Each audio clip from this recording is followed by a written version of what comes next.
catering spaces are, and that is a storm shelter as well, but much smaller from what I understand. So again, we're going to keep our fingers crossed. We're going to pray. We're going to meditate. We're going to send good energy. Whatever we do to call the good weather to us, that's what we are going to do today. So I also want to thank all of the folks who are joining us virtually, who are watching the streaming part of, or the streaming presentation of today. We know that there are watch parties in Knoxville and in Chattanooga. For our folks in Knoxville, welcome, and we want to extend a thank you to the Metro Drug Coalition for the use of your space. And in Chattanooga, again, welcome to you all in Southeast Tennessee, and want to extend a thank you to our friends, partners, and colleagues at the Chambliss Center for the use of their space. In Knoxville, want to recognize the TCCY team members who are there and who will be helpful for you if you need. In East Tennessee and Knoxville, Lindsay Cody, Rob Burke, Jordan Wally, and Gabby Smith are with you, and again will be helpful in any ways that you need.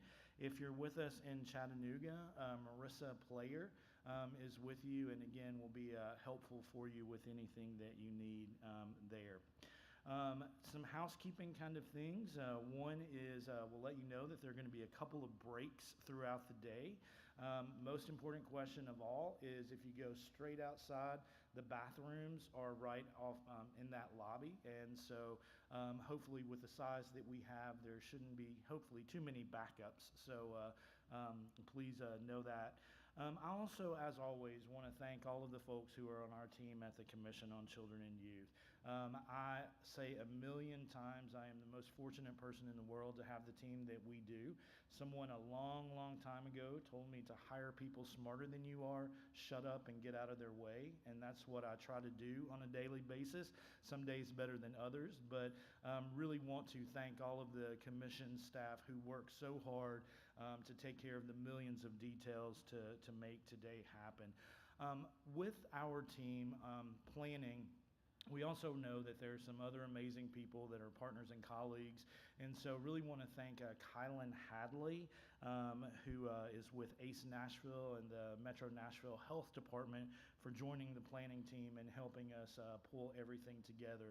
I will often say that if anyone ever does an internship with the Commission on Children and Youth, they are ours forevermore. And so Kylan did her grad school internship with us, and I see some other former intern alumni that are with us as well. So Kylan, thank you for your help in making today happen. Also on your tables, Melissa and the planning team spent a lot of time really thinking about what kind of swag to give you all. And so Melissa informed me that the ultimate decision ended up being it's almost summer, and so this is your sweat pack.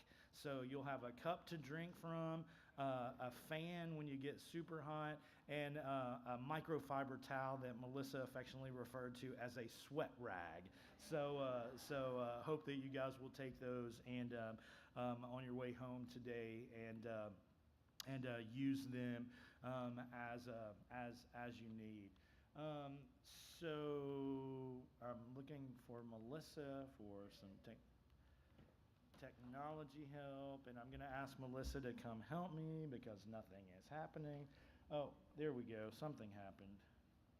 Okay. Okay, great.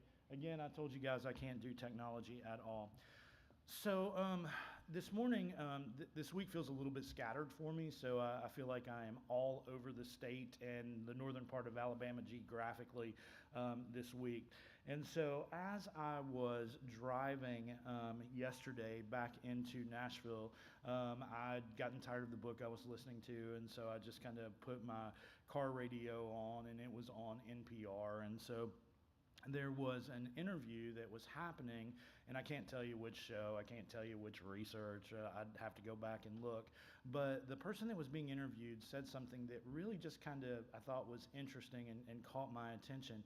And so they were talking about workplace satisfaction in America right now, And so what they were saying is that with their research, they had interviewed about 20,000 Americans. And what they found is that more than a third of folks who are in the workforce said that they were either mostly or greatly uninspired at work.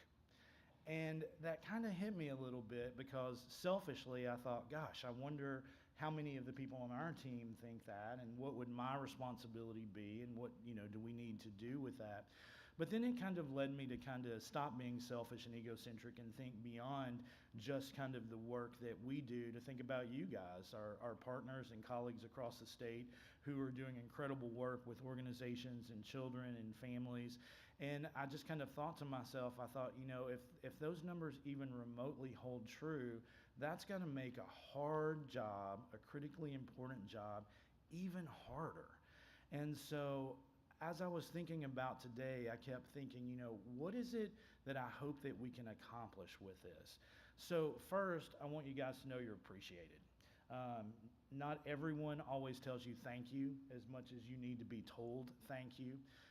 Two, I know you guys hear this all the time, but I really want you to continue to prioritize taking care of yourselves. On our team at the commission, we talk a lot about self-care, and I've had more than one of our teams say, if we do one more presentation with someone that tells me to take a bubble bath or walk around the block, we're going to have a problem, because it's much more than that. And so, again, want you guys to always keep that front and center.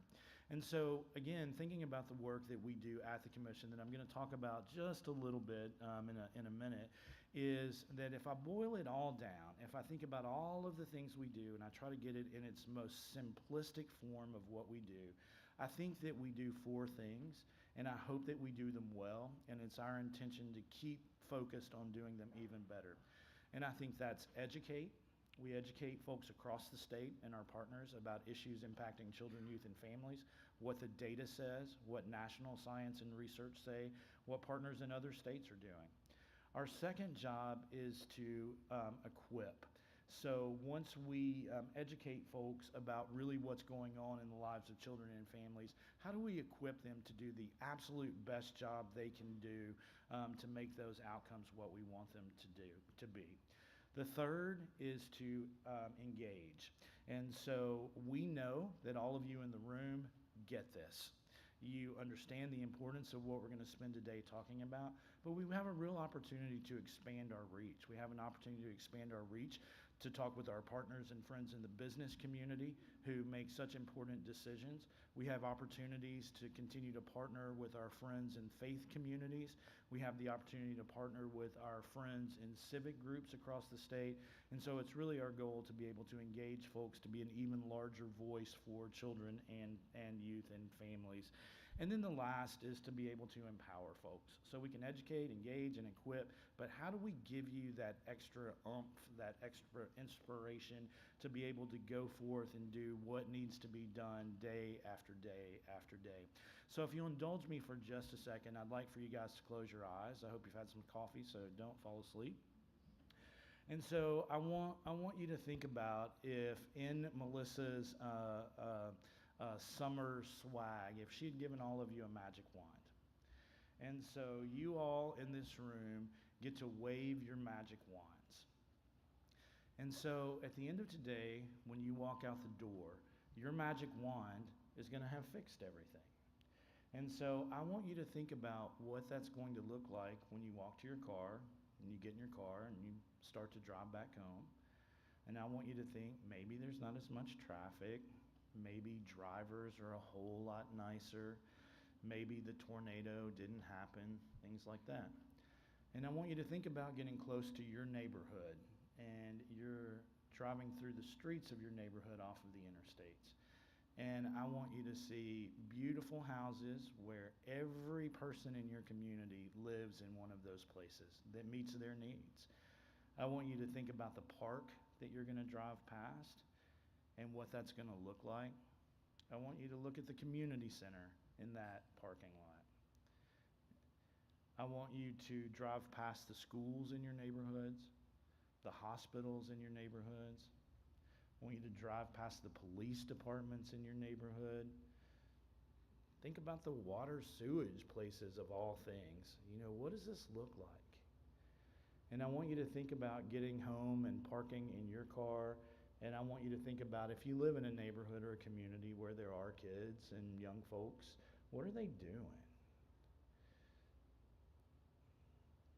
And so I want you to open your eyes and I want you to think about today. And so with all of the information that you learned today, that's what we're trying to do. We're trying to make the best Tennessee possible in every community and every city across the state. And the work that we're going to learn about today and that we're going to do together is going to get us a step closer to that. And I'll often joke and say that I'm going to be dead and forgotten before we ever see some of the results of the work that we are all trying to do. But in thinking about all of the things that you want to have happen, I hope that you'll use that as a little bit of inspiration to pay really close attention today, to think about how you're going to take this information back home and what you're going to do with that.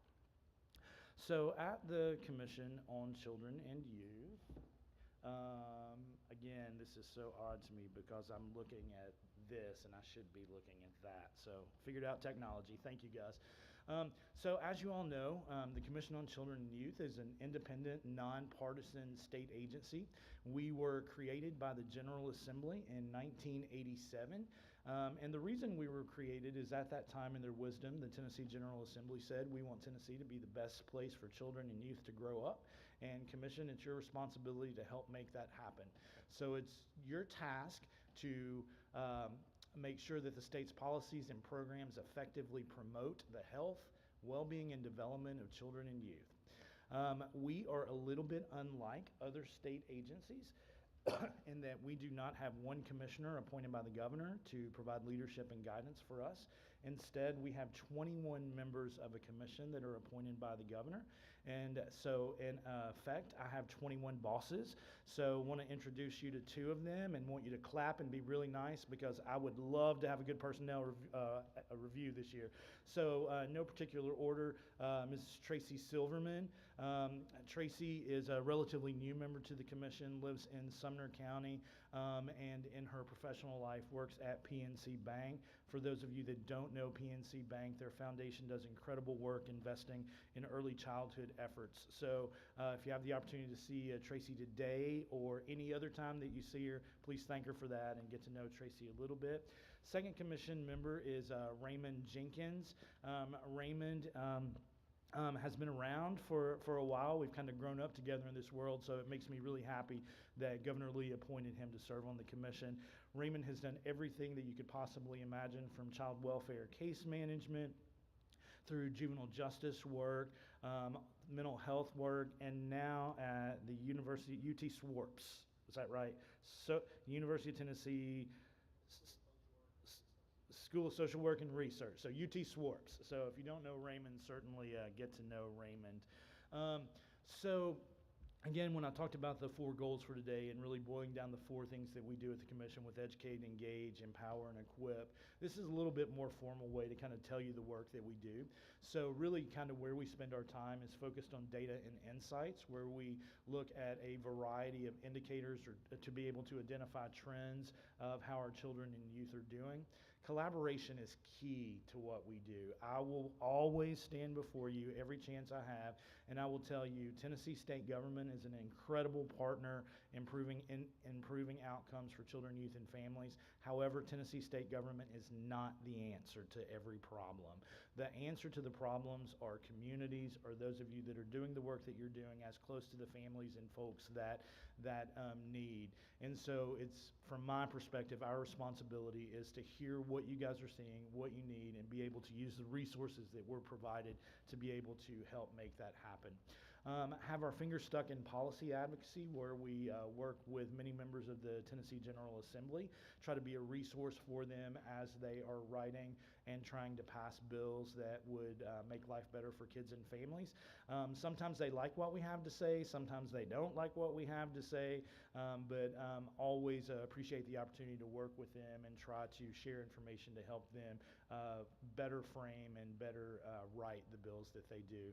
And then last but least is public awareness of really continuing to keep the focus in all of the places possible where we can on making life better for kids and families. So as you all know, you're here for the Resilient Tennessee Collaborative Summit. And so I'm incredibly proud of the work that Tennessee has done, almost for a decade now, of starting by raising awareness about adverse childhood experiences, really starting the work of the Building Strong Brains Tennessee initiative. Really proud of the fact that we continue to stay on top of as much research as possible, really leaned into Dr. Christina Bethel's work with positive childhood experiences, and continued to kind of move this work going forward to the point that we are today with the Resilient Tennessee Collaborative. So one of the things that we realized is that we needed a new strategic plan. So really appreciative and thankful to our friends at the Department of Children's Services, who, as you all know, administer the ACEs Prevention or ACEs Innovation Grants. And so they had a little bit of money left, and they said, hey, let's seriously do some strategic planning. So in early 2024, we started on this process. And so one of the things that we knew is that we had to figure out which consultant we were going to work with to be able to guide us through this work. And we had some amazing proposals that were presented to us. And we ended up making the decision to work with Aurora Health Group. And so Aurora Health Group leads the National Pathways to Resilience initiative, and really kind of what pushed us a little bit more in the direction of working with Pathways is that they had led the work with California to create their blueprint for how they as a state do the work that they do. And so we thought, not only are we going to be able to have some skilled strategic planning facilitators, but we're also going to have the opportunity for potentially some built-in technical assistance as we think about the work that we are doing. So the objectives of the strategic process was to build on the foundation of Building Strong Brains and Resilient Tennessee, but really to continue to move momentum forward and really think about increasing those cross-sector partnerships that we know that we need to increase.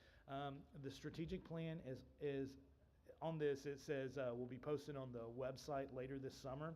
I will tell you all, I do not deal real well with messy. I'm a very black and white thinker with a lot of things. And so we are very much in that messy part of the strategic planning where I think I owe an apology to our team, because I think I cussed quite a bit after our last conversation. And so I'm very confident that we're going to get to where we need to be. We just have to keep going through it, and really hope that when the strategic plan is shared with you all, that you will see that we developed this with how you all will interact with it and the roles and responsibilities that you will have. So what I can tell you is that we know that the vision for the work that we have is a Tennessee where every child and community flourishes, and that the mission of the Resilient Tennessee Collaborative will be that the Resilient Tennessee Collaborative fosters connections to promote positive childhood experiences for children and youth across all communities in Tennessee. So right now we know that the goals in the strategic plan are going to really live in 4 buckets. And so what the action steps and all of that's going to look like, I can't tell you yet. But with the funding, number 1 goal is we want to align strategic funding priorities for infrastructure and programming that support health and well-being for all Tennessee's children and youth. And we've had a lot of conversation about funding. What does that look like? How can we braid existing state dollars or blend existing state dollars or opportunities so that we're all grants-making entities, funders, are kind of prioritizing this work. 2 is a policy bucket. And this group and the strategic plan and will continue to champion policies that promote positive childhood experiences. You all have heard me say this before, that when the infrastructure funding started coming to Tennessee, we started having a lot of conversation of we need to expand the way that we're thinking about infrastructure. It's not just roads and bridges. It's sidewalks, it's community centers, it's playgrounds, it's parks, it's things like that as well.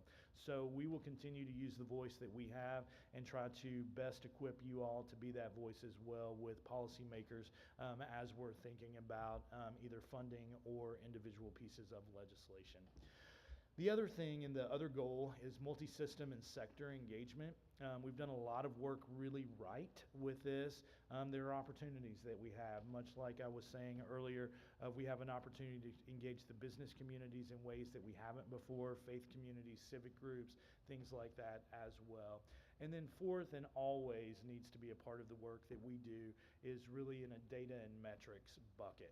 So really, how can we support statewide data collection? How can we share that with each other, with non-turf kind of issues, and honestly and openly?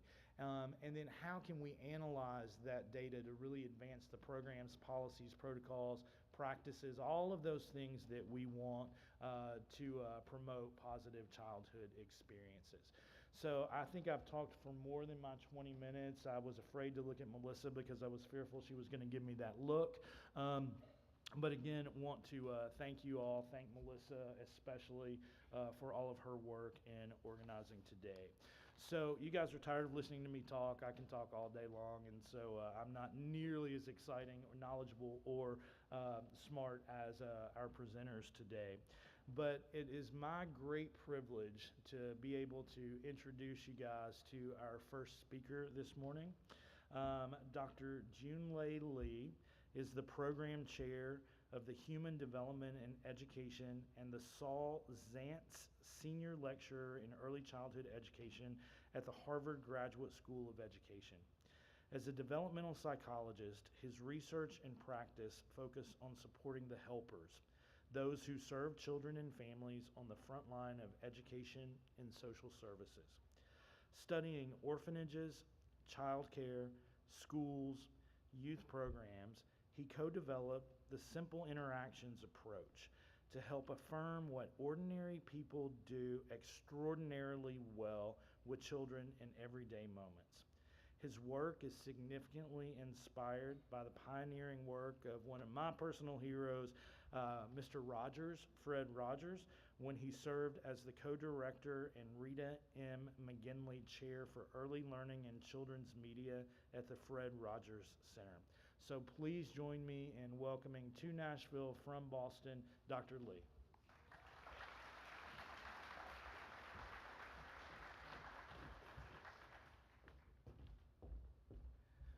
Good morning. How are you? I'm glad to be here. And last night, after I settled in, I finished my prep for today, and I was just looking for something to do. I don't know if any of you have done that lately, but the commission has a YouTube channel.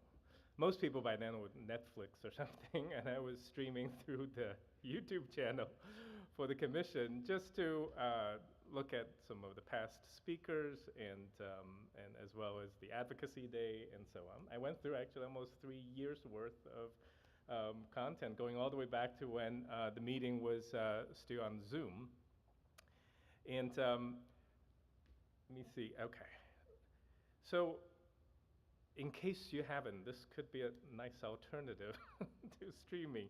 But what I noticed was that two of my good friends and colleagues who have all spoken here, Dr. Dana Winters, who at the time was the executive director for the Fred Rogers Institute.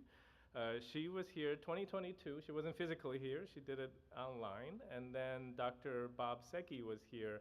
He's from Boston, and he was here last year talking about hope and positive childhood experiences. So the beautiful thing about kind of following your friends and colleagues is that, one, you know exactly what they said. You've always agreed with them. The bad thing at about 11:30 at night, watching them, is realizing that everything I wanted to say, my friends have already said it. So this is what I was thinking.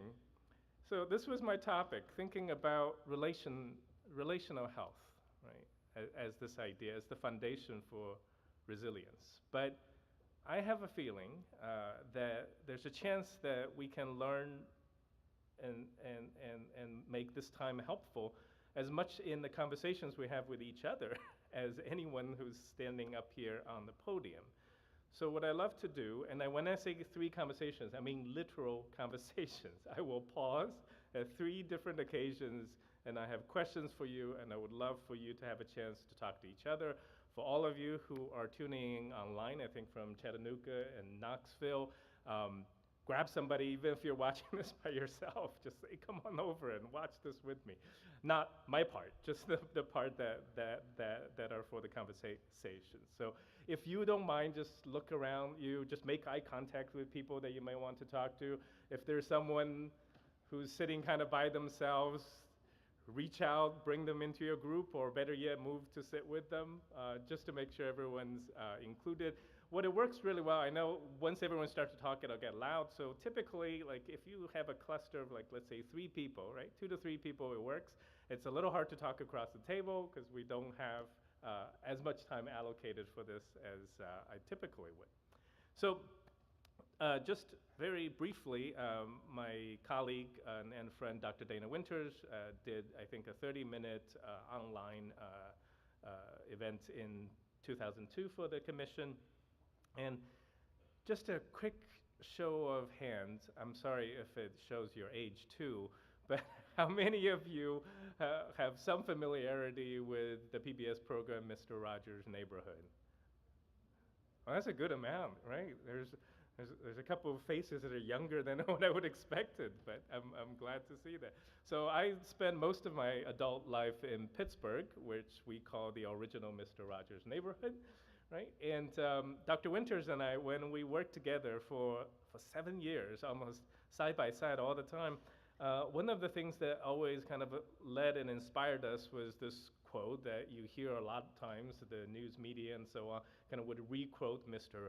Rogers that says, like, always look for the helpers, right? So whenever something kind of traumatic happens, you know, somewhere someone would bring up that quote. But the second half of that quote is usually almost never said, but this was the part that always struck us. And so Fred Rogers would say that because when you look for the helpers, you know that there's hope, right? And I know hope is very much the theme for the commission. Last year, Bob Segi was here to talk about hope, and today Dr. Ferris will follow also talking about hope as a framework.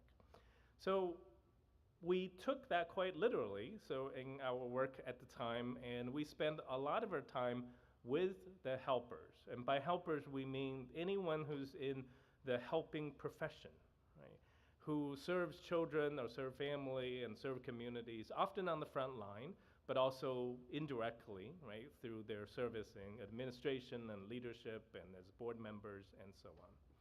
And our favorite thing in this kind of work is to actually be with the helping professionals, right? Sit down with them, listen to them, shadow them at their jobs so that we can see what is it that they do day in and day out.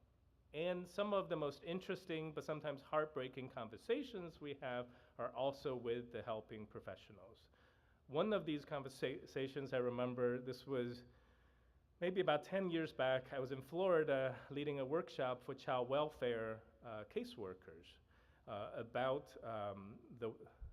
their work. And during the intermission, a very 20-some-year-old caseworker came up to me and said, you know, I agree with everything that you said about the importance of building relationships with the young people that I serve.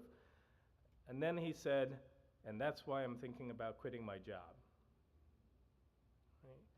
And so, of course, I asked him, so tell me more, right? He said, well, you know, I went to get my social work degree. I wanted to help young people.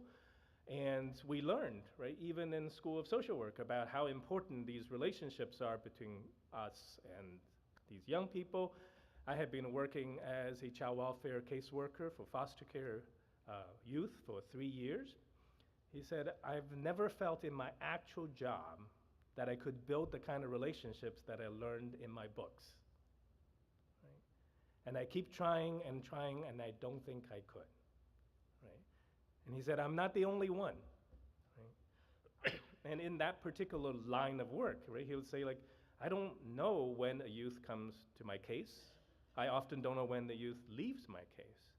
Sometimes it takes me weeks and months to start to build a relationship, and then I lose that case. And he said, I'm not the only one, that a number of my peers, we're all the same age, we all came out of the School of Social Work, and we're all struggling with that. So we, after the whole workshop is over, I sat in the lobby, we talked for about an hour, we kept in touch, and a few months later, he sent me an email. He did quit his job. He went to work for a community youth program where he felt he could at least try to build the kind of relationships. And so when we come back to this idea of, talking about, it's certainly hopeful to look to the helpers, but what do the helpers look to? Like, what gives hope to the helping professionals when their work is difficult, when their work is challenging, and when the conditions of their work doesn't always support, respect, or even recognize the contributions that they make? That was one of the questions that's always been with us when we worked with the helping professionals across the board. And that's where I hope we have 3 conversations today about that. The first conversation is this very basic one. What difference do we make? It's that young social worker feeling that after 3 years, he doesn't feel that he's making a difference, right? Because the reality of the work and what he was taught, there's such a big gap, right? So my friend, Dr. Dana Winters, she had shown this segment, but about 10 years ago, our team was shadowing a particular kind of helping professional, the crossing guards in the city of Pittsburgh. We went to them because the community have often described the crossing guards as incredibly important. But typically when we think about a helping professional, we think about teachers and social workers. We don't quite think of the crossing guard. So there's Dr. Winters, if you can see her on the street corner in the Pittsburgh kind of mornings and afternoons where we would just stand on the street corner and just shadow them. And she had introduced you, if you had watched her online component, a crossing guard named Miss Paula that we shadowed for a while. And I want to reintroduce Miss Paula to you.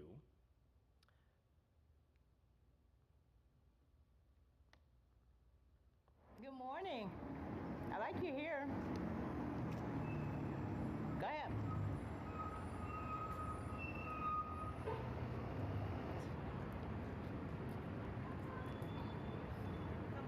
Where's your jacket at? I'm not cold. You ain't cold? Okay. Where's your, I know, see, you got a jacket, huh? He said, I am.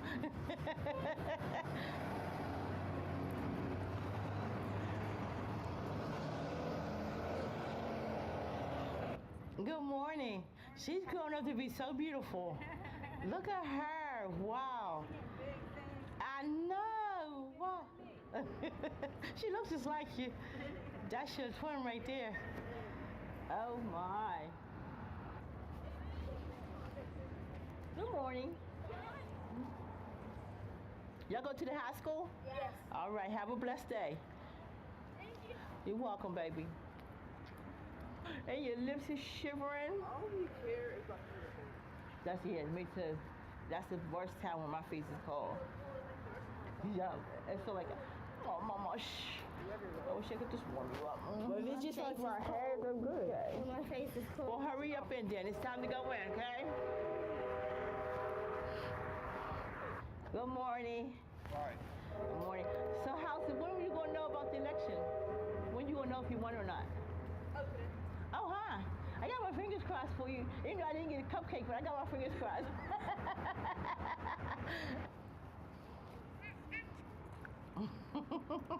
Good morning, guys. Oh, your nails. Let me see your nails. All right, now. Let me see y'all of yours. All right, now. Go now. Your bad self. You cold. Fall baby. You a fall baby? Yeah, my birthday's in November.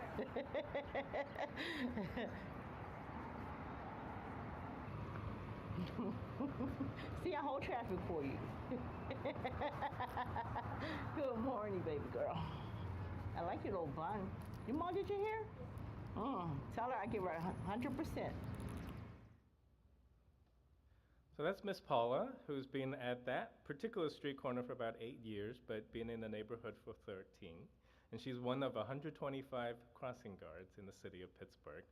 And here's where the conversation happens. I have two questions for you when you discuss. One is just a very simple descriptive question. Like just based on what you see, what do you think she does? Like if you were to describe her job, what do you think she does? And I have a feeling that it's not going to be something that's actually written in her job description, right? And the second question takes a little imagination, but what difference does she make? As far as I know, there's no textbook in education or psychology or social work that had a chapter about the crossing guards. So we have no research to rely on. You have to go on your experience and your instinct as a professional and as a human being. What difference does she make? So this is what we're going to do. I'm going to ask you to please turn to someone to discuss, but I don't want to talk over you to bring us back. So this is what I learned from a preschool teacher. If you don't mind humoring me, I'm going to just raise my hand. And if you could see that, no matter where you're in the room, if you don't mind, just raise your hand. And usually, in preschool at least, within about 15 seconds, we come to kind of a natural close. Is that all right? All right. All right. Please go ahead and turn to the neighbor. These two questions.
Sound is good?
Oh, thank you so much.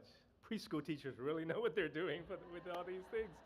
So, if we had a full workshop, this is the time I would love to kind of walk around and just to hear what you all think about that. But I hope it's just as helpful, right, to just hear from different perspectives. I know some of you, the first thing you notice is just how incredibly positive she is.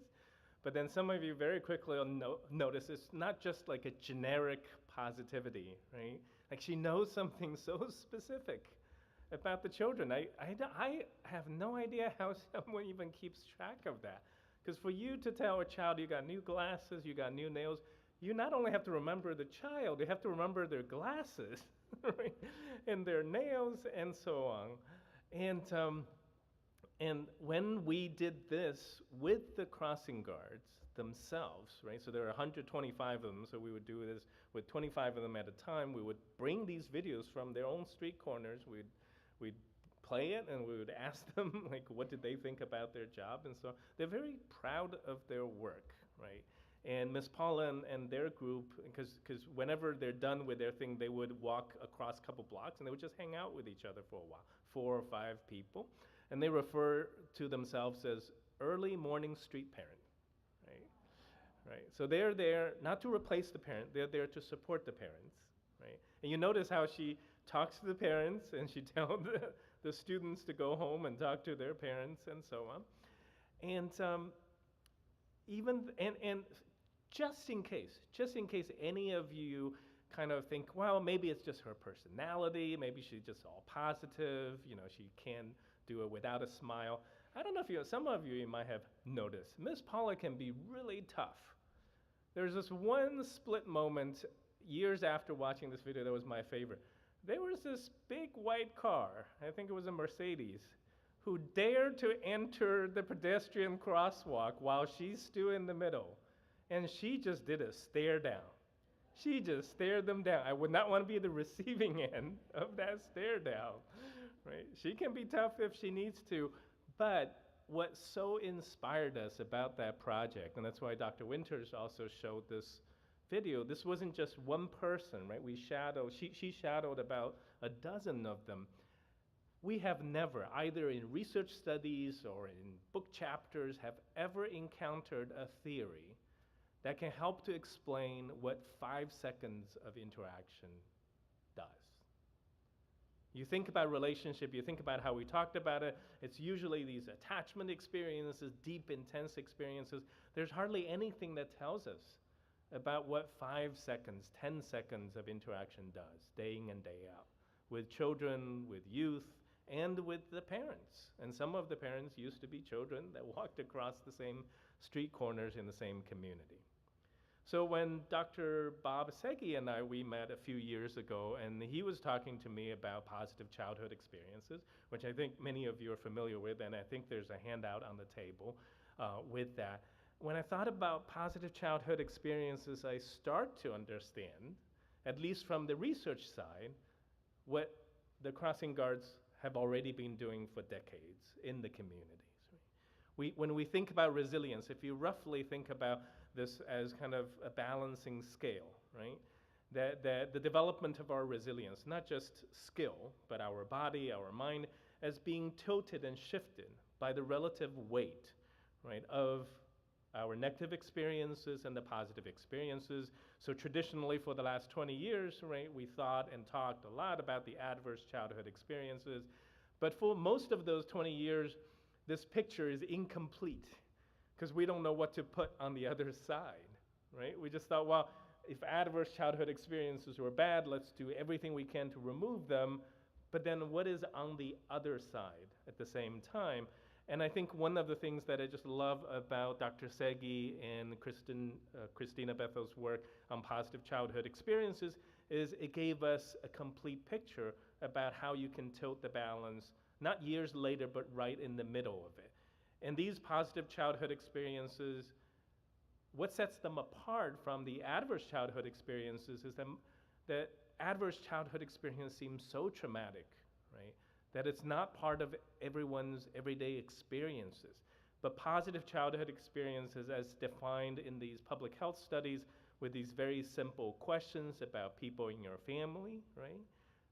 Feeling safe with them, being able to talk to them about their feelings, have your family stand by you, whatever that means, right, in a family, and to be able to be part of your community, to feel like whether it's church, whether it's cultural events, whether it's sports, to be part of something bigger, to feel that you belong, not just in high school, which is what in the public health survey, but in any school, right? Even in after-school programs, to be supported by friends and have at least 2 non-parental adults who have taken a genuine interest in you. I remember 5 years ago when I was reading the survey, reading the questions, as soon as I got to that item, I thought, Miss Paula. She was one of those non-parental adults who took a genuine interest in the children that crossed her path day in, day out. Finally, right, we have research that actually helped to document the impact of someone who shows up for 5, 10 seconds of interactions and day in and day out. And what was so exciting about the positive childhood experiences isn't just that it's positive, but that it's ordinary. Right? So the researcher Ann Masden, which is one of the best known cross-cultural researchers on resilience, had this beautiful book called Ordinary Magic. Right? And she talked about the biggest surprise from the study of resilience across cultures, from war zones to refugee camps, is how ordinary this phenomenon is. Typically, we think of resilience as some extraordinary quality that someone possesses, but it comes from ordinary human experiences and ordinary human resources. During the pandemic, I was doing a workshop. We were sharing things about positive childhood experiences, and we're doing it in the city of Philadelphia. In city of Philadelphia, some of the zip codes in city of Philadelphia have the highest population level adverse childhood experiences. And after we talked about the positive childhood experiences, a middle school principal on Zoom spoke up, and she said, you know, I grew up in this neighborhood. I was born in this neighborhood. I grew up in this neighborhood. I know about the ACEs work. My own ACEs scores are very high, and then I left the neighborhood to go to school, and now I'm back. I'm the principal, right? And she said, but I always wondered how come I turned out all right? Right? Was it because I have some strong DNA? I have a resilience trait, right? But then she said, when I think through these questions, when I think through each of these questions, and I think about how I grew up, she said, I can think of people and places right here in my neighborhood that allowed me to say yes to every single one of the questions. And he said, that's not how other people saw our neighborhood. That's not even how some people who grew up in the neighborhood saw the neighborhood. But now that I think about it, there were people and places that allowed me to say yes. And that is the power of ordinary human resources. And so what all of this, right, become kind of lumped together under this name of relational health, it's this basic idea that one thing we know, that the foundation of human development begins in early childhood. Right? But then the foundation of physical health, of behavioral health, of mental health is relational health. The health of our human relationships serves as the foundation stone for these pillars of well-being. None of these pillars, right, would be quite steady without a foundation stone behind them, and it's the health of our relationships. If our experiences, our collective experiences over the pandemic reminded us of anything at all, it is how important these simple everyday relationships within our families, our colleagues, our communities are to us. And so what that means is that healthy human development, however you want to define health, right? Healthy human development depends on healthy human relationship around us. Just as a resource, there's a new website called Nurture Connection, where lots of resources about early relational health. So relational health applies to any age, all the way to the elderly. But early relational health, there's a couple of research reviews and papers that we recently shared through the Nurture Connection website. The Nurture Connection isn't one organization, it's a collection of folks all across the country, including Dr. Bob Segi, Dr. Dana Winters, Christina Betho, and so on. Now I want to get to the second question. Let's say that we have the kind of conversations that help people feel like they, in fact, do make a difference, even 5 seconds, 10 seconds at a time. But are we enough? Do we feel the difference we make is enough? Enough for what? Most of us are aware that the challenges facing children and family and communities are larger than any one of our individual work, any one of our organizations' work, and even beyond what a state commission could do. What does it mean to be enough, right? In the moment when you're with children, when you're supporting their families? I'm going to take you back to, again, to our Pittsburgh neighborhood when we were learning about how people supported children and their families. And just like the crossing guard, when you ask children, and particularly ask families, who are your support, one of the people they name is their child care providers. Their child care providers in their neighborhood was this incredible support, not only to their children, but to the parents as well. So I'm just going to take you to a tiny little family child care provider. A family child care is someone who provides care out of their home. It's very small. Usually, the state usually only allows them to have about 4 to 6 young children. So on this particular day, we didn't know. We were just there hanging out and shadowing them. There was a new child that was in the room. And at the time, I wouldn't be able to spot it, but when you're with a group of kids, you're trying to figure out who's the new kid, right? And in hindsight, it was quite clear. The new kid is the one that the provider always keep closest to them, just to make sure that they feel like they belong. They feel like, they can connect in that moment. So what we realized afterwards is that this was a little child this was her 3rd day in childcare. Her mom was a custodian at the hospital, and her shift got changed, and then her grandmother was sick at the same time. So this is a 2-year-old has never been to childcare. So any of you who had children who have been to childcare, you can picture what a 3rd day at childcare would be like for a child who has never been to childcare. So she was fine when they were having the birthday party early on. She was fine playing. By snack time, she gets very subdued. By lunchtime, she just has quiet tears running down her face, right? And then by nap time, that had to be the worst, right? By nap time, she's so used to going to nap with people she knows. So I just wanted to share with you kind of what was happening there. I was sitting on the floor, because that's what we usually do. We try to hide in a corner and sit still so we can see everything. And the other children they know their routine. They jump to their little cots and, they went down for their nap. And this little girl wouldn't. Right? The sun is psyching you. It's cold out there. Yeah, mommy's at work. Mommy. Yeah, come on and sit down with me. Let's look through the mail. Come on, see that book? Harriet Carter, Fresh Finds. I never got that one before. I don't know if I want to look in that one because they might get me. Published Clearing House. They're always telling you want something. And that's for the 4. Rush Processed 4.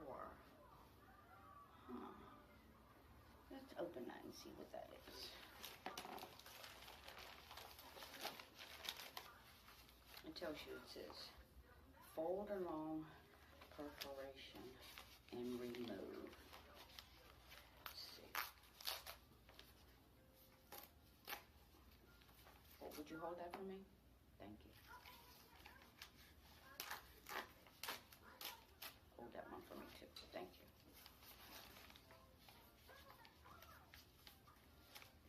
What do you think is inside here? You know what's inside here? I know I don't. Another Visa card, takecredit1.com. Preferred customer, pre-approved for up to $1,500. That's what we pre-approved you for. A platinum Visa card with a starting credit line up to $1,500 plus. This offer has no enrollment fee and no over-limit fees. And that will award you efforts with automatic reviews of your account for credit line increases. We want you to zero fraud liability if your card is even lost or stolen. Do you know what any of that means?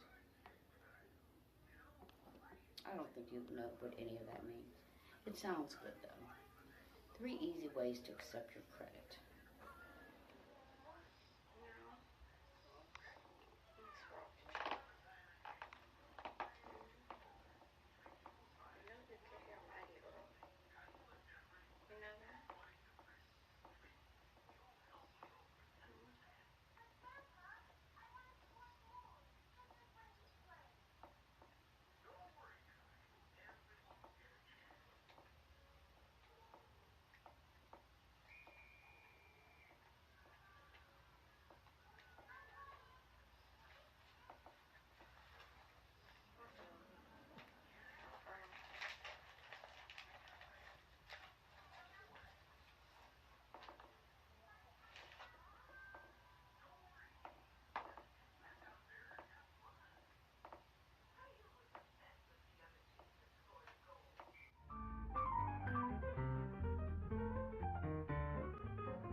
Let's think of something to do while we're waiting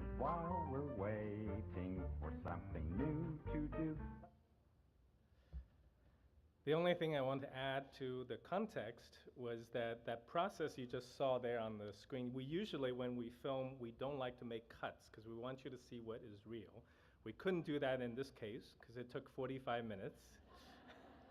And one time, I don't know if you can see, like it looks like the camera shook, right? Because I was falling asleep listening to her. No, I did. I was having trouble staying awake just listening to her reading that.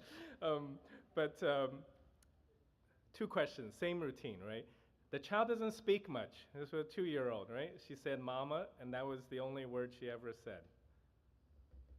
What does the child need, right? From what you can see, knowing what you know, what does the child need? And question number 2, what does Ms. DeVore, the caregiver, provide in those 45 minutes for this child?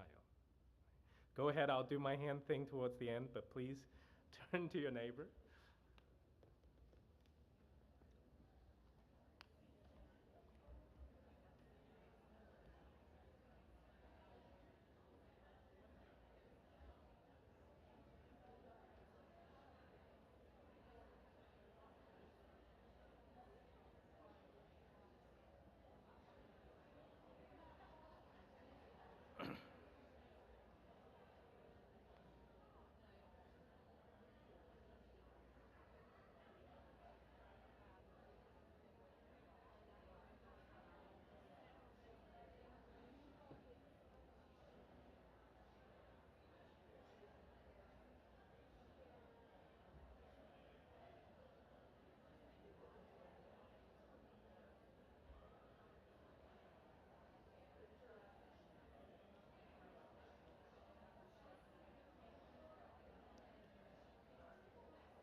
So I really hate to interrupt you because I love to just for you to go on. Over the pandemic, I tracked down Ms. DeVore. She's retired to Arkansas, and we had a phone call, and I was telling her about how I would take her stories with me, you know, where we go, and she's so pleased that she and little Taj, that's the little girl's name, and Taj's mom, like how their story kind of mattered to other people. It resonated with other people. And I imagine that at your table, as you discussed it, the word trust probably came up. The word safe probably came up. Some tables, the word reading may have come up, although reading is probably not the focus at this point. Some professional assessors of child care facility, once in a while would come to me and go, that's not developmentally appropriate reading material. I said, of course it's not developmentally appropriate reading material, but she's using it in the most developmentally appropriate way that anyone can use junk mail. And that's what matters in that moment. So, and for someone who wonder, but is that coddling a child? Like, what if that child needs you 45 minutes every single day? Like, how do you do your job? I have an answer for that, because I ran into Ms. DeVore next week, and I said, how's everybody doing? And she said, and I asked, how's the little Taj doing? And she said, she's fine now. She's all settled in. So I said, can we come back? And so we went back next week. And let me just show you very quickly what it looked like. Now she's to the point where once she's done with lunch, she gets wiped off and she runs and gets on her bed. But it was just such a natural thing to me to do what I did. I didn't even realize what I was doing, really. I just thought I was comforting her, making her feel safe and secure here. And It's incredibly sweet, right? But I wonder if you caught just this phrasing that always troubled me when Ms. DeVore says, I don't really know what I was doing. Of course she knows what she's doing, right? But what is it about the systems of evaluations and training that leaves an 18-year veteran? She's been providing care for 18 years around that time. She retired when she hit 28 years in this work. What is it that makes the system that makes her feel like she didn't know what she was doing when she knows exactly what she was doing? Right? That anyone from the research world would say, in that moment, right? She's the person that makes the difference between what is tolerable stress and toxic stress. The stress is the same, right? But what the research would say that even under stressful conditions for children, not just young children, but teens, so on, having a supportive, responsive relationship with the caring adults not only can help to prevent, but they help to reverse the damage impact of the toxic stress. In this case, we're not talking about toxic stress, we're just talking about everyday stresses that children go through, but even then they need at least one person around them. If it wasn't little Taj's mom and little Taj's grandmother, well, it was Ms. DeVore, right? And that was enough for little Taj to get through that first week. And so part of understanding relational health, right, as the bedrock of what we think about as well-being, is this idea that we not only have to understand the relational needs of the child or the youth, which most of us do it naturally almost, right? That's the first thing we go to. But that we need to respect and support the relational caregiving capacity of the adults around them, whether these adults are parents or care providers, teachers, social workers, whoever they are, the helpers around the children. And, so often, you probably have seen diagrams like this, right? In drawing out kind of systems, and children and so on. In academic terms, we call this ecology, the ecology of children's development. And it's almost always drawn like these concentric circles with a child or youth at the center. And if you ever do a Google search on early childhood development, you search for images, this is the kind of stuff that would come up, right? But there's something that's missing in these pictures, right? Like you almost never see the helpers. Sometimes you see their shoulder, you see the back of their head. It's a little bit like trying to look for a Christmas photo on our phone and realize we don't have a family photo because the parents are always taking the pictures. But whether we draw it like these, or whether we draw, whether we use stock photos like that, it's easy to overlook the helping professionals and the parents who are actually helping. We use the word ecology or ecological development a lot, and one time I was describing how we thought about it to someone who actually studied ecology and nature, and my colleague said, you know, in nature, an ecology has no center. When you were in 3rd grade learning biology, there's always a picture of the pond like that. And what my colleague from biology says, in nature, an ecology is healthy not because any one species is healthy. It's because the relationship between all the species are healthy. It's not to center on one and neglecting the well-being of everyone else. It's to make sure that everyone in relationship with each other are healthy and that the relationships are healthy. And so that leads to this foundational common sense idea, as well as research idea, that we cannot make a lasting impact on children if we skip over the adults in the middle. Right? That whatever we do in practice and policy investment, it's this idea we have to be as invested in the adults in the families and the caregiving professionals and the helpers as we do for children themselves. And this leads to the last conversation. And this conversation will give credit to Fred Rogers, or Mr. Rogers. Any of you who have seen the program at some stage of your life know that the program have a distinct feel, right? Like it doesn't change, right?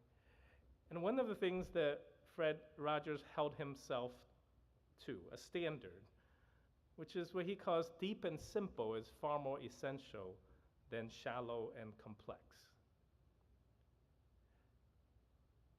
And I often thought of that question over the years, thinking about, well, what is shallow and complex about our work?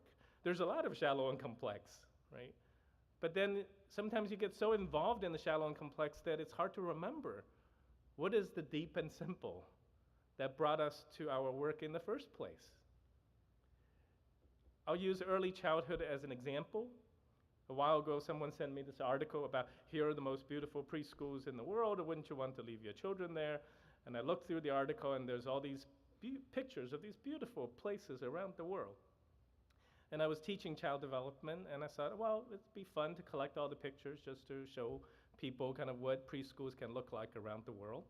And after I collected all these pictures, I thought to myself, wait a minute, like none of these pictures tell me that it's a beautiful preschool. It tells me it's a beautiful picture, right? But there's something that's kind of missing, right? That would tell me about how beautiful this is from the experience of the children and the families, right? So like I can't imagine like there's a 3-year-old or 4-year-old somewhere in the world and they go to preschool and they come home and their parents say, you know, did you have a good day? And the child says, oh yeah, I had a beautiful day because I just love postmodern Scandinavian architecture. No offense to anyone who actually likes postmodern Scandinavian architecture. But of all the pictures, right, there's this one little picture, and there's one little corner of that one little picture that reminded me of places like Mr. Vor's family child care. And these are the little things that make something worthwhile, right, beyond what's on the surface, beyond what the photographer sees. And this aligns with, I think, a very humble idea from research, right, which is this idea that what counts cannot always be counted. And what can be counted easily, right, doesn't always count. Right? And you can find that phenomenon in almost every field of research, but then it pushes us to think about the question, like, what really counts then, right, in our work, whether it's with children, with families, or even with each other. And the last conversation I want to share with you is from a place that taught me the phrase, like it takes a village, except it was a real village. My colleagues and I have been involved in orphanage work for many years, and by word of mouth, we came upon this small village, about 800 families in a rural community. We were led there because they were a village of foster care children with moderate to severe disabilities who have been abandoned because of their disabilities. And so this village just took over, like 200 some children from the city orphanages, and became a village for these children. And I'm just making a random guess that there are few Chinese speakers here in this room. But that's okay. Like, I'm going to take you around the world 10 years back, right, to the village. I'm just going to show you 30 seconds of the preschool inside the village. The preschool is staffed by foster care moms. They're not professional teachers, they're moms. And the children are the foster children, not of each of the teachers, but of the children in the village. And even though this is literally on the other side of the world and in a different language, I just think that you notice something here.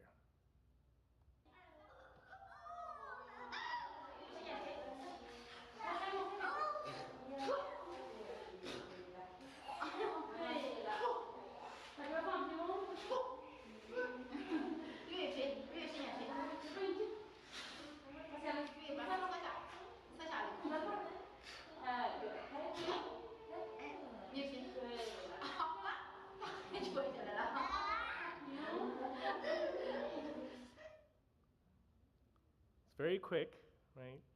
You don't have to understand the language or the culture to resonate with it in some way. And to just keep us on time, what makes you smile, what moves you, right, about something like that are these basic, ordinary, but extraordinarily beautiful moments of what it means to be with one another. You had a sense that they look connected, right? They kind of with each other, even if you don't understand what they're saying.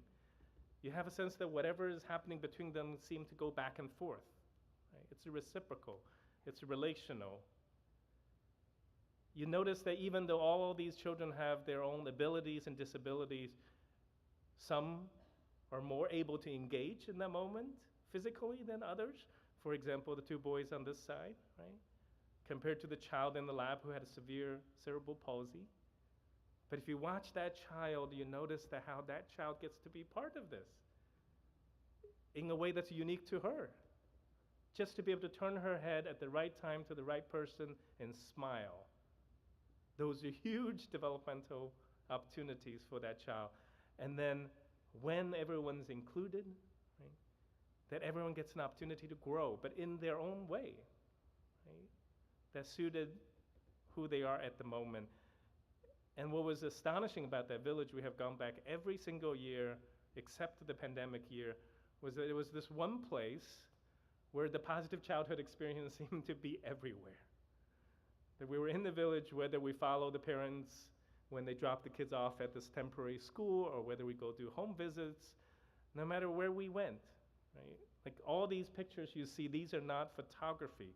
These are screenshots of videos. These are their real lives in this community. And so it makes it quite clear kind of what is the most beautiful preschool or village or community in the world, right? That there's something deep and simple about it. And the American Academy of Pediatrics in 2021 revised their own position statement about toxic stress and adverse childhood experiences. And in their new policy paper, they used the term relational health. And their theme was that safe and stable and nurturing relationships are promoted in safe and stable nurturing families that have access to safe and stable nurturing communities with a wide range of resources and services. And the only thing I would add to that is that our helping professionals can thrive when they have access to safe and stable and nurturing relationships for the adults. Just for resource, for any of you who are interested, most of our work is about trying to understand all these big ideas in the simplest everyday interactions, because these interactions are the fundamental building blocks of our healthy relationships, whether it is with children or with our elderly or with our colleagues and peers. So we have a completely open, non-commercial website called simpleinteractions.org where all the resources, the tools, the past talks, everything is just shared openly on the website. And so the only thing that I want to leave with you is that, one, that I hope that wherever helping professionals are, they get to have these conversations about what difference they make, about what it means to be enough within the sphere of their work, and about the power of these ordinary, simple things that happen day in and day out. And that no matter how busy we get, no matter how overwhelmed sometimes we feel with what seems shallow and complex in the context of our work, I hope we would take a second to not only ask ourselves, but ask one another, what is deep and simple, right, about our work promoting resilience and healthy development for children, for youth, for families, for communities, and just as importantly, for each other. Thank you so much.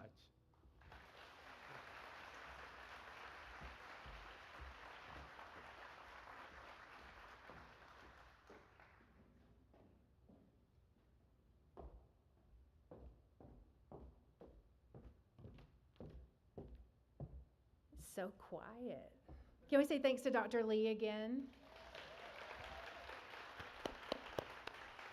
We're so excited and thankful to have such great presenters with us today. Dr. Lee just kicked us off in the coolest kind of way, right? I want to reiterate, too, what Richard mentioned. Thank you for being here. I woke up at 3:43 this morning because I decided there was going to be 25 people here, and it was going to be like church when the pastor's like, hey, you're all in the back. I need you to move to the front. So I appreciate you guys showing up on a day that's unknown across the state, Knoxville, Chattanooga, wherever, and trusting us with your well-being today. So thank you for being here wherever you are, here, Nashville, Knoxville, Chattanooga. There is a live stream that is not set up to be a virtual meeting, so I'm trying to pay attention to a chat, but I'm not the best at it. But it's out there, so some people are able to kind of click it. And we will record them. We are recording the meeting, and I will share that afterwards, along with handouts and slideshows. So I saw some of you taking pictures. All right, we are scheduled for a break at 10:20, which you don't know that. I could have not ever told you that. But it's 10:25, so we've caught time up, which is good for us. But we're going to come back at probably like 10:32, just to keep you on your toes. So I will get us going. Actually, Kylan will get us going. And if someone has to be, kind of, we got to get this going, then I'll come up and be the muscle. But Kylan will kick us off and introduce Dr. Ferris next. So get up, move your feet, have a, what did Jen Drake cough? A bio break, a biological break. That's what our friend Jen Drake Croft called it. So do that, and we'll see you here in about 7 minutes.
rehearsal back up, so if we can all get back to our seats, I'd really appreciate that.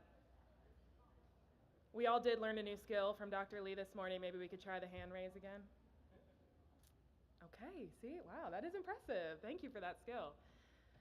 Good morning. My name is Kylan Hadley, and it is a true privilege to get to introduce our next speaker.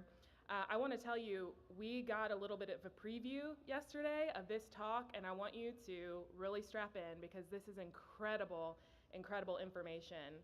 I have been with the Metro Public Health Department for the last about 4 years now, where I've gotten to support the work of All Children Excel, ACE Nashville. We're a collective impact initiative focused on promoting positive childhood experiences and mitigating the impact of ACEs. And so I know we're doing a good job when we have alignment with Resilient Tennessee and TCCY and all of the experts that are represented in this room. But this time, the alignment was almost spooky.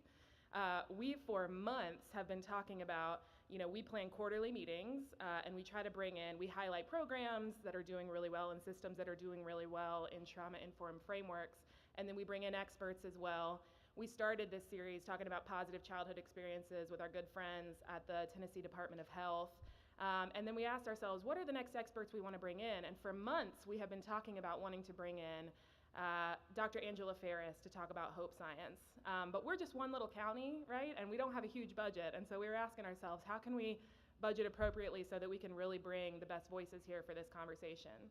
So we sat down at a leadership team meeting, and it was raised again, how do we get Dr. Angela Ferris to Nashville? And Melissa raised her hand, she's on that team, and said, well, I have good news for y'all.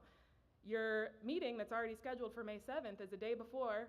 We're all here together, and Dr. Angela Ferris has already agreed to be in Nashville. And we were like, great. So we asked her, and she graciously added a day to her trip and spoke to our group yesterday. And when I tell you we haven't stopped talking about it since, I want to tell you every call, every email I've gotten in the last 24 hours has been, wow, this is it.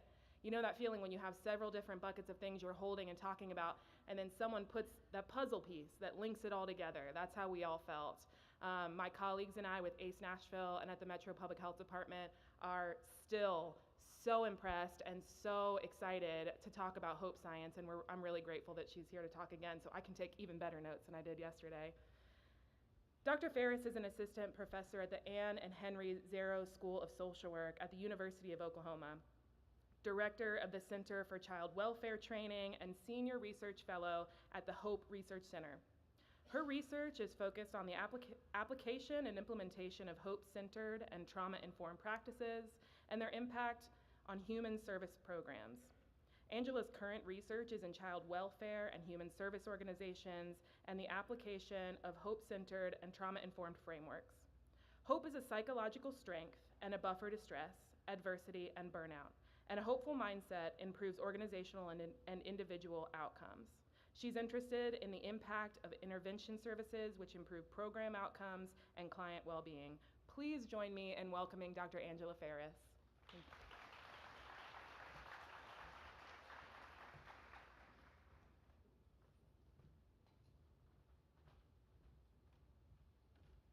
Thank you. Good morning. Good morning. It is an honor to be with you this morning. Thank you. That's a lot of setup, so I'm going to do my best to deliver on those big expectations. What you didn't know, Kaylin, is that I'm really proud to be a researcher at the University of Oklahoma, but I'm equally as proud to be a social worker from Middle Tennessee. And so it is not hard to get me to come home and share what we've been learning. So thank you. It's been a joy to reconnect with several former students who are now some of the best social workers in our community, and former colleagues today. But I study at the University of Oklahoma Hope, and that's kind of an interesting thing that I want to tell you about a little bit. And here's why. We're not the only people who study hope in the world. There's scholars all across the globe. Some of the most incredible stuff is in Hong Kong and Beijing, coming out of Middle Eastern universities in Iran and Iraq. And all across the globe are people who are studying this phenomenon of what is hope and how is it important in our lives. But I think what's different for us and how we started doing this is the research, and there's over 2,000 published research studies now on hope and what it is and what it does in our life, is not what hope is in and of itself, but it's the outcomes that are created as a result of hope in our lives. And so when we looked at the 2000 studies, what we could start to see is things that really hope is one of the strongest predictors of our well-being. And what does that mean? Well, it means things like research studies were showing that if you nurtured hope, symptoms of depression and anxiety were going down. That in situations where we could nurture hope, we could see children activate and use their emotional regulation skills better in school settings. We could see things like better social connectedness, that hope is an antidote to loneliness. And loneliness is one of the most emerging and pressing, it's not good for us to be lonely as human beings. We could see even in our own studies that we did that when we nurtured hope in parent classes, mandatory parenting classes, that we could see things like children and parent engagement and attachment go up. We could see parenting skills shifting. We could see over in education, which are kind of some of my favorite studies that are out there, we could see these important outcomes. As schools nurtured hope, we could see better high school attendance, better high school graduation. We did a project in the state of Washington where we could see reading comprehension scores go up in second and third graders as we nurtured their hopeful thinking. And maybe the one that gets me the most excited, because I sent my own child off to college last year, is multiple studies that show your hope score is a better predictor of your first year college completion than your GPA or your ACT.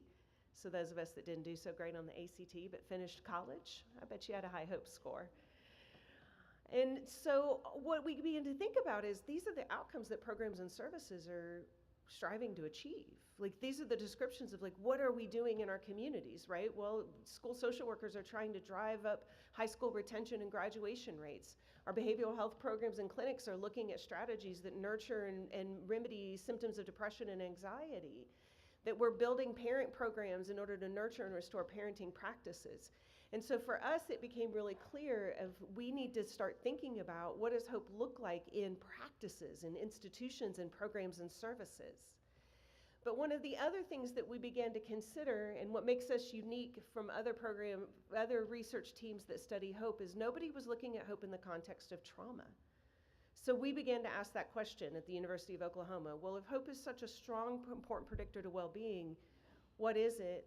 How do we do it in programs and services? And maybe more importantly is how do trauma and adversity interact with hopeful thinking that people have? Now, one other context I want to give you to our research, and then I promise I'm going to talk to you about hope, but give me a minute to set myself up, is this idea of well-being is such a critical part of our programs and services. Now, I'm a child welfare researcher, and so we know in child welfare practice, everything is rooted in these three big goals, right? Safety, permanency, and the third one is well-being. But what is well-being? How do we know we've done it? How do we intentionally move the needle so that we can see well-being increase? And here's the thing that I began to reflect on as I thought about my own career as a social worker, as a program manager, and doing different projects across communities, is how we had been conceptualizing well-being is that it's a reduction of what's wrong with you. And here's what I want to argue and position with you today. While no doubt that if I'm suffering or I'm struggling, if I go to the doctor today because I've got an ache in my side, I intend and want that doctor to reduce what's wrong with me, very much so, right? But I think what we have to begin to have a conversation about across our communities is that the reduction of adversity isn't well-being, it's a reduction of adversity. And what I mean by this is if we can do and provide an intervention where somebody who's experiencing symptoms of depression or anxiety have less of those symptoms, that is a good thing. We want to do that, but we can't think that what we have is created joy. That's something separate. Likewise, school social workers and practitioners, where we work with children in schools who have what psychiatrists like to call externalizing behaviors, but I think we have other more accurate ways to describe acting out in school. Right, and so we've got a child who's had a really difficult time sitting still, staying regulated, they're fighting, they're arguing, and we get that child to sit through a day of learning without conflict. That is a good thing. You are miracle workers when those things happen for that kid. But reducing that adversity doesn't mean that child's learning reading or math, that they belong, that they have a sense of community, that they're experiencing any sort of the academic outcomes we want. Like well-being something else, right? Same for us in the workforce. We talk about how do we sustain and keep people doing child welfare work? How do we keep social workers in the field? And we say, well, let's reduce their job burnout. And I definitely want you to fix the broken systems that I work in. I don't love that the copy maker's on the third floor. and I'm on the first floor. That is not my favorite thing the university has done to me to increase my job burnout. But simply reducing the burnout of a job doesn't equal that I'm thriving and flourishing as a practitioner and as a professional in my community. And so the question becomes, like, what is the thing that we start to add in? What are the things, the positive experiences that we start to add in order to see well-being occur? Now, I said to you before, what makes our research different than others across the country is we really are looking at hope in the context of a diversity. We are hesitant to claim that we're ACE scholars because there's plenty of people who do that work and do that work really phenomenally well and understand what are those dynamics. But we don't have a single published research study where one of these, if not other indicators of trauma and stress, aren't the primary thing that we're concerned with, right? So we might look at what does it look like for hope for people who are entering into domestic violence services. How do we understand hope when there's been child maltreatment? How do we understand hope for people who are experiencing homelessness or have a parent incarcerated? I live in Oklahoma. One of the things that you may not know about Oklahoma is that we have the highest rate of female incarceration in the world. In the world, not the United States, in the world. And so what we probably should be saying and say to our political leaders and the people making decisions is in Oklahoma, we have more children who have a mother in prison than in anywhere else in the world. And so what does that do to our kiddos' hope? Like, what does that look like? And so for us, if hope's still gonna matter, if it's gonna be in the research as one of the strongest predictors of well-being that we can see, it's gotta make a difference in these spaces. And we wanted to understand that a little better. The other thing, and this isn't an ACE training, I promise, but we have to always, I like to always pause here and just give a really important acknowledgement, is that trauma and adversity are in abundance across the United States and in our communities. Centers for Disease Control estimate that the average ACE score in the US is about a 1.61, but about 36% of the US have had 0 ACEs. But what's a far more accurate way, again, to describe this is then to say 2/3 of the US have had one or more of these ACE experiences. So here's this other challenge I think we have is that trauma isn't just clients. It's not the kids in our school, it's me and it's you, it's us. Right? And so what are we going to do to build these positive experiences back into program services communities, to the jobs that we enter into and the work we do and the way we approach the work? But we certainly know that when we get in and look at specific groups of children in particular, those ACE scores really do drive way, way up. Right? So in a study that we did among kids that attend a camp called Camp Hope, it is a camp for kids who are in domestic violence shelters. They're referred out through the shelter system and programs and or the foster care system. The average age of a kid at Camp Hope is 10 and their average ACE score is a 4.4. Or we're concerned about where we were able to measure ACEs in kids who are in institutional incarceration in the state of Florida and their average ACE score was a 4.29. And a couple of years ago, we were able to ask our foster youth between 14 and 18 years old about what their ACE score was, and the average ACE score they reported was a 5.68. So how do we start to use hope in these systems in order to move well-being so that our outcomes aren't just reduction of adversity or a reduction of what's wrong with you, but it's about building in the capacity to flourish, the capacity to thrive. To even imagine that I could do those things is a critical part of the work we've been trying to do with children and families. Now, I told you we don't consider ourselves ACE researchers, although I then showed you 3 slides about our ACE research. We really are far more interested in how trauma and adversity show up in our day-to-day lives, right? And so we know things like kids and families and adults who've experienced a lot of trauma have a hard time trusting others. Right, attachment goes down. And in research, that makes a lot of sense, but in the day-to-day world, what that means is people have a hard time trusting you or me when I say, I'm here to help. Let me help your family. Let me help you navigate through this situation. And having cumulative stress and cumulative toxic trauma in your life, we know leads to things like, even if things are okay right now, I expect it to go wrong. I expect something bad to happen to me. I'm waiting for the next event. And what is that gonna look like? And so naturally then when I'm on guard and you're on alert and you've had a lot of trauma, you become defensive and emotionally reactive. There's a physical response to that. We want to see in our research and what we've been pushing towards is if we nurture hope, can some of these responses go down? We want to see if it moves the needle in how I orient and act and then respond in my day-to-day life. Now here's where I have to stop and be a social worker and not a researcher. Because most often I see these things and they're presented as these kind of dysfunctional or maladaptive behaviors, and that's a real research academic term to describe the beautiful ways my brain kept me alive and safe as a 4-year-old when a dangerous man entered my home. These are protective capacities that our brain has, and they're amazing. They're just not the most helpful things when I'm trying to learn math in 9th grade. And they're maybe not the most useful things when I'm in an argument with my husband in my marriage, and I'm trying to have good parenting decisions with my kid, right? But we have to be really careful about what we describe as maladaptive behavior and dysfunction. These are beautiful ways that keep kids and families safe.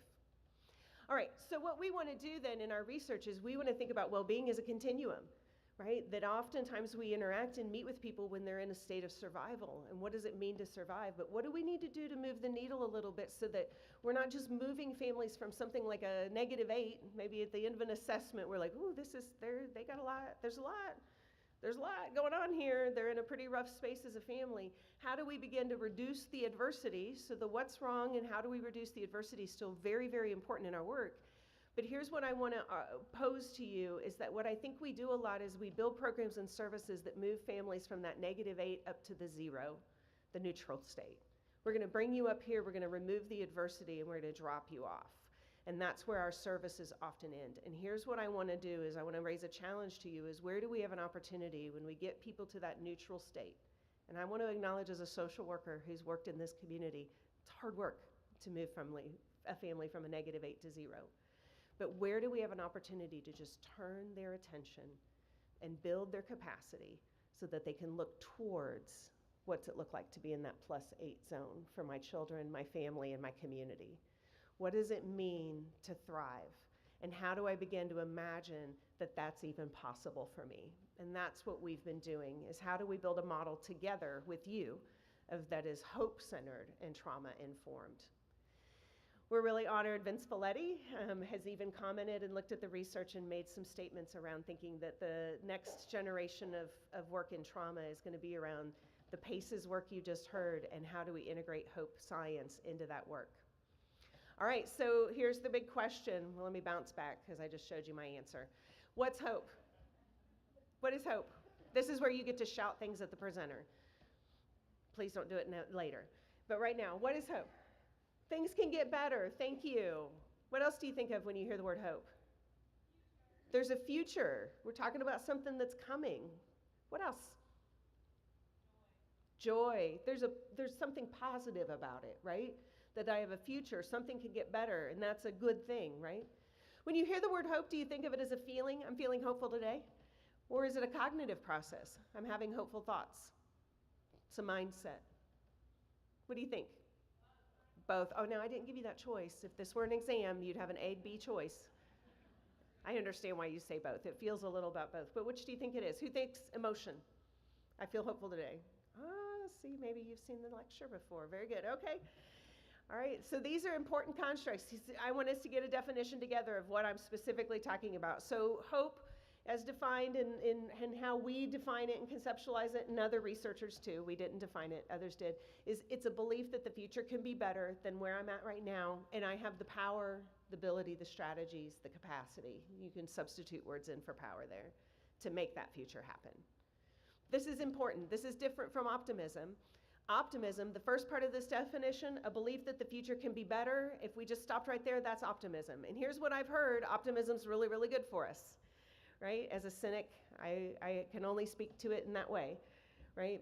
But here's also the problem with optimism is we can be optimistic about things that we have no control over. So I think about my beautiful daughter who's now off at college, but when she was in elementary school, they would do those 10 spelling words a week. Do y'all remember that, parents?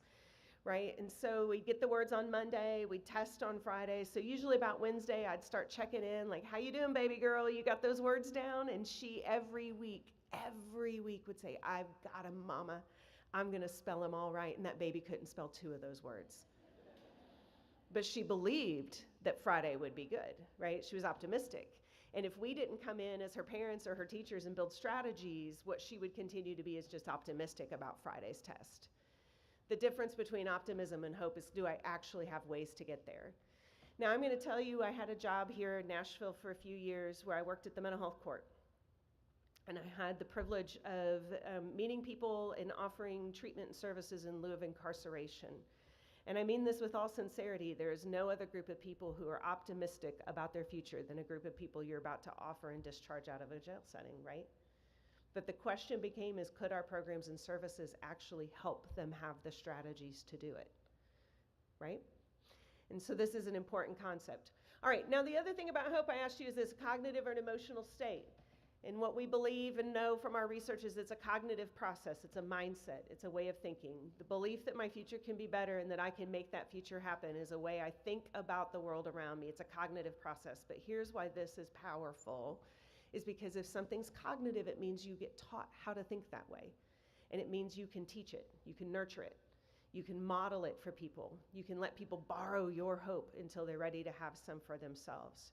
So this is something we have some control over. This is something it's malleable. We can shape it for people. We can shape people's expectation that their future will be better and that they have a role to play in making that future happen. If hope were an emotional state, at best what we could do is teach people how to manage emotions, because that's what we do with feelings, right?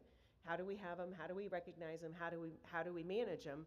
But with a cognitive process, I can teach and model this skill for kids and for adults. All right, so how do we do it? 3 pretty simple things on paper. Everything's simple on paper, harder when you go to do it in real life, right? So how do we nurture hope? Well, number 1, we have to have a goal. If I believe that the future is going to be better than where I'm at today and I have a power to make that future happen, I've got to be able to see the future that I want. Now, here's what I'm not talking about. I'm not talking about program goals. I'm not talking about treatment plan goals. Those are your goals as the professional. That's what you're working on. I'm talking about the very important valued things that children or families have for themselves. When they imagine themselves a week from now, at the end of today, if they imagine themselves a year from now, what is it that they dream of? What is it that they want? What is it that they desire for themselves? So we're talking about what are the things I really want? I was working with foster youth, and we started to ask kids, like, what is your goal? Which is a weird thing to ask kids. They don't often have an answer to that question. Or if they do have an answer to that question, what they'll do is tell you something they think you want to hear as an adult, right? I have an answer ready to go for the adult on what my goal is. But when I ask a group of kids in foster care, what's something you want around your friends? What's something you want when you think about yourself being in a relationship with somebody as an adult? What do you want to do when you go to work every day? Like, there's things we want. That's what we're talking about, the very valued things that we want. Next, in order to get there, what we have to have is pathways. We have to have strategies, ways to get to the goal that I have picked for myself, a way to manage that. And more importantly, what I need to do is be able to predict and manage that there's going to be some challenges and barriers along the way. One of the characteristics of people who score high, because we can measure hope, one of the characteristics of people who score high is they're really good at this part of the goal process. They can think of multiple ways to get to the goal. And so you're always going to see this from us written with an S on the end of the word, is where do we have an opportunity to help people imagine their future self, set a goal to get there, and then help them identify multiple pathways that they can take to make that future possible. That way when they hit a barrier, which is inevitably happens for most of us, we don't begin to think that the future is no longer possible, that the goal's no longer possible. We are able to clearly recognize that my pathway's just been blocked, and I got to find another pathway. Here's an example of how I see this in my work. When a student fails a test in college from one class, and then they decide that college must not be for them. Failing a test in college is a pathway that got blocked. It's not that the goal's over. We'll find another way. But what happens when we begin to imagine that failure is what is part of my life and I don't know how to build other strategies? So how do we begin to be intentional about nurturing other pathways?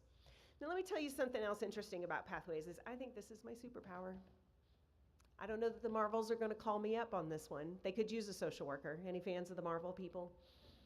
Yeah, they need a social worker, right? They win in the end, but they make some bad systems choices, right? So I think they need a pathways thinker. So here's what I think. I think as a social work professional, I have learned the pathways skill, and I'm really good at it. As a matter of fact, if you have something you want, I can help you brainstorm a plan A, a plan B, a plan C. If that goes wrong, I'm going to call up a friend. We're going to figure out it. Like, I'm a pathways thinker. But here's what I was doing as a practitioner, is that I would also often think through the pathways you had available And then I would tell you the one I thought you should choose. Not because I was directing you or telling you what to do, but because I was trying not to overwhelm you, right? I was trying not to overwhelm you with all of the options. So I would think through every way we could solve the problem and say, well, let's try this. But then what would happen is my client would go out, interact in that environment, interact with that program or service, and then encounter a failure with that and say, well, then the goal must not be for me. So I had to change my practice. Let me put this into a more practical example. Let's say I've referred somebody out to a local church to go pick up some food. They're hungry, right? Mama's hungry and the babies are hungry. And so I say, well, go see Miss Karen at the Methodist church because they've got a food pantry that opens this afternoon at 1 o'clock and she'll set you up. You'll be all right. Tell her I sent you. Y'all done that? You've done that? It's right? Common thing we do. And sure enough, my client gets over to the Methodist church and Miss Karen's out because she had to run up to the doctor. Especially if you've been in rural health care, that's how that happens, right? And nobody else opened up the pantry today, and so my client goes home. And that's it. And I'm left scratching my head thinking, well, why didn't you call me back? I could have sent you to go see Sue at the Church of Christ, or I could have sent you up to see Betty at the Nazarene Church. Like, I got 18 more ways we could have gotten you food today. Why didn't you call me? I didn't help nurture the idea that I had multiple pathways. So we have a role to play in nurturing that there's multiple pathways. And if you hit a barrier, you come back and we'll work on this some more. The third part of hope, and this is the hardest part of hope, really it is agency. It's agentic thinking is the academic term. But since we all work in agencies, let's use the substitute word so you're not trying to figure out if I'm talking about where you work or hope. I'm talking about your willpower or your mental energy. So when somebody has something they want and they can imagine their future, they have a goal, they can identify multiple routes to get there, then how do we also help them manage and give attention to the mental energy that they need in order to stay along that journey? And that's the hard part of this work, right? That's hope. As a matter of fact, if I wanted to, I could say, thank you very much, have a lovely day. I've now taught you everything there is about the science of hope because it is a simple concept. I love what you said, Dr. Lynn, about keep things simple and deep, right? How do we do things that are simple and deep? And one of the beautiful things about hope is that it's simple. But here's one of the weird, interesting challenges I have about my research is the way we use hope in our day-to-day language doesn't actually match how we study it scientifically. Because here's what we do in English language. We say things to each other like, I hope you have a good day, right? Hope you have a happy birthday. I live now in Oklahoma. We say we hope there's no tornado today a lot in that place. Oh, they do it a lot in Oklahoma. I knew that when I moved there, but it's still a lot. So here's the thing. We've had tornadoes today. We have a tornado maybe coming this way, definitely some bad storms. And so I have a goal. You have a goal probably that you even share with me. I do not want there to be bad storms and a tornado today. And when that threat is here, my mental energy tunes up, right? I'm watching the news. I've got my weather alerts on. I give all of my attention to that goal. But do I have any pathways? No, right? I have no control over the weather. I can't make the wish. So here's the problem with our research is usually when we introduce and say we're talking about hope, the initial response to that is, so you study wishing. And we do not study wishing. As a matter of fact, what I want you to do is use the science of hope so that you can start listening a little differently to the distinction in the statements people are making so that you can start to hear when people are telling you a wish or something they want for themselves. And you begin to think, I don't want you to just wish for that. I want you to have hope for that. And so how do I help you have goals, pathways, and the mental energy to pursue it, right? How often do we meet a child or a teenager that says, oh, I really want someday to go off and be an engineer, but I don't know that I'd ever do that. How do I help that from being a wish that kid has to knowing how to actually do it and help them move that strategy forward? Likewise, I want you to use Hope Science to listen a little differently. I work in child welfare for years, and so it wouldn't be uncommon for a mom to come in and say, I want my kids back, y'all just won't let me have them. You heard that before? From a hope framework, what is she saying? Well, she's telling me she has a goal. You all just won't let me have them. Now it's my job to figure out because she doesn't see there's any pathways forward or that what we're asking her to do is taking so much mental energy, she can't get it done. And how do I start to build that back into her again? Through how I respond, through how we provide services, through how we nurture and restore and model that the future can be better. That's how I want you to start thinking about and using hope. So here's the big question then, what do we know? What does trauma do to all of this? How does trauma impact my ability to believe that the future can be better and I can make that future happen? Surviving is hard. And being in a constant state of survival is difficult in order to even begin to imagine what my future is. So number one, we know that hope happens in the midst of trauma and adversity. That's the really good news, right? But that trauma and adversity get in there and they play a little role in all three of those elements. So here's some examples.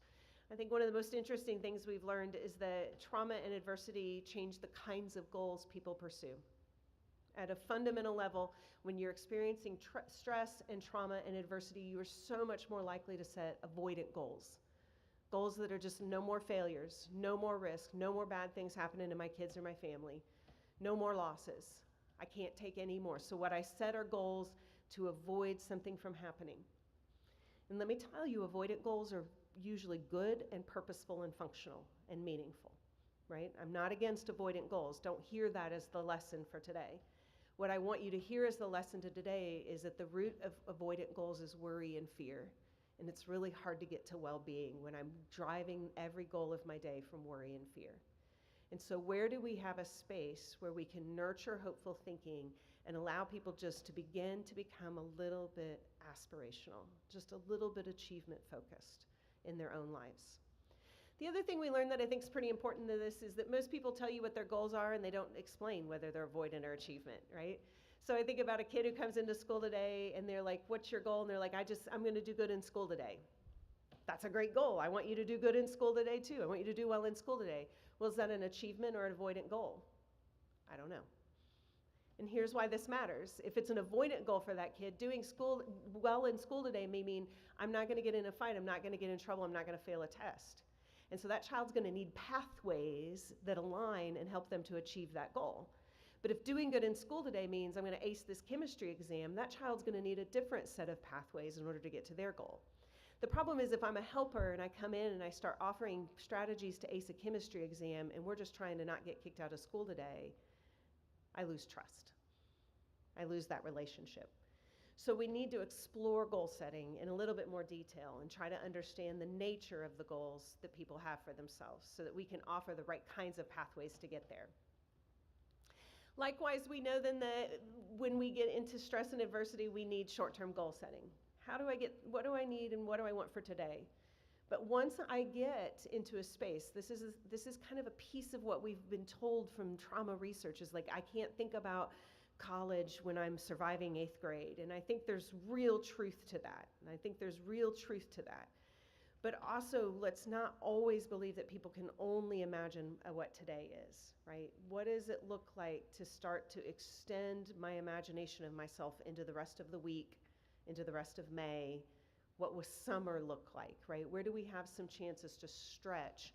But adversity keeps us in very short-term goal setting. Next, we know that trauma and adversity play a role on our pathways thinking. When we become stressed, we actually tend to become linear thinkers about the options we have in front of us. We start to narrow the choices that are available, and we become super linear about this one way, and it has to work, and I'm gonna muscle down, and I'm gonna make this thing happen. And so when people are facing stress and adversity, the rehearsal that there's multiple pathways needs to be done. That's part of being that helper in that space. How do I help you see that I've got multiple ways to get there? And our ability to problem solve and identify and predict barriers or to normalize barriers. One of the things we talk about with foster youth all the time is teach foster youth that all kids have a hard time with certain areas of their life, that it isn't a unique thing to them, because we need to normalize barriers so that you understand then there's routes around this. This is a solvable problem. And so nurturing multiple pathways. Then the third component is willpower. And man, do we get willpower really mixed up in our culture, right? And here's what I mean by this. We have cute sayings like where there's a will, there's a way. You've all heard that one before, right? And where there's a will, there's a way suggests that if I just want it bad enough, I'll figure out a way to get it done. But I gotta tell you, there's so many things in my life that I've wanted pretty darn bad and I've lost the mental energy to pursue. It's why, 8 a.m. I'm having oatmeal and a banana. And at 8 p.m. I'm having some Chunky Monkey, right, from Ben & Jerry's, right? I have plenty of pathways that were available to me to continue to make good choices around my nutrition, but what happened is my mental energy gets depleted. Let me give you another example, though. Here's what we know about mental energy and willpower is it's not infinite, It's just like your physical energy, it gets exhausted. We only have so much that we can use and give attention and intention to the goals that we're pursuing every day. And what we know is as willpower goes down, our ability to regulate emotions and mental regulation goes down. Here's the best place that you can study this phenomenon is Walmart at 8 o'clock at night. Y'all been there, right? We've all gone to Walmart at 8 o'clock at night. What's happening in Walmart is a hostage situation between children and their parents, right? What's happening is parent has been working all day, they've been managing and doing everything else, and now they're just trying to get some milk and a poster because the kid didn't tell them you had to do a poster project for school tomorrow. And the kid is negotiating for their life, right? And all of a sudden there's a doll and a Kinder Egg in the cart, right? Because my ability to manage and emotionally regulate and my willpower has been depleted and I'm surrendering to the negotiation, right? That's what we're talking about, the mental energy we have. So where are we? Here's the challenge to you. Where in your programs and services are you just assuming that the goal is so desirable that the willpower is just going to follow it? And where do you maybe need to renegotiate that a little bit? Here's where I first saw it in child welfare is if she loved her kids, she would. And what we're assuming is that the willpower is abundant enough because the goal is so important. And yet, that's not always the outcome we would see. And she loved her kids, but the pathways we had in front of her were so big and so overwhelming or so difficult that she couldn't take the first few steps. And so we have to think about how are we managing mental energy? How are we nurturing willpower? What does that begin to look like? Because trauma and adversity are willpower drainers. Now let's talk about it in the opposite. There's 2,000 research studies on hope. There's 7,000 or more studies on hopelessness. We actually understand hopelessness far better than we understand hope right now in research. So let me ask you this. What is hopelessness? How do you describe it? What's the opposite of hope? Despair. The most common word we hear when we talk about this is despair. What's some other words you think of? Fear. What else? Giving up, surrendering, quitting. There's a despair. So when I say to you, hope is one of the strongest predictors, there's lots of things that contribute to well-being, but it's in there. It's one of the strongest predictors of well-being. Maybe that's a little hard to reconcile. Like, how could the belief that my future can be better and I can make that future possible, how could it possibly be so powerful? So what maybe I need to offer you is the power of hopelessness. The idea that my future's been determined and there's nothing I can do that can make that future happen is a powerful drain on your well-being. And so we have to be intentional about this. So here's what it looks like when we start to lose hope. We have a goal that we want, we have something we want, something we desire, but we're running into barriers and obstacles, or the pathways are getting hard and it makes us mad, or whatever substitute emotion you put in there if you're not one to get angry, passive aggressive, cynical, anxious. There's lots of nice substitute words. Here's what I want you to do. I want you to think back to the last interaction you had with someone who was really mad. They were really angry. Maybe not even at you. They were venting with you, right? They were really angry. And I want you to look at that again through the hope lens now. Did they have a goal that was getting blocked? Were the pathways too hard? Or was it taking so much mental energy that they couldn't keep going? Because see, now what I think we have here is a problem-solving strategy that's pretty simple. I can break down the problem you have at hand and start to think about how do I build a strategy in here for you that nurtures and restores your belief that the future can be possible. But after repeated attempts, we do move to despair. You're right. Despair is closely linked to hopelessness. But here's what's interesting is it's not actually quite hopelessness. When I'm in a state of despair, I still desire the goal, but there's an urgency, right? And something has to happen. And so when we see people in a state of despair, what we see is desperation becomes the pathway. Here's where I see this in my work. I'm a college professor. It's final exam week. Cheating. I hate when people cheat. I try not to catch it. I genuinely am like, please don't let me see that because I don't want to do anything about it. I don't like the consequence for this choice that you've just made and put us both in, right? What happens when I teach graduate social workers? So what happens when I catch a graduate social worker's cheating on a paper? Well, they had a goal they desired. Their goal is to be a good social worker, by the way. It's not to pass my class. The goal is to be a good social worker. To get to be a social worker, they have to pass my class. My class is a pathway for them to do that. And they ran into barriers and they couldn't get it done. And so they took a desperate pathway to get to the goal they desired. And now we've got to do something about it. Where have you seen despair in your work? I was with Child Advocates the other day, and they said when a non-custodial parent takes the child and runs, yeah, that's desperation. When I think about a teenager that's busting out car windows in order to steal, jackets and sunglasses in order to sell them and get a little money for the weekend, that kid has a goal, right? And they've got a pathway. It's just a desperate pathway. And so where do you see despair in your work, and where do you have an opportunity to help nurture and restore better and more viable pathways? But the loss of hope is apathy.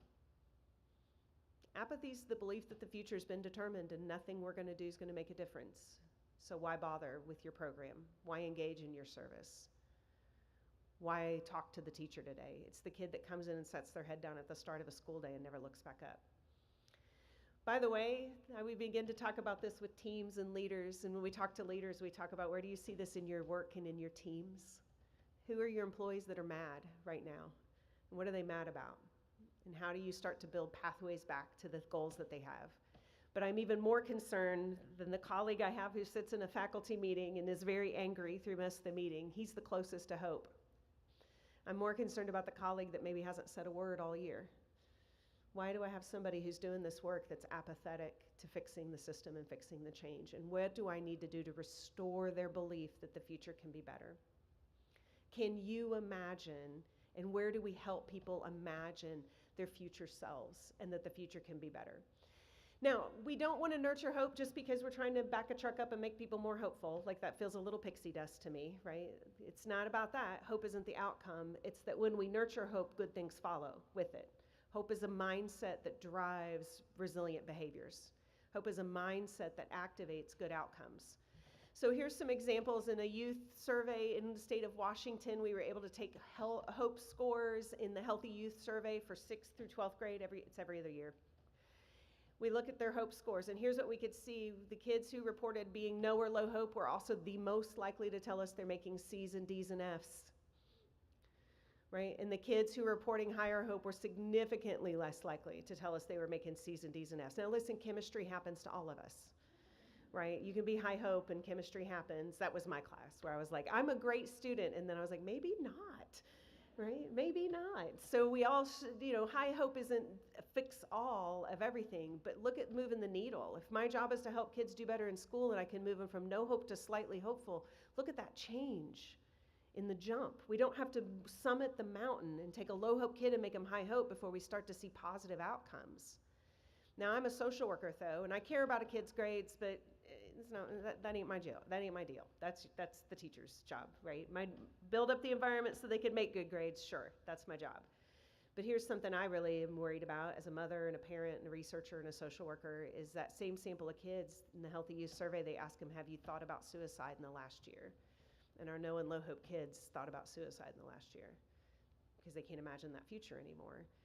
And I'm going to tell you, depression and mental health is a real thing. So our high hope kids also had some exposure to suicide, but where do you want your kid to be in this scale, right? Where do you want your kid to be? And so how do we move a kid who has no hope to slightly hopeful and see this kind of reduction? It's a protective mechanism. It's a buffer. It protects against adversity. So where do we need to nurture hope and get really intentional about hope? In that same study, it asked them if they had attempted suicide, and what we could see is the high hope kids, it falls off completely. No high hope kid had attempted suicide in the last year. It was largely the no and low hope kids who had moved from thinking about it to having a plan. The power of hope is we can teach it. I think it's also one of the best descriptions of the work you do. I think this is what you do. I think programs and services were meant to be doing these things. But I actually think we've lost a little bit of our attention towards it. And it's time for us to get really intentional and give attention back to, we believe the future can be better. Here's the vision I have. I want every child abuse investigator, when they knock on a door in any one of our neighborhoods today in order to investigate, that they walk in the house, probably their first thought's gonna be, this is bad. They shouldn't be there if that's not true, right? So an investigator walks in the home and their first thought's gonna be, whoa, this is bad. I need their immediate second thought to be, but the future can be better because we can make that future happen with you. Changes the way I interact. It changes the way I do the work. It changes the way I think about myself and my own well-being in this space. And it changes the outcomes. It sets a different tone. And so we've been working with organizations about how do we nurture this? How do we be intentional? How do we do assessments? How do we do case planning a little bit differently, where we're just being really intentional. I was with a group that does recovery for moms, substance abuse recovery, where parents come in and live residentially. And I said, where are we helping them imagine their future self that's sober and thriving and parenting? Like, what's the actual activity we're doing that has that experience? They're like, we're not. We got to put it in. So they've started adding that into group work. How do we help explore that there's multiple pathways? How do you help create these kinds of future memories? How imagination's the instrument of hope. How do we begin to imagine ourselves in the future? We have a project in Oklahoma with foster youth where we wanted to see if, could we nurture hope in foster youth? Could a caseworker specifically nurture the hope of a foster youth? So here's what we did is we asked foster youth, does my caseworker basically help me identify goals that are important to me? Do they help me find pathways and strategies to get there? Even when things go wrong, I know I can count on that caseworker. Is this a meaningful person to me? And what we could see is when the youth said, yeah, my caseworker does that. My caseworker does that for me. I say yes to all of those things when I think about the person that comes to my house once a month to check on me while I'm in foster care. And when they saw that, we could see that their own hope score comes up. So we know you can nurture the hope of people in your lives. We know you can do this work. But here's what's more important, because hope isn't the outcome. We wanted to see was there some differences in these kids and their school relationship? And these are the kids that said, yeah, these are kids that made better grades in school, identified school as something that was important, and said they were enjoying school. And we got really close. It wasn't there statistically, but it was really close to seeing a difference in truancy and suspensions. It was merging on statistical significance. You matter. You matter. You do this work. You nurture the hope.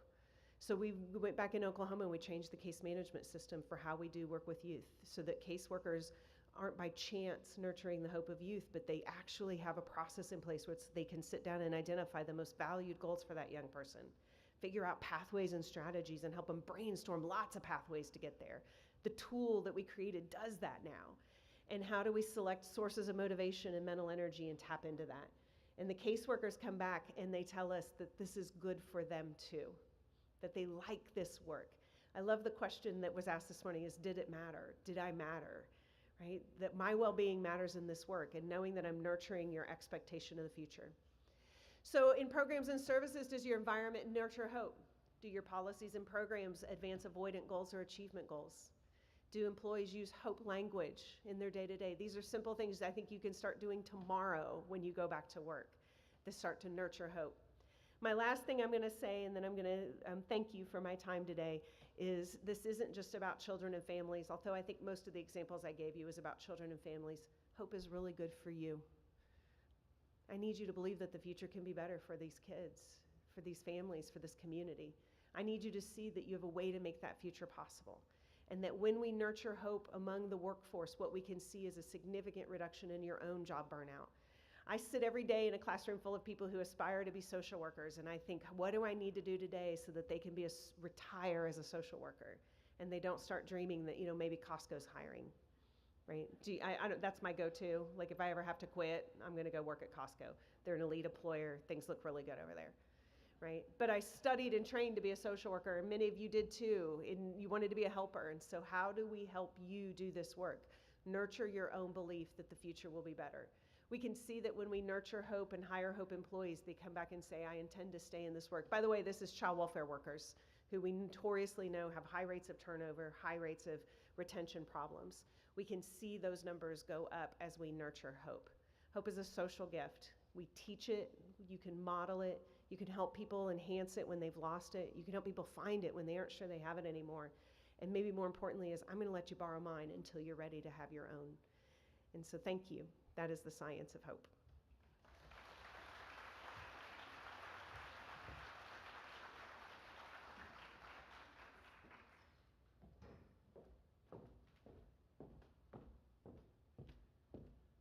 All right, let's say thanks to Dr. Ferris one more time. I think Dr. Lee and Dr. Ferris are going to have to cut out before our day is over to catch some flights, hopefully before the rain causes issues with those sorts of things. So we're thankful for them for being here with us today. I do want to move us on to our next presenter.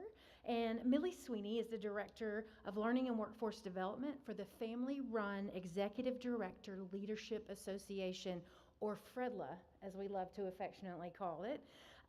It's a national family-run organization that focuses on supporting families of children and youth with behavioral health challenges. It spans the children's mental health and child serving Millie has spanned the mental health and child serving systems. She has over 25 years of experience in navigating systems with and on behalf of families, advocating at both the individual and policy level, and building collaborations with professionals and systems. She has a whole lot of other stuff in there too, but what I really want to tell you is the cool thing about what I do is we bring people together, right? And I stand where I stand in my work because people have invested in me, and I have come across almost all of you at some point in our work. And if I haven't reached out to you for help or questions or understanding, there's a really decent chance that I will at some point. And so I'm giving that to you as a warning because I didn't really give that to Millie when our paths crossed about 10 or 12 years ago. Because not only did we cross paths professionally to get to know each other, Millie has become one of my dearest friends. So it's a little selfish that I get to introduce her to you today, and her work to help support families and children in our state and in the country. Fredla is a national organization. I heard her give this, I did not hear you give this talk. I heard you give me a preview of this talk.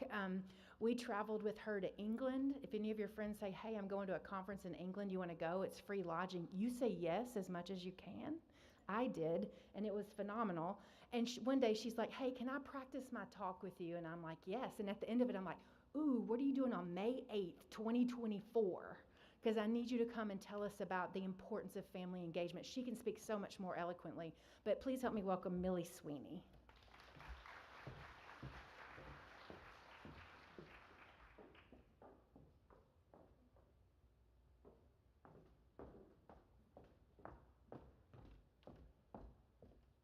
Good morning.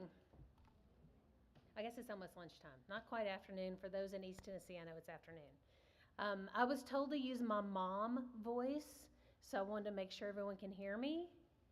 We're good? All right. It is great to be here today, to be able to do some work with people that share similar passions that I do.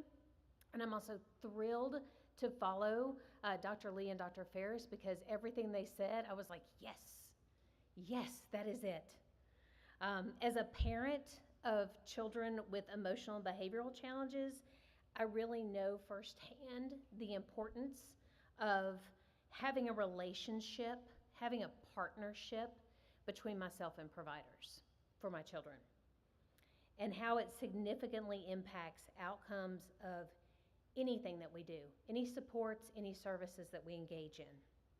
So I want to share some information about outcomes that matter to youth and families and how partnering with them helps facilitate those outcomes that you've heard today, helps nurture that hope, helps build those relationships that are important for families that you encounter.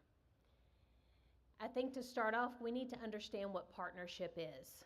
So I want to find out what that means to you before I talk about what it means to parents.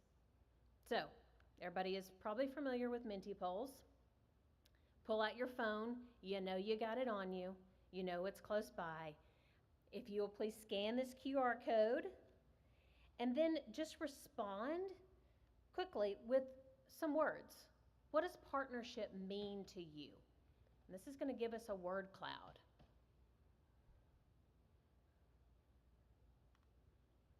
Once everybody has a chance to scan that.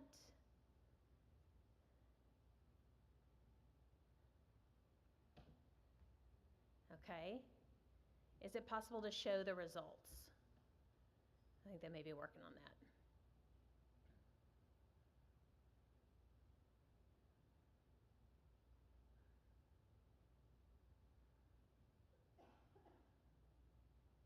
You may have to submit something for it to show up.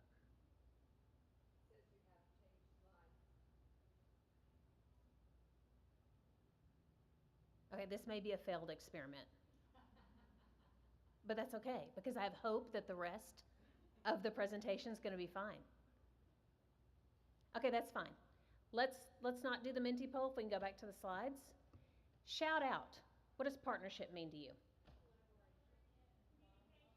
Collaboration, communication, You got to use your mom voice too, your dad voice. Sharing ideas. Yes. Buy-in, absolutely. Okay, I heard some words that definitely resonate with parents. What I want to do, though, is tell you, if this works,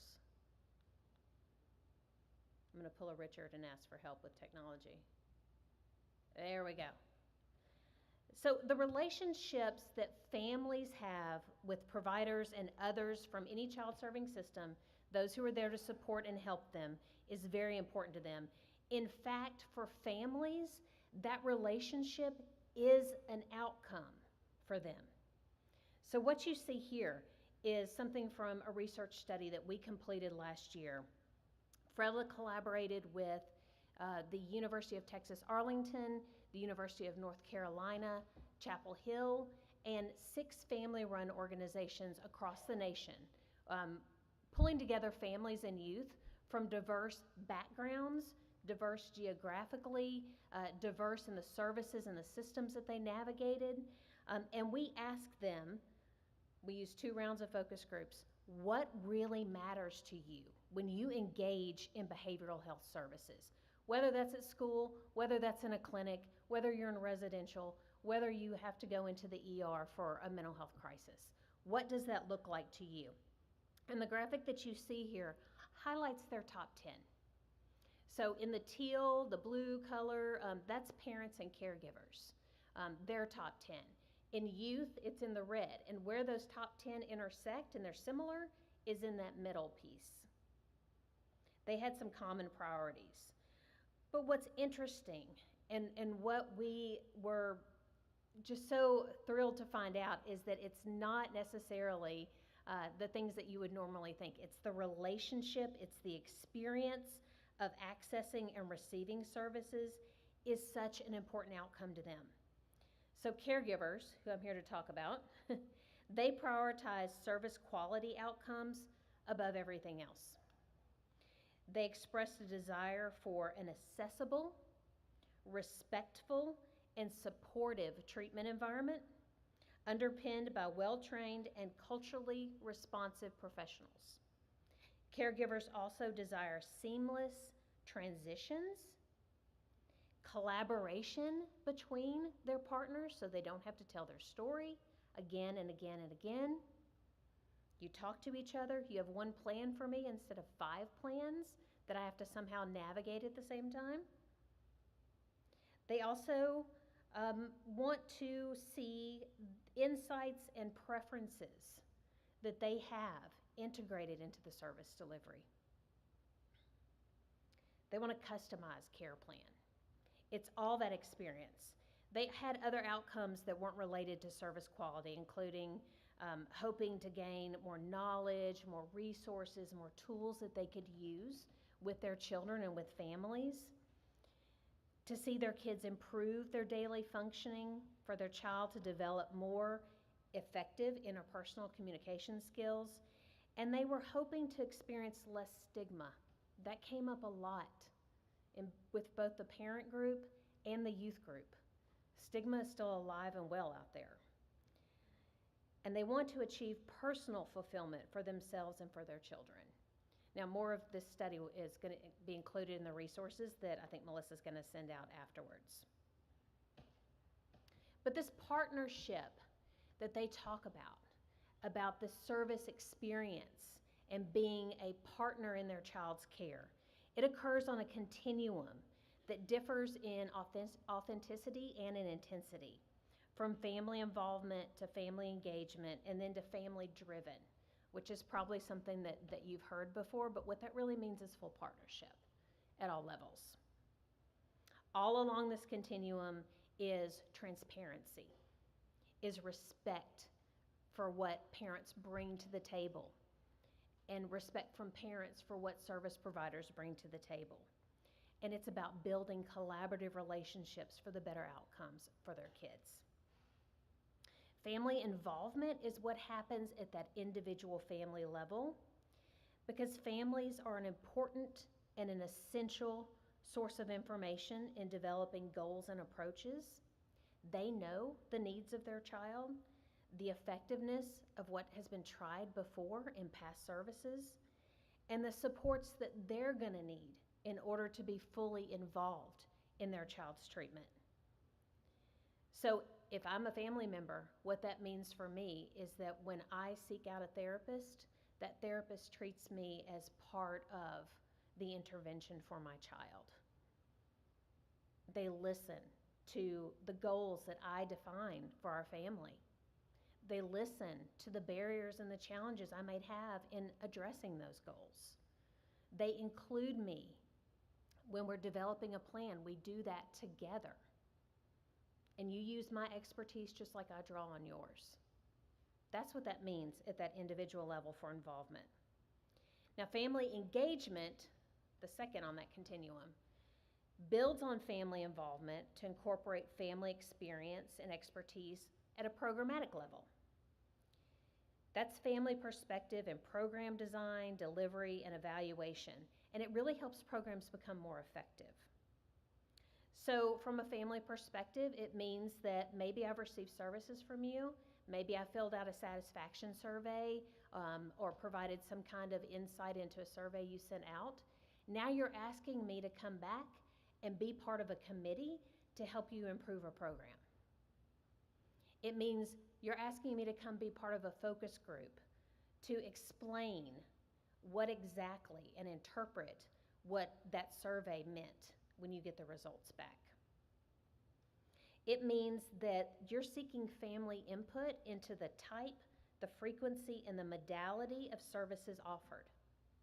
If I say, I really, really am getting something out of this service, but I can't be in person every time, is there a hybrid option?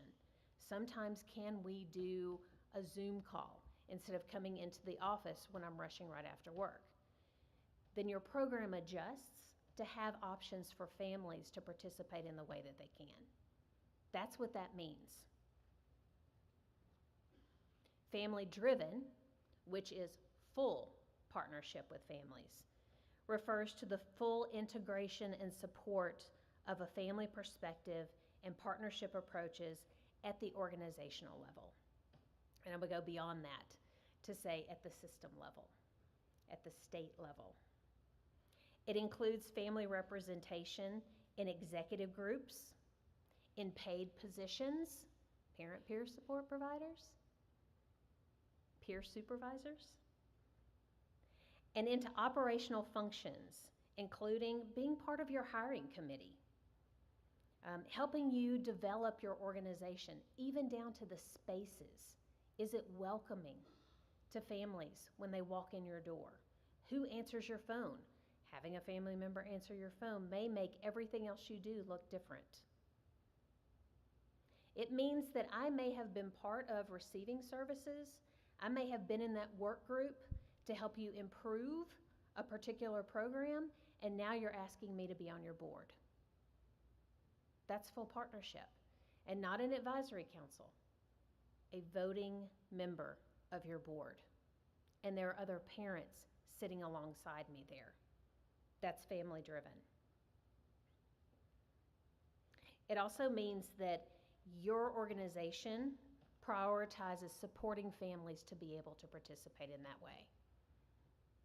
The time of your meetings, I know you've heard this before, stipends to get there, for transportation, for childcare, all of those things, they are absolutely critical. And that's what families say helps with getting the outcomes that we all want to see. When you're engaging families, it's not just one person's responsibility. In System of Care grants, SOCAT here in Tennessee, I work as part of a National Training and Technical Assistance Center. Fredla's a partner.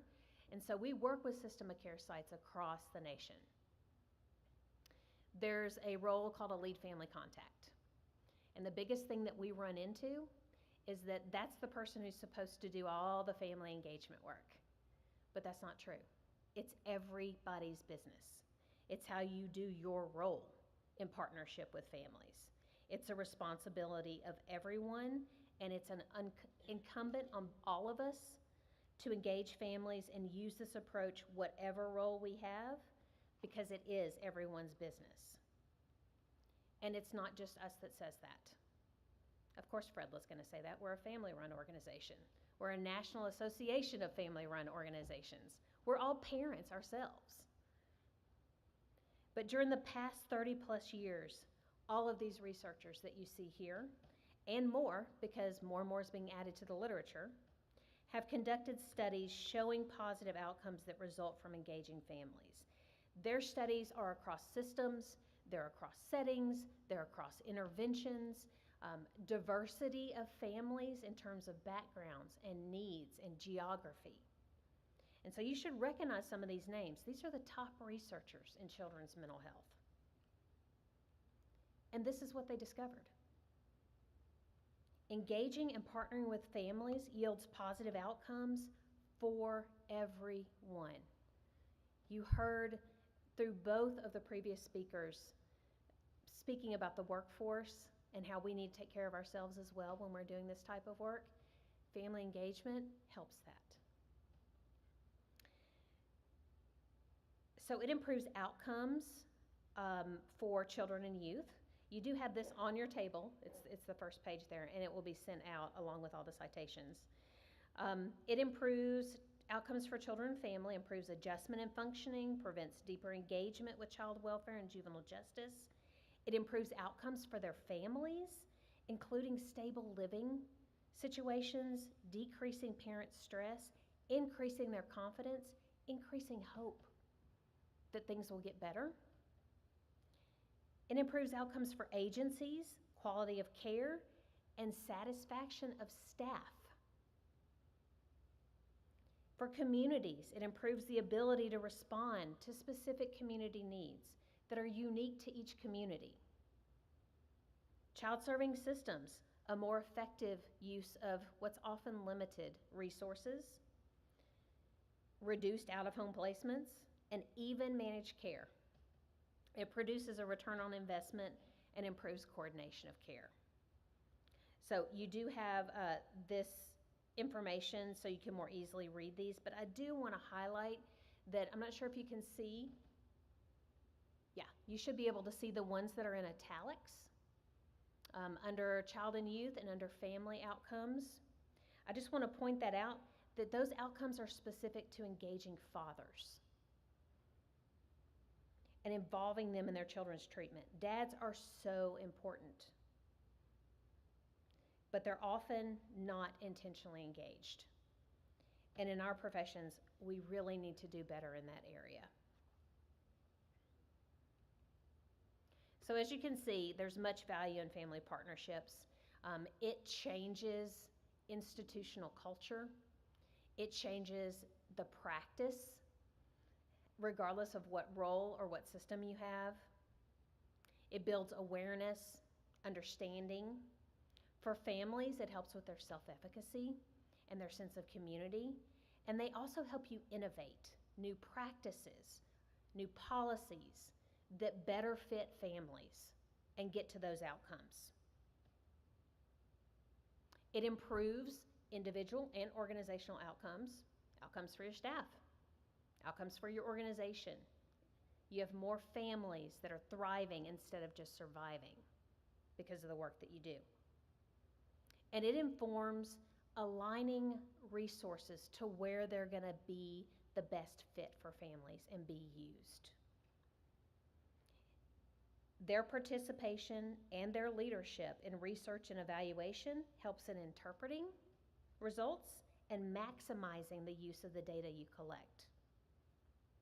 Engaging families in policy work yields policies and processes that positively impact families and youth and often can avoid those unintended consequences of policies that are developed in a vacuum without family input. There are tons of ways to engage families. I'm being cognizant of time because I'm between you and lunch, which is never a good place to be. So lots of different ways. On your table, because this is small print, because it's so much information, The third page has these outcomes into 50 family functions. For whatever your role is, whatever part of this circle that you have, I just want to touch on a couple of the family functions, but what I really ask is that you make note of what these are and begin to consider how you can partner families in these ways based on whatever your role is.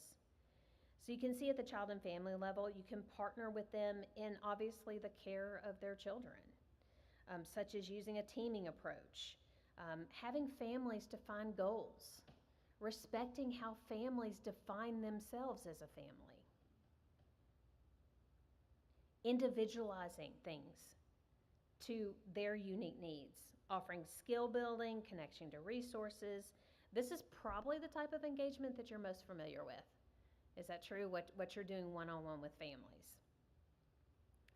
You may also be somewhat familiar with the activities that are listed in the agency area on the graphic, such as gathering care satisfaction data, training staff to effectively engage families. Do people have engagement training for their staff? Yes? I'm not seeing any hands go up, and that really concerns me. Okay, thank you. If not, we need to talk. Find me.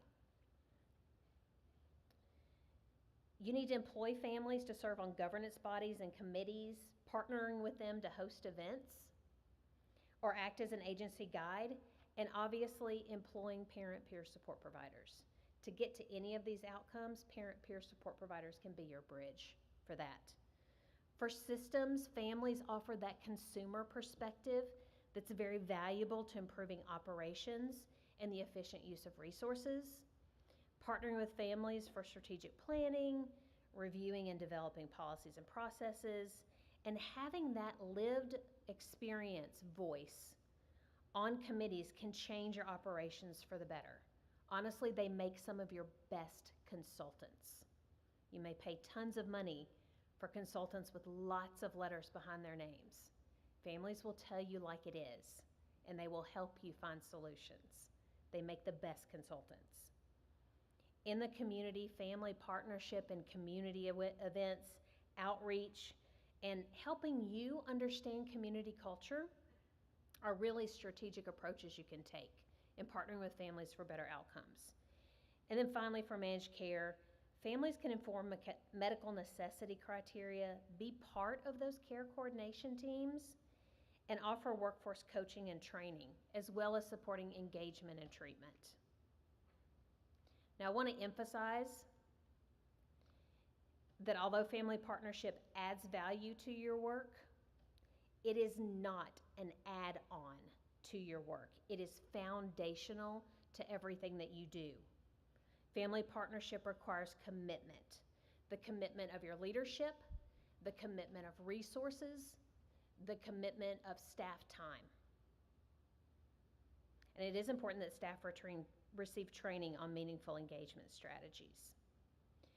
Also be strategic in how you recruit families for different roles as you're partnering with them, including having a clear description of what you're asking them to do and how they're going to be supported to do that. Training for them, stipends, bus passes. To retain families, their participation has to be meaningful. I cannot underscore this enough. It is not a checkbox on a sign-in sheet. That's not family partnership. That just means they showed up. You probably had food.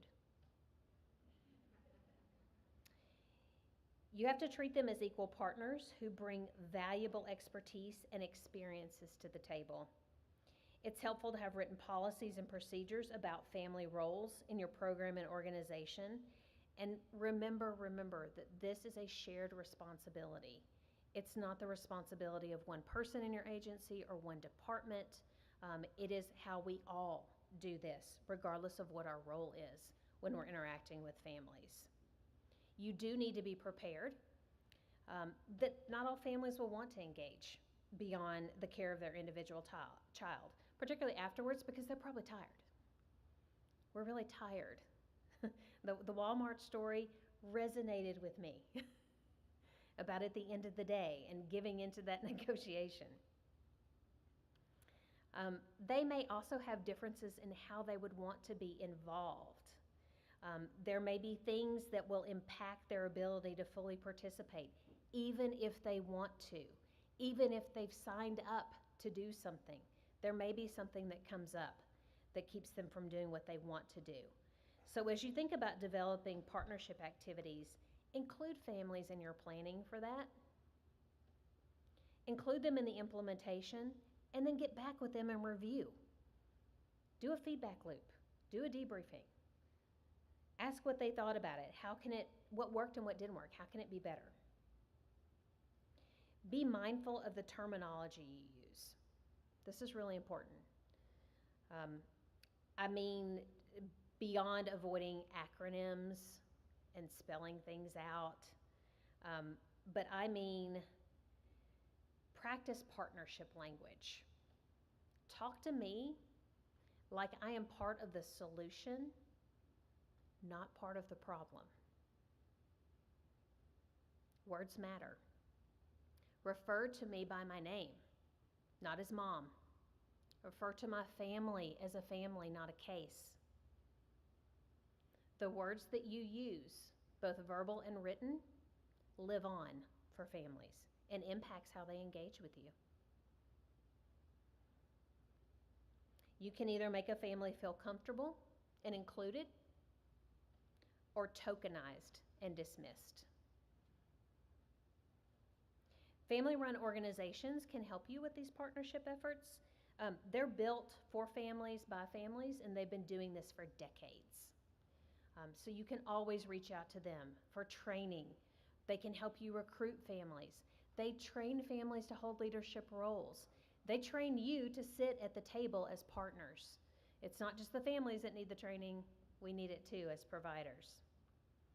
Authentic family partnership happens when the voice and the expertise of parents are valued, when families are viewed and used as a resource in the support and success of their youth and others, when authentic family voice is present, it's empowered, and it's interwoven throughout the system and throughout individual organizations, when caregivers, as I said, are valued for their experience and their expertise, what they know about their children, and not as the problem.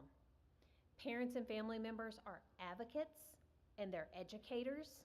I learn something every time I work with a group of families, every time.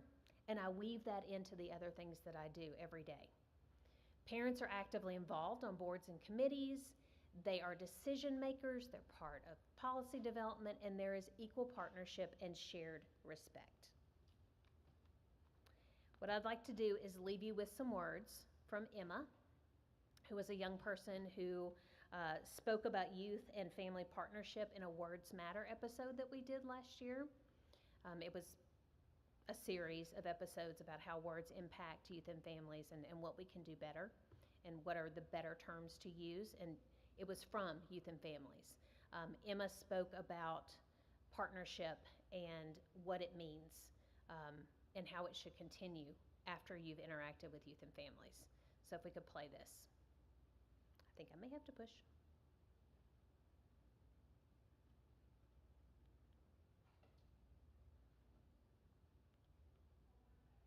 Okay.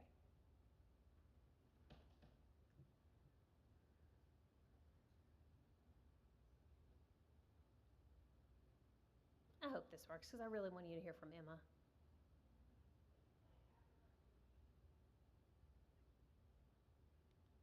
Is it me having to push? Okay, there we go. And the positive partnerships I've seen where I talk to them about these issues, they actually start to spark. Oh.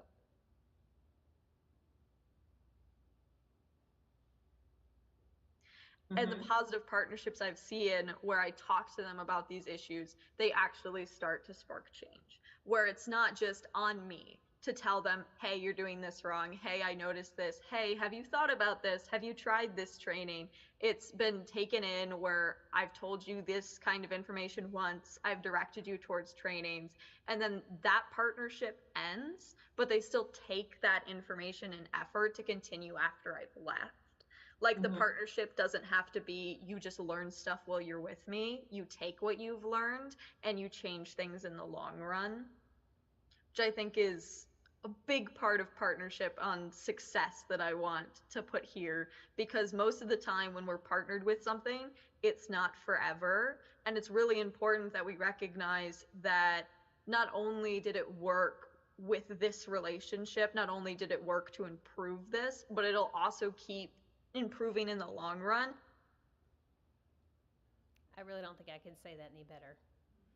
Take what you learn with each family and apply that to the next. Because families as partners, it gets us to the outcomes we got into this work for. So thank you for having me.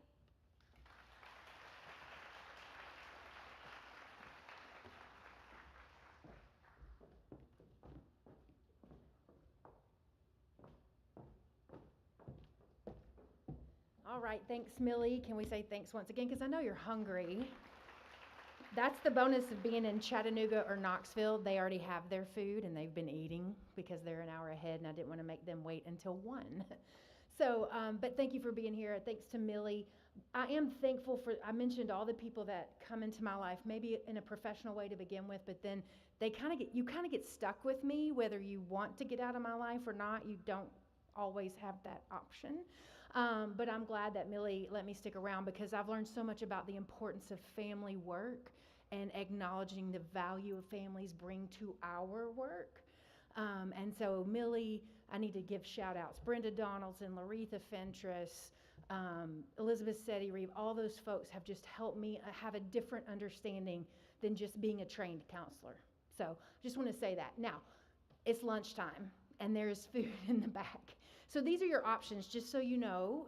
So watch parties, you guys have a nice break. We'll see you again at 1 o'clock Eastern. So I lied, 12:30 Eastern. I'm just making stuff up.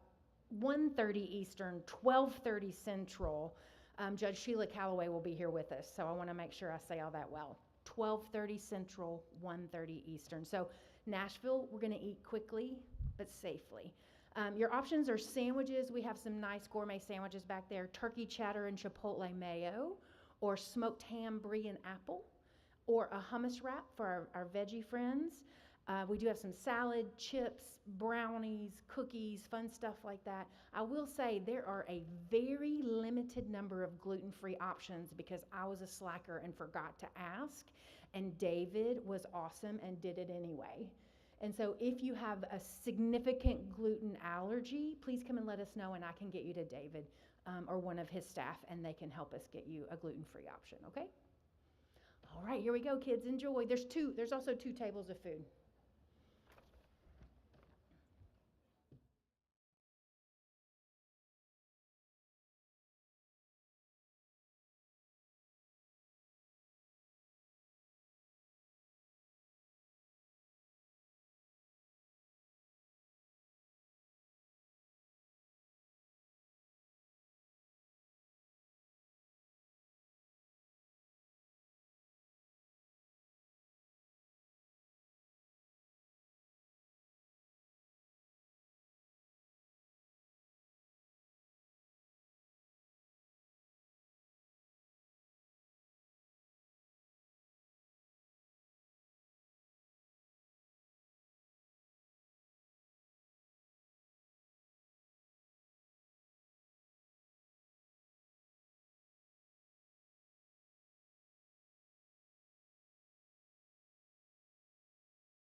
compliance monitor with TCCY.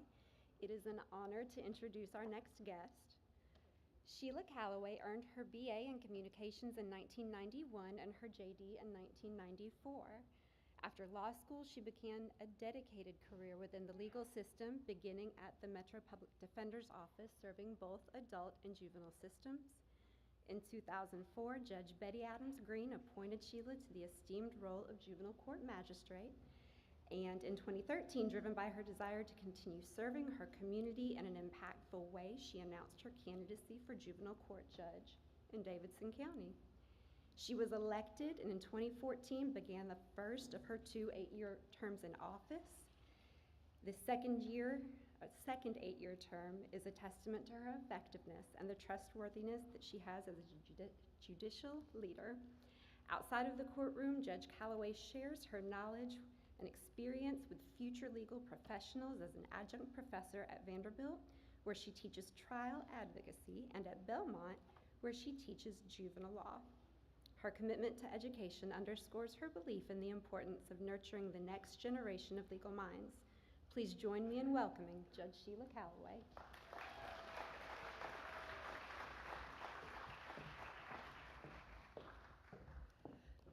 Thank you, Teresa. Woo. Thank you, Teresa. Let me back up. I forget I have a loud voice.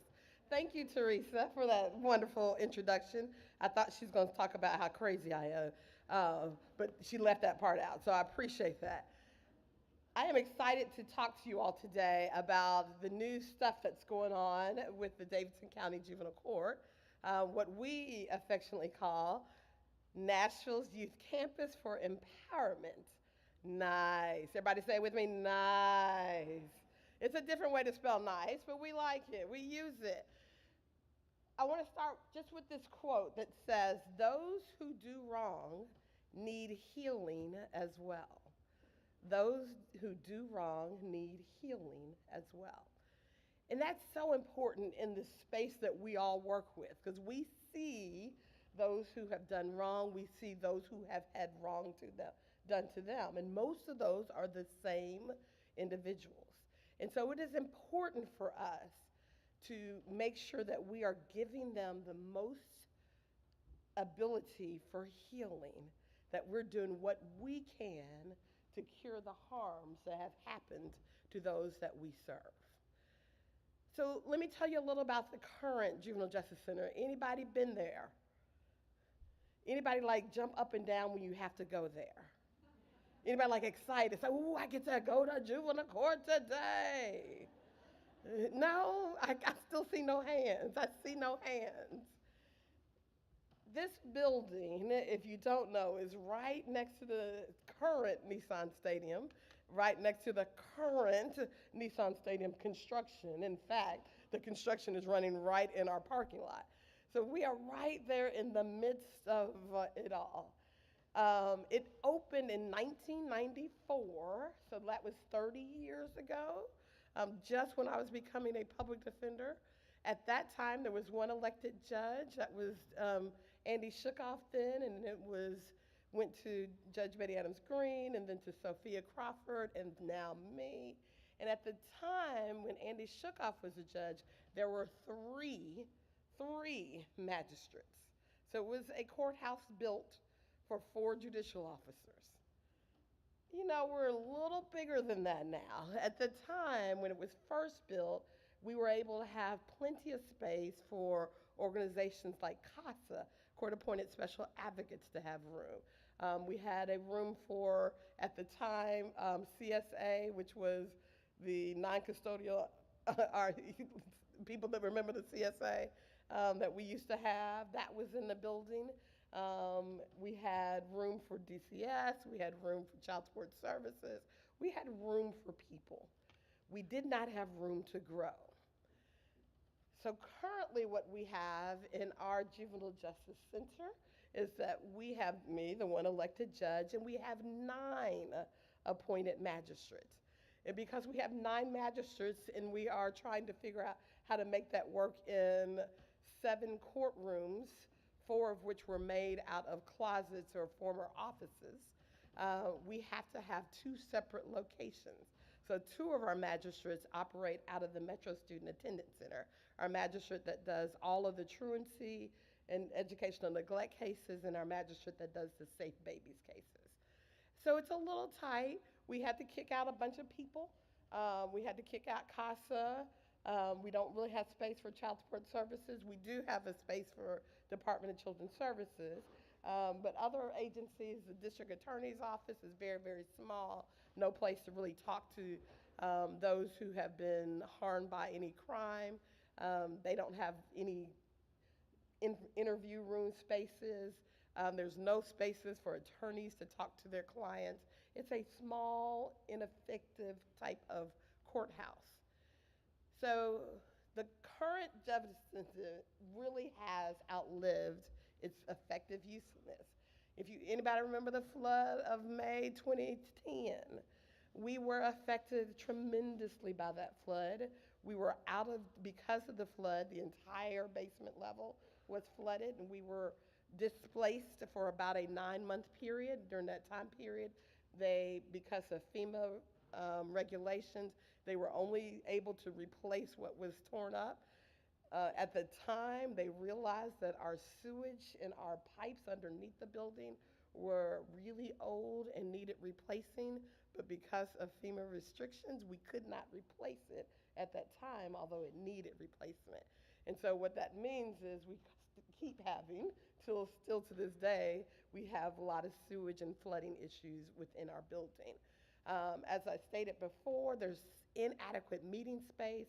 You can't really talk to people. You're sitting at the hall with about 50 other people, and you're saying, when you go in there, don't tell them about this, or tell them about, and you can't really talk about the things you really, really need to privately talk about with your clients. And it is not in any way, shape, or form trauma-informed. When I was a magistrate, I had a case where there were 2 gentlemen who the state originally asked that they be transferred to the adult system. They were not transferred to the adult system, but their case was very, very significant.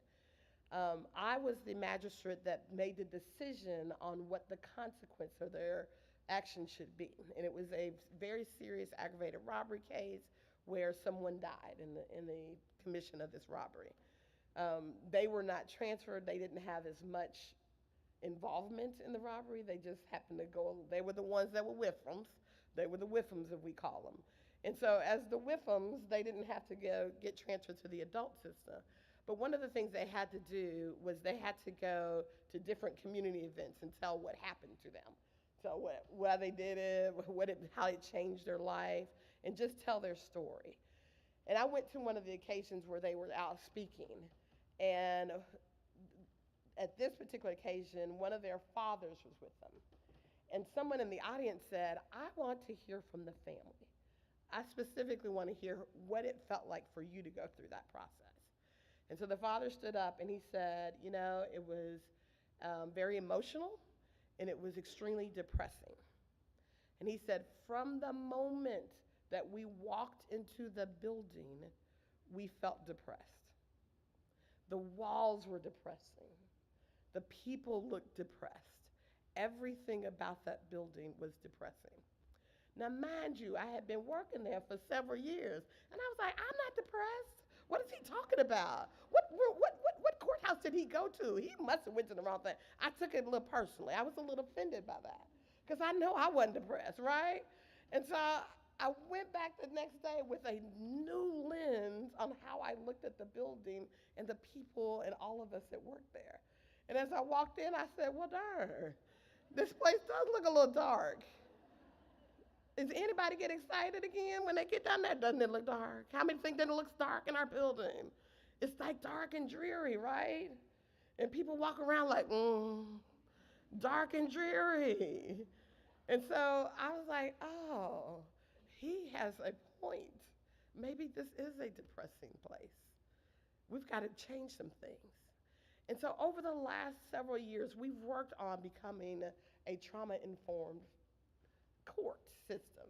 And we've done some stuff with our staff, with the way we handle cases, with the things that we do.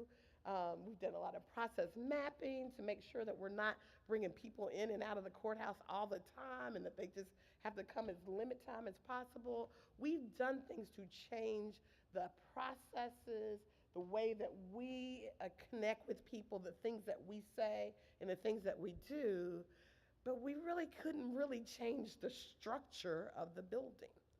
And the building is not trauma informed.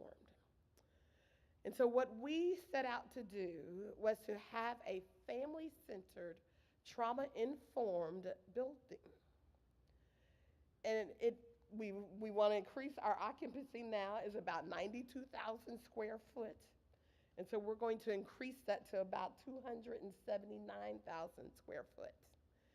And it is going to be designed to meet family justice needs beyond 2035. And so we're super excited. We have located the property. The property is on Brick Church Pike. It is right where the Almena Shrine Center used to be on Brick Church Pike. If you know where the Taco Bell is, I'm right down the street from the Taco Bell. I am a Taco Beller. If you know where the Subaru shop is, as you can see from my size, I'm a Taco Beller. If you know where the new Subaru building, I just bought a Subaru a year ago, and so now it's right down the street from my work, and so I can park it and then walk to work. And when I said that to somebody, they laughed. I don't think they think I'm gonna walk for real, but I might one day. So we picked that space for several different reasons. For the proximity to the downtown loop, it's easy access for our attorneys and for court partners to get wherever they are right to that place. There's accessible public transportation in that area. We're gonna have wonderful, wonderful public parking and green space. Where's the green space in our current building? Oh yeah, it's at the Titan Stadium. Where's the green space? We can't wait to have some green space. And so we're looking for, if you can see, we're not far from where we used to be. That top dot, let's see, that green spot is where downtown corridor is. That bottom dot is where we currently are, right in the downtown. And so we're just a little bit over the ways to the north. That's where our new spot will be. I hope y'all can see it. They got it one up here. I can't see. I'm gonna have to get new contacts. So literally, it's not just going to be a juvenile court building. It's going to be a campus that includes a 24-hour assessment center for youth who are in crisis. So you know what we do now, a child who ran away from home or violated curfew, they go to our pretrial detention facility currently. And because it's a non-detainable charge, we call the parent and say, come get your child, you got 2 hours. And they say, I can't come get him, it's 2 o'clock in the morning. If I come and get him, he's gonna run. And we say, well, come get him. That's what the law says. And then they say, I'm not gonna come, then what do? Then we call DCS, and DCS says, for real? Well, can you give us 4 hours and we'll talk to the parent? Okay, we give 4 hours. And they try to talk to the parent, come and get your child, come and get your child, come and get your child. And either way it goes, it never goes well. We gotta stop that cycle, right? And so what we're gonna have is a 24-hour assessment center so that those youth who are in crisis and the parents who say, I'm not coming right now, we have time to work with them. It will have a respite, 12 respite beds that we will be able to use while they're in crisis so that we're not overburdening the department and that we're not putting too much on a parent who's not ready to handle it. We will be able to resolve those things there. We will have a safe exchange center for those parents who have to change custody of their child or for visitation or parenting time, and for whatever reason they can't get along in the community and they can't do it at their own houses. Right now we send them to the police station. And how is that for a child to have an exchange at a police station? It's not very trauma-informed, so we will now have a trauma-informed exchange center so that a child can see a bright side of an exchange. It will have a therapeutic visitation family room. So there'll be like a little family house, a family center. And in that house, we'll have a living room, and it'll have a little mock bathroom and a small little kitchen so so that when people are doing their therapeutic visits or their or supervised visits, we can really see how they respond in a house-like setting. Because who wants to do a visit at Chuck E. Cheese? How many of us had breakdowns with our own children at Chuck E. Cheese? Every time I went, and anybody sent a birthday party request to my child to go to Chuck E. Cheese, I got to falling out already. Just when I opened the invite, oh, I gotta go to Chuck E. Cheese, oh Lord. It's a hard place to do. So when you think about where we are trying to assess a parent's ability to be a parent at a really non-accessible place, we will have that place. We will have a place where they can make it their home for the time period that they're doing their visits. So what you see on this scene is the vision statement and the mission statement and the value statement that we have adopted for juvenile court here in Davidson County. And the bottom line is it's our job to prevent problems, to promote the positive potential of everyone that we come in contact with, and to pursue fairness and hope. And we have a list of value statements. One of the ones that I like to say is that no child is expendable and every child has intrinsic value. And so we want to make a center that focuses on that. We had the privilege of working with a design team that include DLR Group out of Florida, SGS is here in Nashville, Chin Planning, Barge Cawthorn, and some whole lot of other folks. And then our construction management team is Bell Construction. And they have been doing an amazing job of taking what our vision and our beliefs are and making a new campus. They started our process with a values. I never knew all this went into building a facility or a house. I never built a house. I've never built anything, not even out of Lego set. I don't build stuff, but this has been an amazing process. And so we went through what they call the value system, where they're looking at viewing architect through the lens of user experience and sustainability.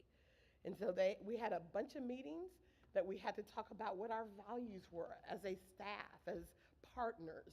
And they got some themes from that. From our comments, they built their goals of what our center would be like. And then there were ways to measure to make sure that we were doing what we're supposed to be doing in the space that we're designing. These are some of, let me go back, sorry. These were the themes that came out for us as a staff and as community partners that were a part of these meetings, that we wanted a place that makes sure that there's emotional resilience and psychological safety, that there's access and equity, and that there's physical resilience, healthy indoor environmental quality. Because we've been living with some sewage stuff for a long time. And so we tired of the sewage stuff. So we want a healthy indoor environmental quality. That's super important to us. And then some of the goals and the metrics that we decided, making sure that there's a connection to the outdoors and the design that's going to be helpful. We had a lot of community engagement events. From those community engagement events, the things that stood out where everybody wanted to be safe and welcoming, having a warm design, being a connector, having a campus-style flow, access to green space. And, you know, for me, as the non-traditional type of judge, I wanted a non-traditional design. And that's the things that we've been working on. You know, the biggest part of that Nashville Youth Campus for Empowerment should be that empowerment, that everybody that comes in there, we want the process of people becoming stronger and more confident, especially in controlling one's life. That's for all the youth that we serve, all the parents that we serve, our staff, our partners. We want everybody that's working in that space to become stronger. We talked about the different styles of how we should design, and so we all ended up with a distributed site strategy, and that strategy helps the green space. We get more and more green space with that. It increases the daylight the natural daylight from that spot that we get, and it also supports the mission and visions and values of the court. We settled on a bridge concept. There were a bunch of concepts that that they had us look into, but we liked the bridge concept. And when we think about what we do in the profession that we're all in, is that it is our job kind of to link people together, to communicate, have union. What I like, that bridge person offering thoughts and experiences in order to comfort others in times of needs. That's really what we all are doing on a day-to-day basis.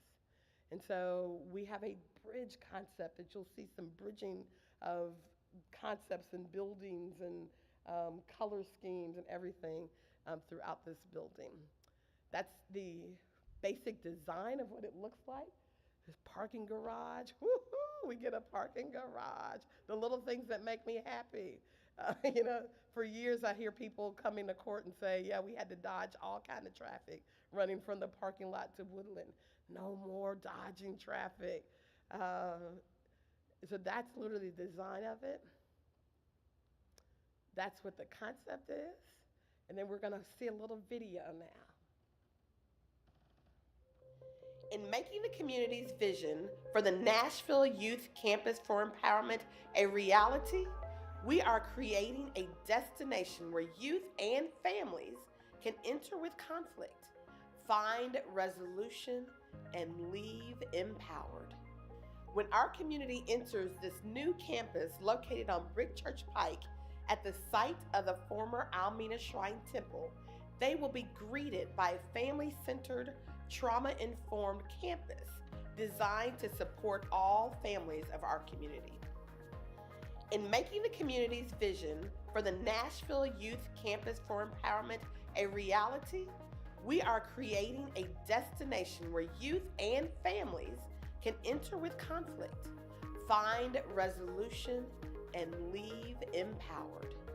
Nashville's family justice needs beyond the year 2035. This site was chosen because of its proximity to the downtown loop and being centrally located in the county, for its easy access for attorneys and other court partners, for ease of accessibility to public transportation, and adequate space for free parking for the public and staff.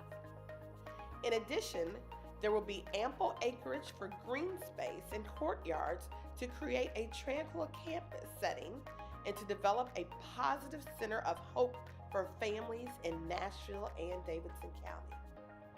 This campus will be home to Davidson County's new juvenile court and Metro Student Attendance Center.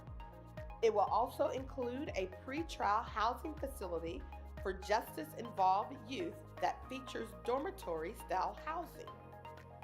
The campus will also include a new 24-hour assessment center for youth in crisis, runaways, and other non-detainable youth, and a safe exchange facility that will serve as a safe, neutral location for custody exchange for families with past domestic conflicts. This facility will also be used for supervised and therapeutic custodial visitation. NICE will add additional benefits to the existing neighborhood as well, including road infrastructure improvements between World Baptist Headquarters Boulevard and Brick Church Pike. Water and sewer improvements will benefit other surrounding developments and encourage future growth of the area. Multi-purpose space that can be used for community meetings and events. Public parking that can help prevent neighborhood parking issues as mixed-use development comes to the area. Improved public safety through increased presence of police vehicles as a deterrent to crime. And shared outdoor recreational spaces such as greenways and outdoor plazas.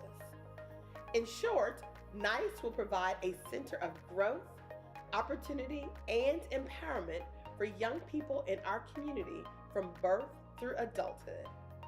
Welcome to the Nashville Youth Campus for Empowerment.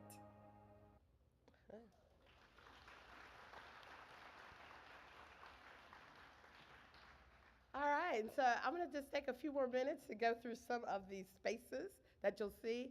These are not finals. These are just where we are conceptually now. So some of the things may change a bit, but this is what the shape and the square footage is all about the same. That's not going to change, but just some of the inside colorings and stuff like that.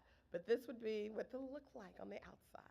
And so that's the main building. To your right is the parking garage, a parking garage. And you just walk right over to the building, a parking garage. And it's free, a free parking garage. You just, yeah. You just go in there, you just park your car, you walk right over to the building. It's super exciting. And no cars will be going down there. The only thing that could ever go down there is an emergency car. And so if you see an emergency car, don't walk. But everything, you just get to walk all the time over there. All right, the public entry. So you walk in through the security desk, and you can either go up the stairs or go around the corner to the elevators. That's what it looks like from the under stairs. There'll be our information.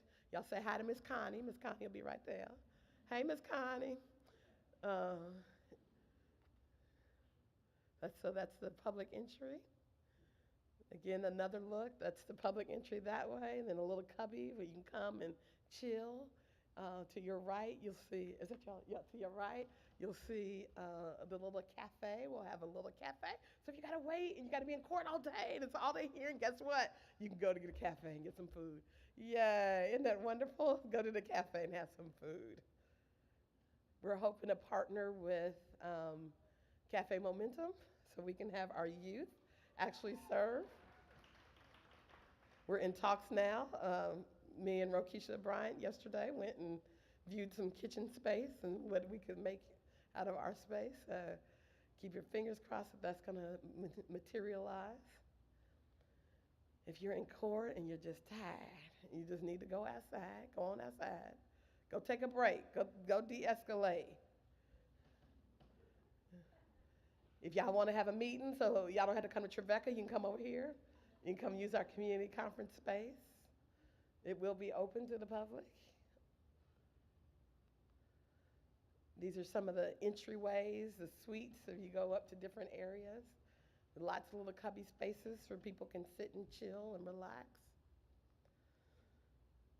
That's for staff. Staff's going to have some respite place as well, so they can go by themselves and do what they need to do. Or they can go outside and hang out and enjoy get a breather. It's when you go into court, you don't have to walk on top of people and see what are those bars that we have? There are no bars, no bars, no bars. You can actually sit and have conversation. This is outside the clerk's office.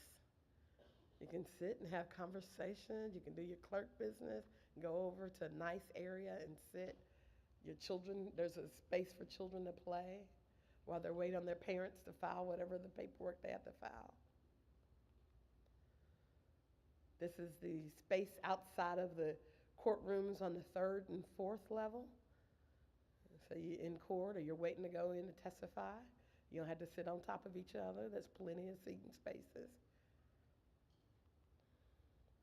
A courtroom, wow. That's a courtroom? Well, that's a courtroom.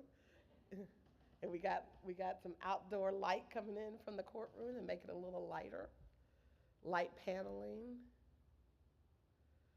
Bigger, more spacious, so we don't feel like we're all on top of each other.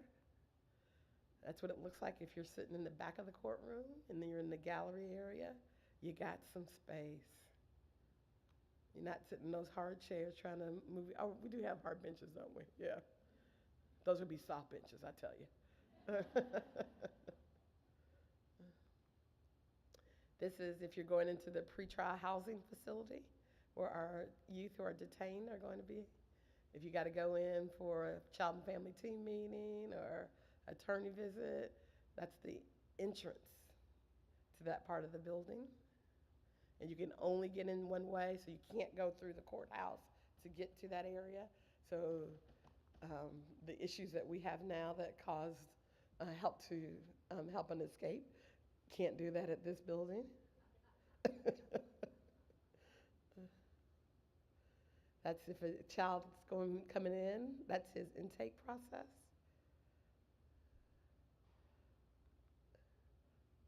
The medical suite area for our youth who have to go through medical. Looks better than your regular doctor's office.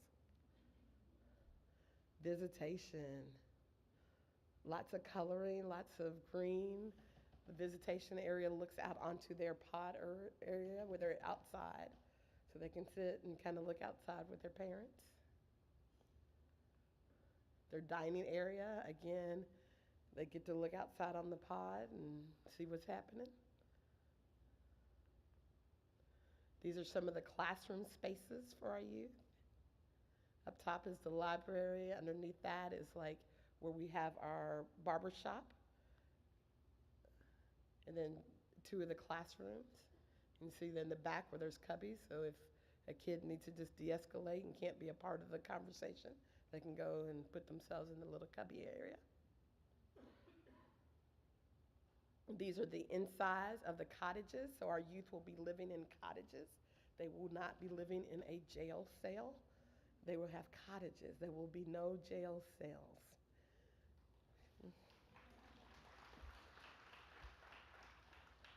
And so the entrance of the cottage, and then the top one is just the space, the open space, and then the bottom, a different view of that. And then they have group rooms where they can have group activity, group counseling, whatever they might need in that space. This is their rooms. Again, no bars in their room. That room, and in the back of the room where the window is where that toilet and sink combination would be. This is the indoor gym for our youth. So they'll have an indoor gym with basketball. You can see on the side there's seating for other people.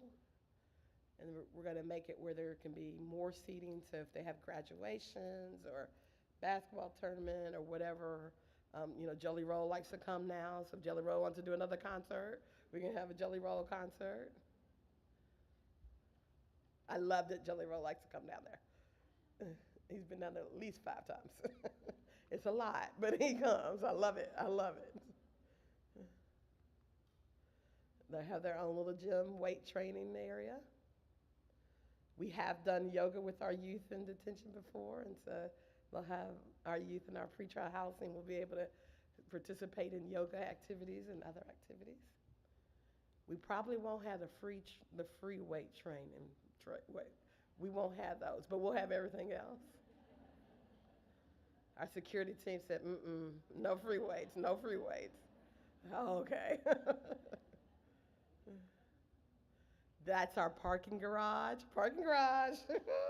Free parking garage. We're working with the Arts Commission to have, to try and commission a youth group or youth to do the mural that's going to be outside of the parking garage. So we're looking forward to that. So where are we in this process? That's the building, that's the process. We are currently at the, I'm trying to look at that. Yes, we are at the end of the design schedule. The design, all the design stuff will be in at the first week of June. And then those do the early construction stuff. We're looking forward to breaking ground in August of this year. And then after breaking ground, it's just going to keep rolling and keep building and keep moving. And then we'll have our building and be ready to move in. The goal is no later than June of 2027. So we're looking forward to it. 2027. So that is Nashville's Youth Campus for Empowerment. Thank you. I'll take any questions. Yes, ma'am. You did see a rooftop garden. You did see a rooftop garden. One of the buildings they're hoping to put a rooftop garden on that. Yes, yes. And there will be also in the I'll get also in the space where the youth will be. There's an area for them to have their own garden as well. So rooftop garden for staff, I guess. I don't garden, so I don't know about that. I don't know anything going on with that, but it's something for the staff. And I think also, yes, and then there'll be a separate area for the youth. I was gonna say, I think there's something about green space and new buildings and stuff. I don't know exactly what it is. I think I was at that meeting, I'm sure, but I don't know what they were saying.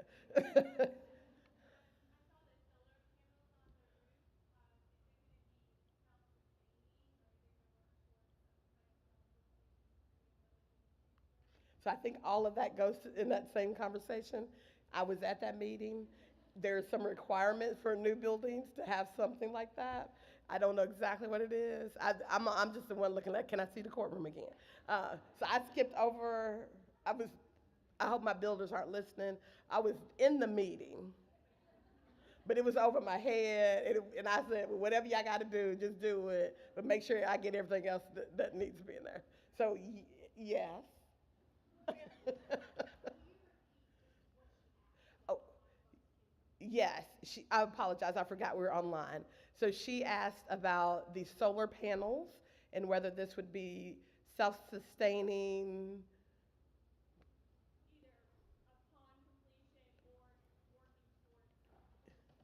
Either upon completion or working towards the future. The answer is, I think so. Yes, but I absolutely know there is some intentionality on making it a green building and green, a certain percentage that, and all of that stuff has to be in there. So yes. Oh, I got a question over here. Oh, so the foster care review board, we're taking care of the foster care review board. When you first walk in the building around the elevators, the foster care review board has the entire area. And so you'll have your own little kitchen. The staff will be located down there. It's connected into the, so for youth who have to be transported in, it's connected to the elevator system that goes underneath to transport youth in. So we had to put it on that side of the building. But it's actually like if I go, let's see if I can go backwards. It's actually like when you're coming from the garage, and there's the main building, and then there's the door for the pretrial housing. Right in the middle, right there, is where the foster care review board will. So y'all have windows, y'all have, I was able to go back. So there'll be windows, there'll be a cafeteria, there'll be, I think there's actually gonna be enough for 2 boards, if we wanted to have 2 boards going at a time. 2 separate rooms for that. That would be ample space for that. So yes, the foster care review board, Jessica was very instrumental in making sure that her team got taken care of. So her team will be taken care of. Foster care, and y'all ain't gotta walk across the street. Just park and come on over. For free, for free, yes. Park for free. You can't really see it, but yeah, you can't see it to that view. So, but yes, so foster care review board is going to have a own space and to take care of. We will. Oh yes. Oh, thank you. We had Teresa gave me my sign. We have actual space for CASA, so they have their own space where they have enough offices, a place for their volunteers or advocates to come. All of their entire office will be located at our facility. DCS has a huge office as well, where and all of the partners that are going to be in the building were at their meetings, and so they helped to design their space. They asked for whatever they asked for, and the building team gave them what they could, and so they all had that space. So DCS has enough space for all of their liaisons and for extra attorneys if they want to come down. They also have space for interview rooms when they have kids that need to be set aside or whatever. They have space to do child and family team meetings in their office, and they have space for other stuff. So the Child Support Services has enough space as well. The Public Defender's Office, the District Attorney's Office, all of them have dedicated space. On the first floor, where you see the community room, there's another area that has drop-down spaces for any other nonprofit organization that wants to come, and they have interview rooms, they have cubicles, so they can have some cubicle space. If they want to meet with kids, they have meeting rooms down there as well, or meet with parents or whoever they're meeting with, they have that space as well. In our Metro Student Attendance Center area, which will be on the second level, they have space for our school liaisons, and their entire office will be there as well. And am I missing anybody? Safe Baby Court. So Safe Baby Court has the house. So they have, and it's actually, the design is different now. So when you come up the street now, you'll see a little, it's not as housey as I wanted to look, but it's a center that's kind of, it's nice. It has a little overhang, and it has, it's nice. And so Safe Baby Court operations, and Jill's office will be in that area. There'll be plenty of space for partners in that area as well, and that's where they will have the space to do child and family team meetings. They'll have space to do therapeutic visits and supervised visits, and everything that you need for Safe Babies Court will be right in that building, standalone building. So when you come out the garage, instead of going this way to the courthouse, you go across the street to the Safe Babies house. And then connected to it is the assessment center, the 24-hour assessment center. And the assessment center will have a outdoor space and not like a playground, because we said that the most kids that'll be in the respite will be older kids, so but an area for them to be outside, and whether they're gonna play basketball, whatever, they have that. The respite beds are on the upstairs, and the assessment place is on the downstairs. So yes, we got space for our Safe Babies. They got their own house. Yep. Yes, ma'am.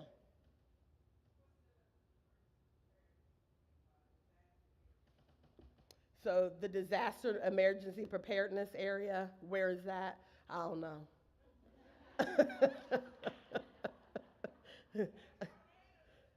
Yeah. So we do have basement areas. So I imagine they'll make us go down to there's a basement area.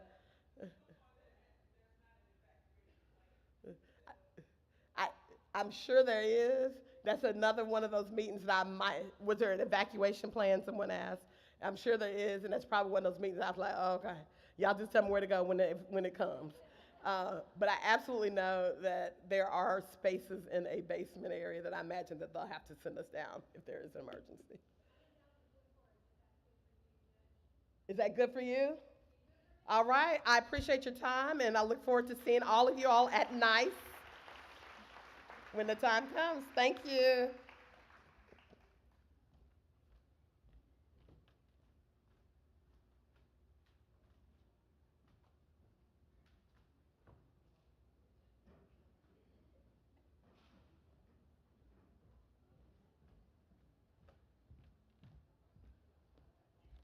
Good afternoon. I'm Wendy Pickering with TCCY, and I have the privilege of introducing Dr.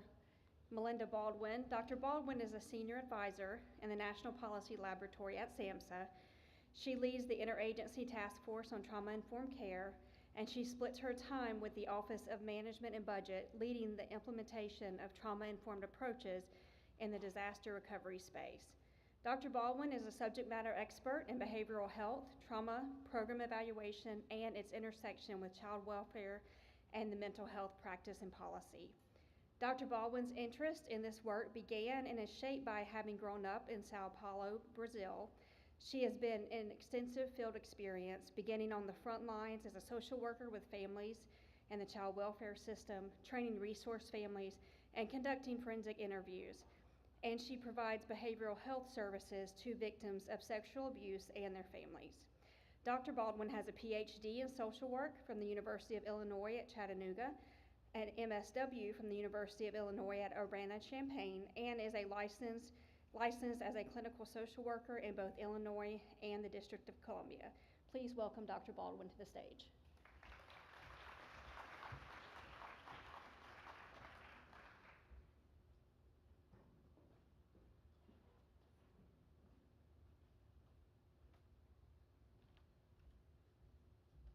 Thank you so much, Wendy, and sorry I'm a little slow, and if I dance around a little bit, I fell down the stairs a couple of weeks ago, and so I'm doing okay, but sometimes it gets stiff. Thank you so much for inviting me here today. I'm just so pleased, and the speakers have been wonderful, and I keep thinking, wow, this could go in my presentation, and oh, I've learned so much, so I hope to incorporate some of what I've learned here today. But I also want to send a special thanks to Melissa and to Richard. They came to our task force meeting last summer in Rockville, Maryland. And so we followed your work closely and excited to share some of our work with you. So, and one thing I do want to say, Wendy said that I graduated from the University of Illinois at Chattanooga. That would have been wonderful if it had been in Chattanooga, but it was in Chicago. But that would have been great.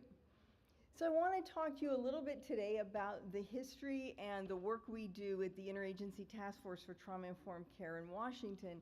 And then if we have time, to talk a little bit about the trauma-informed approach work that I've been doing in the disaster recovery space with FEMA and HUD and the Small Business Administration. But let's start kind of with the history of the task force. So as many of you know, if you can remember back to your civics lesson, is that in the executive agencies in Washington, we do everything that's been authorized by legislation. So the task force was authorized in 2018 in the Support Act. And it was a really big deal because it's fairly extensive what they charged us with doing. And there's just a few of the points there that you can see on the slide. But the first thing that they said to us is all of the work you do has to be stakeholder involved. You know, you need to partner with stakeholders, you need to bring them in and have all this work really be informed by what folks need. And so what they said was, instead of saying go forth and conquer, they said develop a plan. We want you to take some time, develop an operating strategy, and make sure that you talk about how we're going to develop a national strategy for trauma-informed care, and then submit an operating plan for how you're going to carry it out. And so in some ways that was a big lift, but in a way it kind of helped us say, okay, we can take a step back, we can figure out how to do this before we have to launch into doing it. And through that, they said, we want you to do a couple of things. We want you to identify, evaluate, and make recommendations regarding the best practices with respect to children and families who have experienced trauma, who are at risk of experiencing trauma. So really kind of take that apart and tell us what we should be doing. And then how can federal agencies, and it says on the slide, coordinate responses. What I like to say is, how do we play better in the sandbox, right? We are really good, especially in the federal government, at, you know, if you think about those of you who are play therapists, we're really good at doing parallel play. We do a lot of things in silos, and we don't do a lot of collaborative play. And so they said, find out how we can do better at that. So it seemed like a fairly easy thing, and so we just, you know, we got together and said, well, what is the problem? And, you know, although you'll see these very nice slides, this took a long time for us to come to what do we really want to identify as our problem statement. So we came up with that childhood trauma is a serious public health problem in the United States. It has potentially long-lasting negative impacts on our physical and mental health, and we know that from the ACEs study and other studies. But the communities need support so they can build the capacity to address it. But not only do they need support, is we need to know what works best. So we need a robust evidence base for a continuum of interventions, from prevention through mitigation and through healing at the individual systems and community levels. And so we need all of that to work together. So it was a tall task that we set for ourselves. But then the next question was, well, how do we know when we get there? So we also spent a long time thinking about what is our outcome. So what we wanted to come up with was a national trauma-informed and coordinated strategy that we could start building that community capacity to identify, disseminate, and foster evidence-based strategies. So we want to improve the response to trauma, enhance the recognition, strengthen resilience, and improve outcomes for our children, youth, and families. So the legislation also said, we want you to work with specific partners. So you're not limited to these partners, but these folks have to be at the table. And so you can see there's actually so many that we had to split them into 2 slides. So here's the first half, and here's the second.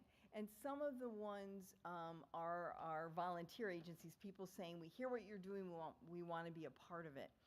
But Congress took this so seriously that, they regularly ask us for briefings, but they said to us, show us your attendance list. We want to make sure that these agencies are participating. So they're taking this very, very seriously. And if Melissa remembers, back when you guys were in Washington, we actually had 2 senators give us video welcomes because they were so excited to see the meetings that we had. So how did we go about doing this?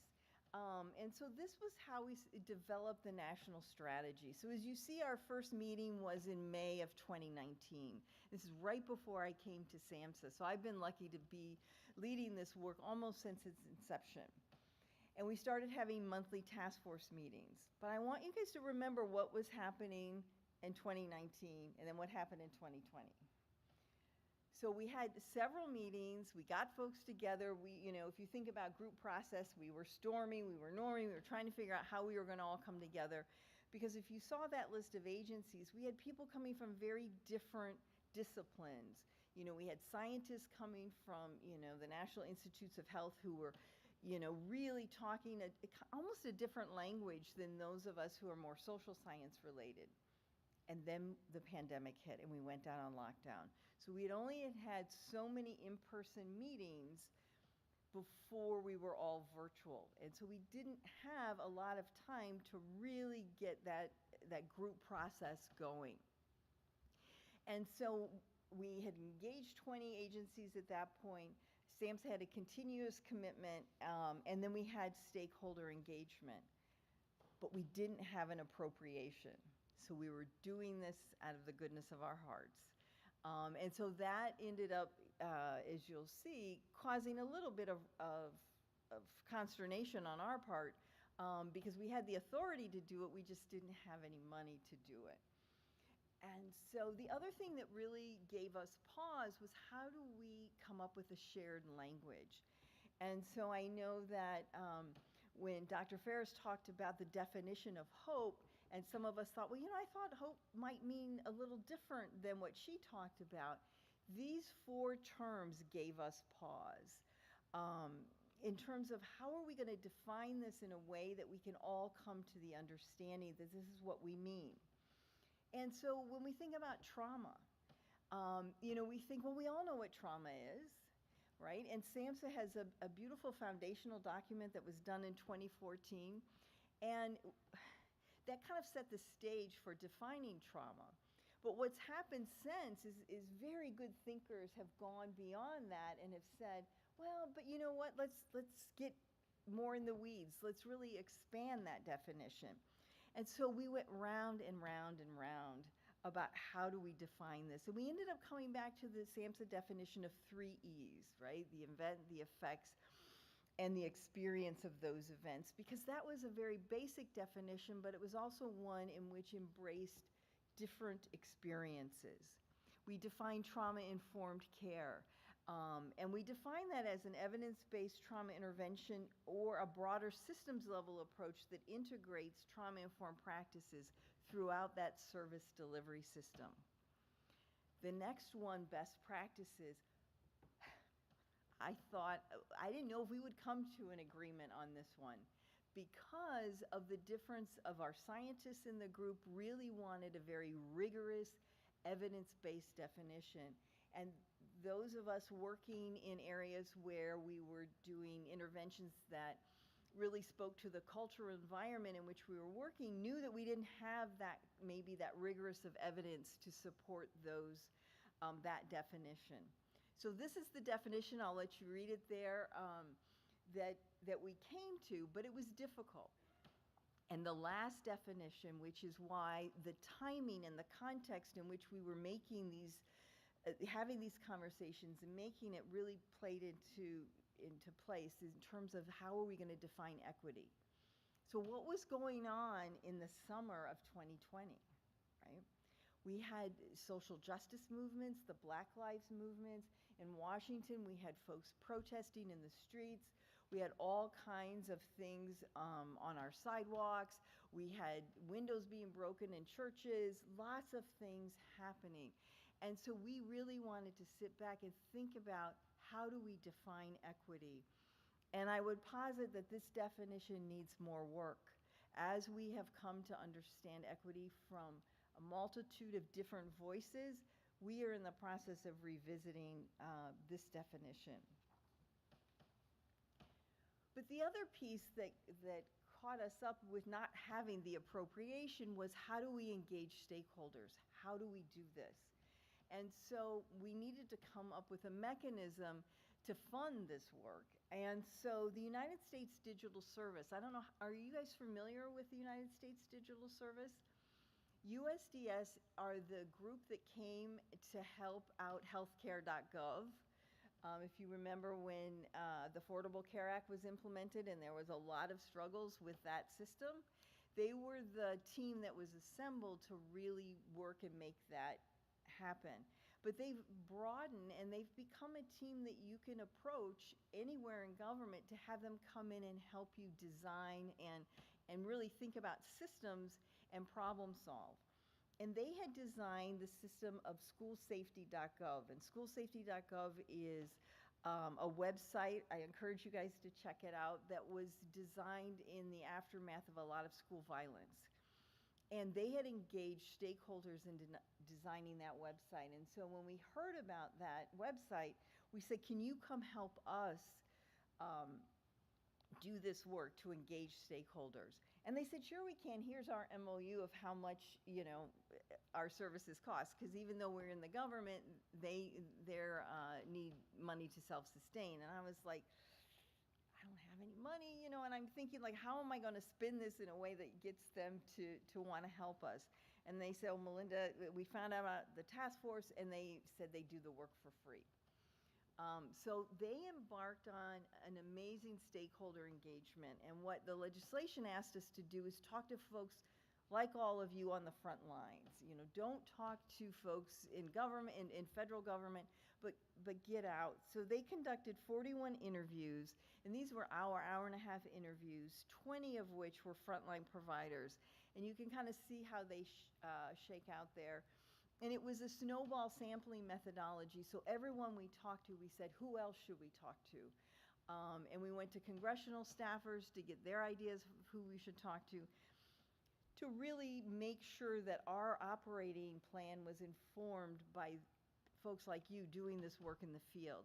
We also held 2 what we called workshops. This was all done from a human-centered design perspective, where folks came together online because we were still in the pandemic and really talked about how the task force could be most helpful. And this is what we learned. And not surprising because it was very similar to what we had struggled with. These were their 7 themes. One is the importance of language. What words we select matter. And so really be thoughtful about those words. And one of the things that came up was, is trauma-informed approach, is trauma a deficit-based way of thinking? And so we really struggled with that. And I struggled with it personally because really having older than I would ever admit to, having not recognized the trauma that people had been through. And so I was one that didn't want to give up that word too quickly because wanting to be able to acknowledge the experiences people had. The second theme was the trauma-informed care is on a spectrum, and that we're all growing in this area, in this field, and so acknowledging that there are different ways of thinking about it. That we need to figure out how to measure this. How do we know when we're there? One of the folks that we interviewed said, you know, I just spent, you know, almost $100,000 to train all the folks in my healthcare office. How do I know we're doing better service? How do I know that providing trauma-informed care works? So folks said to us, figure out how we can measure this. That we have workforce challenges. You know, we have a lot of turnover. How do we keep training folks? How do we make sure this is working? We need a whole person approach to care, that this can't just be a one-off. We need to make sure that we know what stakeholders need and what their resources are. And then how do we collect information? So you'll see that these themes will resonate in our national strategy. But before we got to that point, you know, we said to USDS, then where do we go from here? And what they said is, we can't tell you for sure, because there's so much in this space that we want you to ask Congress if you can take a phased approach. That the first phase, phase one, is to lay the groundwork, to really bring some folks together and talk about those definitions, talk about what needs to happen, and really lay the groundwork for phase two, which is delivering value to your stakeholders. So build that website, get ready to deliver value to your stakeholders. And then the third phase is, how are you going to sustain that change and making sure that it lasts? So here is our strategy, and we came up with pillars to represent the main ideas that are in the legislation and what we heard. And so there are 4 pillars grounded in equity. We really wanted equity to be foremost in our conversations at all levels, not just in one or the other. We didn't want to have an equity pillar. We wanted it to just hold our pillars. So we're going to take these pillars one by one, and I want to share with you what we've learned through the different, we're actually in kind of phase 1.5 at this point. But just to let you know, kind of, let's see, what happened. So we submitted the operating plan to Congress, and they gave us money. They gave us an appropriation.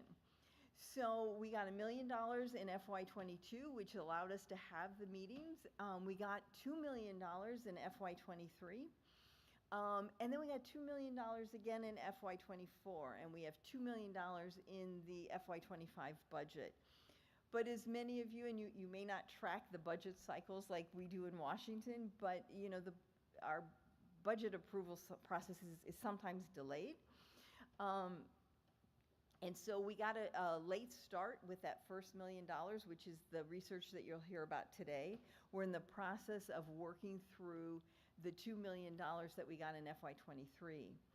But the hiccup is, so in order to do work in the federal government, you need an authorization, so the legislation that tells you you can do something, and then it's always nice to have the appropriation. Well, when that Support Act was signed in 2018, it gave the task force a 5-year authorization. So it said you'll sunset in September. Some of you are nodding like you know this, or you've been there in a similar circumstance. September 2023. Well, the plan was to reauthorize the entire Support Act, and that hasn't happened yet. So we're in this very awkward situation of having money, having an appropriation, but not having authorization. So we've worked with our partners in the Office of General Counsel and figured out a way that we can continue to do some of this work, just not all of it. So that's kind of the limbo we are in today. But so what I'm going to share with you is the work that we've done thus far and where we hope to go. Whoops. This really jumped ahead. Hang on just a minute. Let me get back. So the first pillar that I'd like to talk about is best practices. So this pillar we defined as to identify and make recommendations on the evidence-based and evidence-informed practice is with respect to the prevention, identification, and referral and implementation of those practices. And so what we wanted to do was develop a shared language for trauma-informed care. So we were all saying the same thing. So if you were implementing a program in East Tennessee, it would be the same as if it was in, Southern Illinois where I worked. That we had standardized outcomes and core components so we could start tracking things across programs, and that we had really good definitions. So we thought about, how do we do this? And one of the ways that we thought about it is developing a taxonomy. And so what is a taxonomy? It's a standardized language to describe elements of a program by conceptualizing, grouping concrete outcomes and program components. So at a granular level, these are pretty idiosyncratic, but when we condense them, we hope to form a cohesive framework. So here's just a kind of a sense of what they are and what they aren't, and you can take a minute to look at that. They're a common language, it's an organizing framework, it represents different activities, and it's descriptive. But what they aren't is, it's not that core component outcome that we hope to achieve. They're not telling you what to do or not to do, it's telling you what people are measuring. They're not requirements for programs, and they're not prescriptive. So it's a way to think about what people are measuring. And so why did we think about doing it? And so we wanted to be able to describe programs and program outcomes. We wanted to structure our data. And we wanted to be able to investigate relationships between components and outcomes so we could better understand what best practices are. So this is a really simple example that helps me, and I'm not a cook, I'm not a baker, but you can see that you can have all these components: butter, flour, baking powder, egg, sugar. But does that mean you're going to get a cake? With me, it may not look like that. It might be kind of a cake. But you can also take those same ingredients and get sugar cookies, right? Your programs can look different. And so what we wanted to be able to say is, what are those ingredients that you need? And then how do they look when you separate them out? And how do you combine them differently to get cakes, to get sugar cookies, to get a flan, other kinds of things that may be trauma informed. But what are the key ingredients you need so it's trauma informed? So we looked at almost 1,000 articles in the field, and we wanted to capture what was being measured. So we didn't look at specific measurement tools, we just wanted to see what are being measured. And you'll see in the next slide, this is what people are measuring when they say that they're implementing trauma-informed programs. They're measuring child and youth mental health and behavioral health outcomes. So they're looking at relational well-being, social emotional skills, knowledge and attitudes. And then some other things they're looking at: child placement stability, physical health, academic functioning. One of the things we found when I was looking at trauma-informed care and child welfare when I worked at the Children's Bureau before coming to SAMHSA, we found that just doing intake screening, just screening for trauma with children who are in foster care, increased their placement stability. Just that, losing my word, sorry. Just that intake screening did an amazing thing because it started conversations happening with foster parents and their bio parents. Other things that are being measured are caregiver and family outcomes and organization and program outcomes. So we started to kind of sort these out and figure out how we could begin to measure trauma-informed care. So where we are right now in the best practices pillar is taking this to a systems level and then hopefully combining both of these into a very usable white paper that should be available this summer. The second pillar is research. And so we took this from a very systematic way of looking at it with two research questions. What principles, approaches, and activities have been studied or evaluated in a systemic review when we're caring for children, youth, and families? And then also, for children, youth, and families exposed to trauma, what do we know about the effectiveness of trauma-informed care? And what we learned is we don't know a whole lot. This is the sad part, is that the need to address trauma is increasingly recognized as an important component of a social service delivery system, but it needs to be better defined. And we have too little high-quality research on trauma-informed care.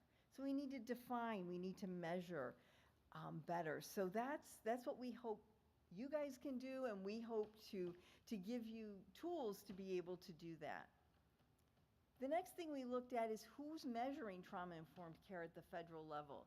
So we identified 23 reporting systems, and I imagine a lot of you report data into these systems. We looked at the Department of Ed, the Department of Justice, at our own Health and Human Services, and then at Housing and Urban Development. And regarding most populations, we don't identify children, youth, and families at any kind of individual level. So we're only looking at larger population level data. And although some grants require you to be trauma informed, and we also looked at that, there's no real understanding of how that's being carried out in the field. And so performance measures, both process and outcomes, are more likely to align with that agency's goals than they are with trauma-informed care. So there's no way to look across systems to be able to see how this is being implemented. And then lastly, in terms of how well are we playing in the sandbox? And it turns out kind of mediocrely, right? We don't coordinate services for folks that are at risk or affected by trauma, despite the fact that many of us are serving the same families. The other thing that came up, and this will speak to the other work that I'm engaged in as well, is that federal staff said, I want to be educated on trauma-informed care. Many folks who work in the federal government may not have a clinical background, and so they're talking to folks about this, but they don't have a real understanding about it. And that often we incorporate a trauma-informed approach, but they're not trauma-specific programs, and so it's very ill-defined. And then on top of that, that even if there is a program that incorporates a trauma-informed care approach, we're not collecting data on that, so we don't really know if it's being implemented. And that most programs that incorporate trauma-informed approach are doing it to advance racial equity and to provide support for underserved communities. But this is a more recent focus. And that the scope of this work needs to expand to capture and understand trauma-informed efforts that are happening not only across the federal government, but outside the federal government. And so in terms of continuing the importance of stakeholder engagement, we had two big meetings, one in May and one in July. In May, a lot of the work that you heard about was in its draft form, and we asked for stakeholders to weigh in. And so does this make sense to you? Does this resonate with the work you're doing? So we had a whole group of folks in Rockville, just outside of DC, giving us input on those documents before we finalized them. And then in July, we had folks talk about their initiatives, both at the state level, at the local level, and then really got a lot more input about where to go from here. And then, of course, had folks with lived experience and engaging in that dialogue. So I'm going to stop there for a minute to see if anyone has any questions or thoughts about the task force, and then I'll share a little bit, if we have time, about the work that I'm doing in the disaster recovery space. And I know you guys are just after lunch, so I'm so impressed that you guys are still awake. Richard. What's the timeline going forward for the next year? What are your goals for the next year, and any meetings that you will have? So we have space reserved, so I'm an eternal optimist. We have space reserved in July and in September in Washington, D.C., and so we hope to get the go-ahead to have those meetings. And, you know, I really don't want to finalize the work that we're doing now. We are expanding the data paper and also that best practices paper without getting stakeholder input. But our hands are tied with that authorization. But yeah.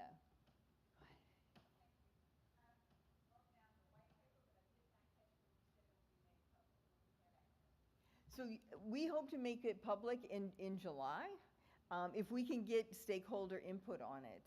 But we'll certainly let Melissa know, and Melissa can let you guys know as well. We hesitated to make the 4 papers that we have public yet because we had to finish them in such a hurry and they weren't finished yet. So that's why we're kind of in this phase 1.5. I feel like we haven't quite crossed over into phase 2. The other part that we really want to make user-centered is the website, because what we heard is people really want the opportunity to interact with one another. So what was really exciting about our meetings last summer is watching everybody talk to one another, right? And say, oh, you guys are doing that in Tennessee. Let me do that in, you know, Oklahoma or whatnot. So we saw a lot of cross-national collaboration, and that's what we want to build into our website as well. So thank you for those questions. So you guys up for hearing a little bit about, do we have time, a little bit what we're doing? So this is coming at this work from a place that was very new to me, from a user-centered design space. And this is looking at a government-wide customer experience effort. I'm even learning new acronyms, CX, customer experience. And so what was done through an executive order was to designate life experiences, which are those experiences that many of us have, that we remember our lives before they happen and after they happen. And also we interact with government at multiple levels. And so the 5 that were designated by the President's Management Council were having a child, facing a severe financial shock, managing a transition to retirement, managing a transition out of the military, and surviving a natural disaster. So these 5, even though there are other life experiences that you know, are significant to us, these were the 5 that we designated. And so these were projects were started from the ground level in a design phase, which was very, very different than we usually do, right? We usually say, well, we know where the hiccups are, we know where the pain points are, so we're gonna fix it. This week, we went the opposite way and said, let's talk to those folks who have survived and are impacted by natural disasters and those staff that work in those spaces to see where are the pain points? What is the journey through those systems? Where can we help? And through that process, we engaged at least 6, 7, 8 different agencies in each of those life experiences, came together with a charter and said, we want you to buy into this user-centered design process. And it's a very different way of government working, right? So we designated them, and then we entered this discovery phase where we talked to folks, and I can speak very deeply about the natural disaster. Is we had these long conversations with folks about what was your experience and what did you need? And in both the staff and the survivors, they said to us, we want trauma-informed care. We need you to we need staff that we're working with to understand the trauma that we've been in, and they named it as such. So I had been consulting with this work in its inception, and then they came to me and said, Melinda, will you come and help us with this work? And I was just like, oh my goodness, there was something that I hadn't even thought of, leading work in a very different space than I had ever worked in. And what would that mean? And so this was a long process, and we heard a lot of things that we might not wanted to hear, right? Because things were not going well for folks in these spaces. And so then we were going to design an intervention and then pilot it and evaluate it. Whoops. And so recovering from a disaster, we know that folks are experiencing disaster. We may have one this afternoon with a possible tornado. You guys have these experiences. There's hurricanes in Florida. There was the wildfires in Paradise, California, and then in Maui. These are significantly changing the way we think about how we interact. And the other thing is folks are coming into those traumatic experiences with other kinds of trauma, right? So it's not just that. It's not like that's the only thing that's happened. And so we wanted to think about then what do we need to do? And there were three main, pain points. One was the application itself. And I don't know if any of you have ever applied for FEMA services. I hear some kind of guffawing out there. It can be a very cumbersome process. The second one was building a trauma-informed care approach.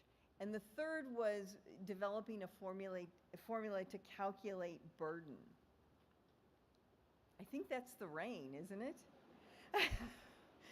I don't know. I didn't bring it, I promise. I brought it. I did take a picture of that dark sky and send it to my colleagues saying, look, what's happening? But so they asked me to lead this work in two areas, and one of the things that I had never thought of is how do you develop and write trauma-informed communications, written communications? And so we wanted to engage survivors in a trauma-informed way, but we also wanted to write documents in a different way, because think of what's happening to us when we've been through a very traumatic experience, right? We're anxious, we're depressed, we are on cognitive overload. And if any of you filled out a government form, it's really hard to do on a good day, let alone on a day where the roof's, maybe you don't have a roof on your house or other kinds of things are happening, or we're listening to the rain on the roof, right? And so those are the things that we thought about. And so, having done this work a long time, I was so excited to dive in. I dove in. We had 8 modules. I was working with a design team at the Office of Personnel Management. We were so excited, and Region 2 in New York agreed to be our pilot region, and we showed up with all these beautifully painted or printed out posters of our 8 modules, and we had them all up on the board. And you know how you just get that excitement, right, of like, oh, this is a really good thing, and all my best knowledge went into it. And then the other shoe dropped, right? The staff are looking, they're not saying much, they're kind of walking around, and they finally said, Melinda, we can't do all of that. That's way too much. That's way too much in the weeds. We cannot do that. We want to know 3 things. We want to know what trauma is and how it impacts us. We want to know how to apply trauma-informed techniques, because we want to do a better job. We know we're not doing a good enough job, but we are here because we want to help. I mean, I never met a passionate workforce like the folks that work at FEMA. And they said, we're not doing a good job. We want to do better. And the third thing we need to know about is we need to know how to take care of ourselves, because we're not doing a good job of that either. Regardless of what our faults are, our bad habits when things are going well, such as, we might eat too much, we might not eat enough, we may drink too much, we may, do these kinds of things. When we're deployed in a disaster zone, we're doing them to excess. And we want to not do that. So how do we do more than the bubble bath, right, that Richard talked about? What does self-care mean? So we went back to the drawing board and said, let's design this with what they want. So every step of the way, this training was designed with staff. So it was such an interesting and a different and a cool way to design training that I had never done before, right? I had always thought of myself as like, I know what to do, I know what to say, and this is really driven by them. So we have an in-person workshop, because the other thing we talk to them about is how do you learn best? So we know the content, how do you learn? And folks in the disaster and emergency management space have so much technical training. They take very dense, heavy webinar-focused training all the time. They're like, we don't want to sit in front of a screen and watch this. We want somebody to facilitate. We want to talk about this. We want to be in the room. And so we developed 3 in-person modules, which we are still fine-tuning. And it takes right now about a day and a half to deliver the training, and it's very interactive with lots and lots of exercises. Online already on performance.gov, you guys can look at it. We developed 3 videos. So we have, you'll see my face on there for the introduction and part of it, but mostly it's FEMA staff talking about this work and these concepts. And then we have a guidebook. And that's online as well, where it takes you through a series of exercises that are based on the 3 modules that you can do by yourself, you can do in a group, your supervisor can lead them. They're kind of a fill in the workbook kind of thing, interactive PDF that hopefully will help people engage as they go along. We've done a series, we've piloted this work. We went to Puerto Rico. And did 3 cohorts of training there. And as I heard the rain, it was reminiscent of when we were there because it started to rain. And the mood and the emotion in the room changed because in Puerto Rico, you know, that's how Maria started, that's how Fiona started with that kind of rain.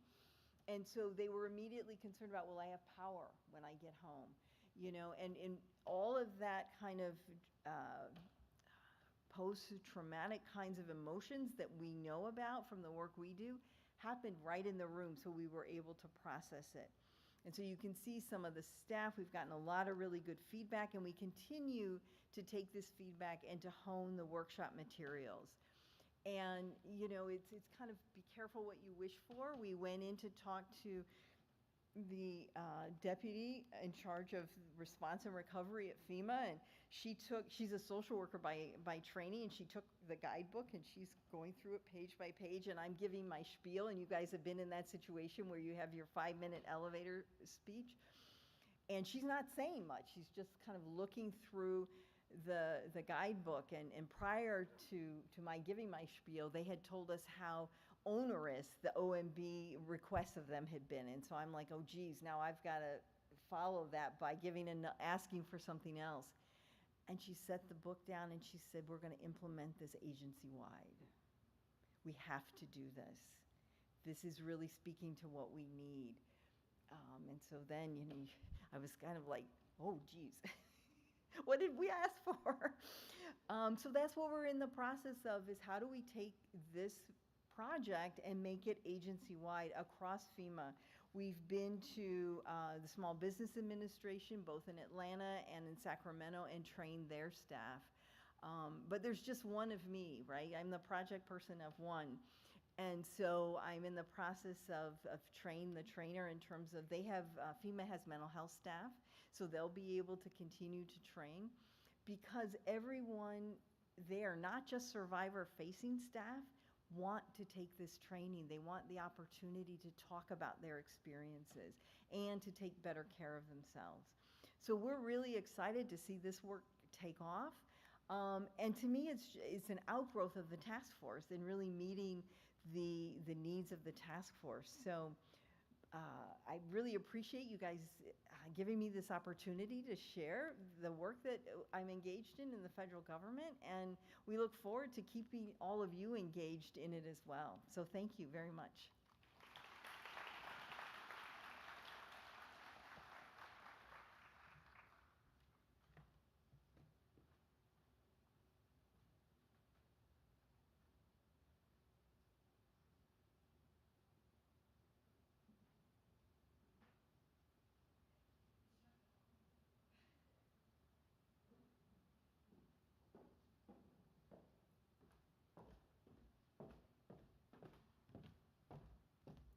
Sorry, I had to walk from all the way at the back of the room. But thank you, Dr. Baldwin. Can we let Dr. Baldwin know how much we enjoy her being here? It's just so encouraging to hear work being done at a national level that we can maybe scale down, use to inform our work that we do here in the state, our regions, and our local communities. So we're so glad she was able to be here with us, and we're thankful to the federal government for supporting her trip here. We didn't have to pay for that. So thank you very much for that. We're going to take a break. It's about 1:55. I think I have it down for 15 minutes. I'm looking at Teresa because she's my wisdom. So about 2:10, we will get started back, and then we will wrap up the day. So there are snacks on either side of the room for those of you here in Nashville. You're welcome to have some. Also, remember there's a QR code on your table if you don't mind scanning that. For our watch parties, I will send you guys the QR code. I'm sorry I forgot to do that, I think. So we'll get that to you. But if you don't mind filling out an evaluation, that would be awesome. Thanks, guys.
the Memphis Shelby County Regional Coordinator here at Tennessee Commission on Children and Youth. And I'm here to introduce Dr. Shayla Coheim. Coheim? I did it right. And Jenna Richardson, sorry. Dr. Coheim is deeply committed to the Memphis community, and in particular, promoting strategies that advance economic mobility for persons experiencing poverty. She brings to her role as Driving a Dream Director over 25 years of experience supporting programs and initiatives in the post-secondary education and career advancement sectors. She is able to leverage that knowledge and expertise to support the successful network management of over 130 nonprofits that participated in the Driving a Dream network, delivering targeted technical support and quality and improvement support. In her previous role as the Director of Grant Development and Management at the Southwest Tennessee Community College, Dr. Coheim was named a Tennessee Board of Regents Maxine Smith Fellow. She is a graduate of the Clark Atlanta University. She holds her master's degree in counseling and public administration and a doctorate in education leadership and a doctorate of education, there we go, and leadership and policy studies from the University of Memphis. Jenna Richardson is a licensed master social worker in Memphis, Tennessee with a Master of Public Health. She has 10 years of experience in project design, management, and evaluation, and has experience with working in nonprofit organizations, social service agencies, and public health programs in Shelby County. She is currently a senior associate of the Agency Relationships with the United Way of the Mid-South Driving the Dream program. Jenna previously worked as a project manager for an evaluation study of the Institute of Interdisciplinary Memphis Partnerships to Advance Community Transformation, or as we call it, IMPACT. A cross-sector collaboration of 5 multiple-disciplinary social service agencies that provide social services to underserved families in the Memphis area. Please help me welcome Dr. Shayla Coheim and Jenna Richardson.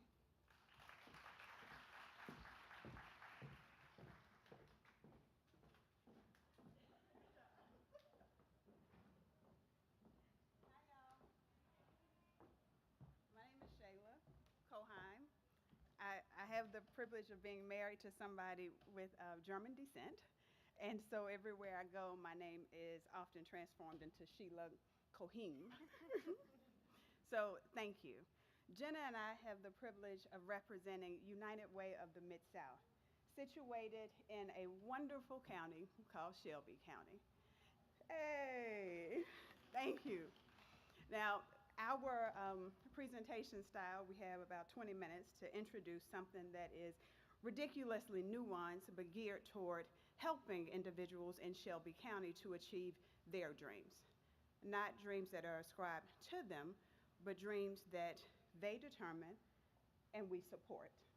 So without any further ado, I am going to jump into a presentation on a system of social supports called Driving the Dream. I thought I was. Oh, there I am. So United Way of the Mid-South, intended to improve the quality of life of Mid-Southerners by mobilizing and aligning community resources to address priority issues. By addressing priority issues, United Way is uniquely positioned, I'm sorry, you're so cold, is uniquely positioned to improve the lives of Mid-Southerners and create safe environments for children so that they go on to lead healthy and productive lives. United Way of the Mid-South has been in existence for over 100 years. We're commonly known as a charitable foundation. We provide direct service supports in the areas of economic mobility through our free tax prep, and we mobilize community engagement by making sure that agencies and companies have volunteers to carry out their missions. Around 2016 or 2017, Driving the Dream was born. It was born out of the notion that silos simply do not work. Can you say silos do not work? By show of hands, how many of you have known that silos do not work? Yep. Okay, there's a general consensus among the group. So in 2016, a group of community leaders came together with a common goal. They had a collective impact, collaborative impact, and collective impact framework. So they developed a common agenda. They had a shared definition of measurement. They had continuous communication, and they determined that United Way of the Mid-South would serve as a backbone agency. As a result of this collaboration and investment into Shelby County, again, Driving the Dream was born so that families would have the opportunity to grow their capacity to achieve social and financial mobility. So what? Conversations were had. How does that help people? How many times have you gone to a meeting and it was a really good idea, but it did not translate into really good services for people? By show of hands, have you experienced it? Again, there's consensus among the group. So public facing, let's be very clear. What Driving the Dream means for participants that sign up are the things that you see on the screen. They have access to resources that bridge gaps within their network. Driving the Dream connects participants to the services they need so that they don't have to navigate the system alone, so that they don't have to consistently tell the story over and over again of their trauma or their crisis experience. That's what it looks like to be a participant. But as a backbone agency on the other side, United Way also provides supports to the agencies that serve individuals. Through collaboration, we're now able to provide a more efficient system that is geared towards individualized consideration. So I don't have to be a subject matter expert to connect you to a subject matter expert in a different area because I'm a part of a larger group. Additionally, with the shared measurement, now I'm able to see how my work impacts progress for the people that I'm working for. Put the remote down too fast. So the question becomes, well, how? How do you do it? Through partnerships. There is nothing better for people than people. Driving the Dream offers 3 tiers of partnerships. The first is our care coordination. This is intense case management. Care coordination hubs are situated all over Shelby County with the sole purpose of providing intense case management to individuals that have multiple needs across multiple areas. It's not limited to housing, it's not limited to transportation, it's not limited to education or mental health needs. It's whatever you need, whatever barrier you're facing, we have a dedicated person, a dedicated caring person that will coach you, provide supports, make referrals for you. This person is also certified and trained in trauma-informed practices and also uses a 2GEN framework because we often know that generational poverty is a persistent thing. The next category of partnerships refers to the referral network partners. This is our largest. These folks are subject matter experts in anything that you can think of. There are about 160 of them, and they provide 200 services to individuals that seek support with Driving the Dream. They are all trained in the same standard of care as our hubs, again, so that we can mark progress in a participant's journey. I also should take a moment and tell you that the care coordination hubs and the referral network partners are connected through a technical support. We use a database, again, to make sure that participants don't have to relive their trauma every time they speak to something new. The technical support also embeds accountability into our structure. So I know if I've done a warm handoff, and I know if you have not picked up my warm handoff, right? Before you is a list of some of our partners, not all, but some. And you'll notice that we use the same components that the 2GEN network uses. Jenna, who you'll have the privilege of speaking with, who you'll have the privilege of speaking with shortly, is responsible for our family and our health and well-being. Sorry, thank you, Jenna. Our health and well-being. In order to illustrate this model that I'm describing, Jenna will provide you with an example of how it works and then conclude our presentation with some of our general outcomes. I think you will be pleased to know not only did that meeting produce something for people is also producing something for the county.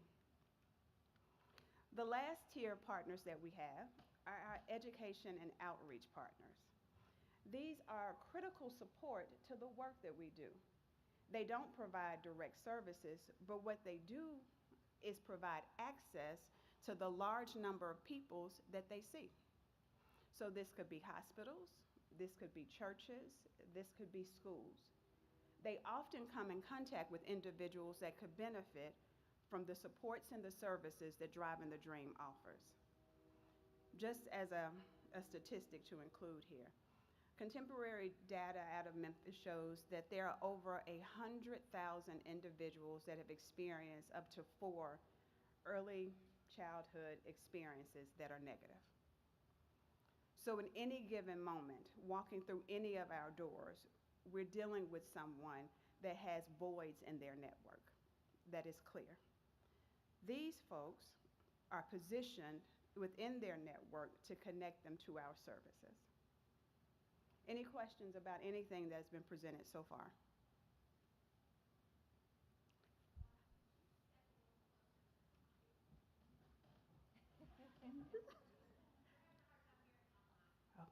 Tell the people online that I apologize.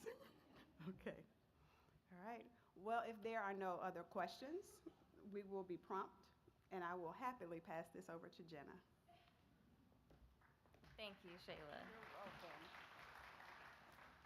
So when it comes to population health in Shelby County, it's more apparent that we're not able to isolate health outcomes from the social needs of the community. With almost 1/4 of the population living in poverty, that's 1 in 3 children and 17% of our seniors, it's critical that we address the social needs, the health-related social needs, not only for greater health outcomes, but for greater resiliency and self-sufficiency. I'm sure many of you have heard the statistic that 85 to 90% of an individual's health does not come from genetics, although that is a leading contributor. It's only 10%. In fact, the major contributors to our health is the socioeconomic and environmental factors that we are raised in and live in. So it is these factors, the non-medical factors, where we are raised, where we're born, where we play, where we go to school, where we go to work, where we age. It's these conditions that have the largest impact on our health, our well-being, and our quality of life. So these range from housing stability, food security, access to health care, access to transportation, access to child care services, as well as employment status and educational attainment. I'm sure it's no surprise that evidence has shown that individuals that have a steady employment throughout their life are more likely to live out of poverty and live healthier lives, and that those with higher educational attainment live longer, that the neighborhoods that we live in and grow up in have a major impact on our health and our well-being, and that even the interactions and relationships that we have with our coworkers, our family, our friends, our social support, our community members, those have a major impact on our health and well-being. And so it's the fact that these social conditions have a major impact on our health and well-being. We're not yet able to modify our genetics for greater health outcomes, but what we are able to modify right now is the social constraints, the social needs, the health-related social needs that impact us. And even when we are able to modify our genetics in the future, and I'm sure that's coming very soon, it's only 10% of our health. So where the real power is, and where Driving the Dream comes in, is the ability to make those changes in the realm of social needs. So what Driving the Dream is able to do is it integrates case management and care coordination with our referral, our streamlined referral system, and a high-quality network of over 160 local Shelby County organizations and nonprofits. Integrating these key elements and applying them allows Driving the Dream to bridge the gap of care and social needs for these families living in poverty. It streamlines the referral process and creates a aligned, coordinated service delivery system so that these families and individuals have easier access to address those health barriers and the barriers that exist for them to access all of the programs and the social supports and the social services that are available to them in Shelby County. So, with a little bit of the success of Driving the Dream, since the inception in 2018, Driving the Dream has transformed the lives of thousands of those living in Shelby County, with over close to 14,000 total referrals and care coordination and the referral network partners. We've been able to serve over 8,400 families with children, with over 16,000 families impacted by Driving the Dream services, and over 20,500 client interactions through case management, indirect services, and follow-up. Once those individuals and families received Driving the Dream services, they reported 66% reported improvements in income, 48% reported more stable employment, and 53% reported improvements in financial management strategies. Driving the Dream is able to meet families and individuals where they are to assist them in getting the services and supports that they need in order to live the life of their dreams. Thank you.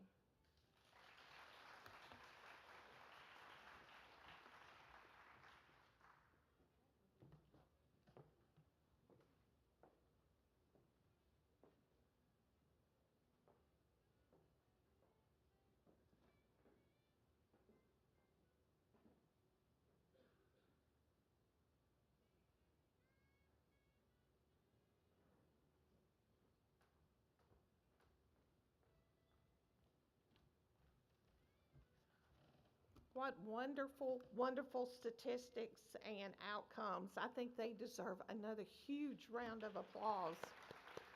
Thank y'all. So it's my privilege and honor to introduce our next speaker. Mark Cruz joined the Strong Accountable Care Community, Strong ACC, as its first director in March of 2021. Strong stands for striving towards resilience and opportunity for the next generation.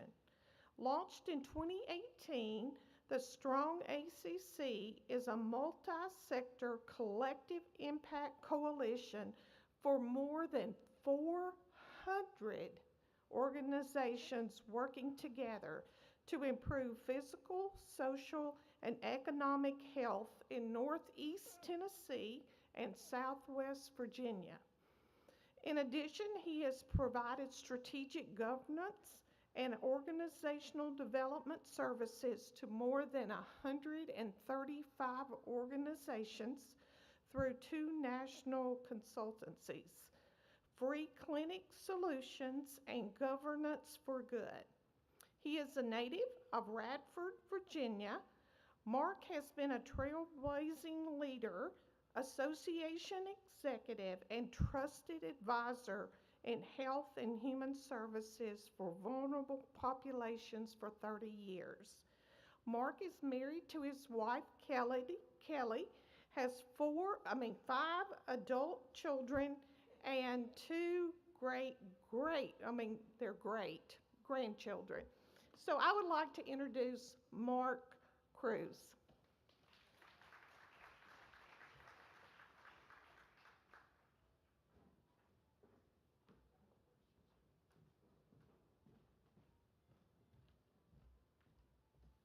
Starting to wonder how many kids I do have.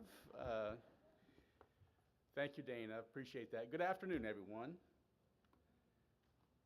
So it's an honor and a pleasure to be invited by the commission to be a presenter today. I've thoroughly enjoyed this event. sometimes it's just the small things that, that capture my attention. And I have to tell you, I've been sitting here all day just totally admiring and loving this totally color-coordinated color palette that you see. So the table decorations, the swag, the stage decorations, even the stage lighting, it's all color-coordinated. Isn't that amazing? And these are not regular colors. These are unique colors, but they all match. How do you do this, Melissa? Where are you? She's left the building. It's truly impressive. Let's give a hand to the TCCY team.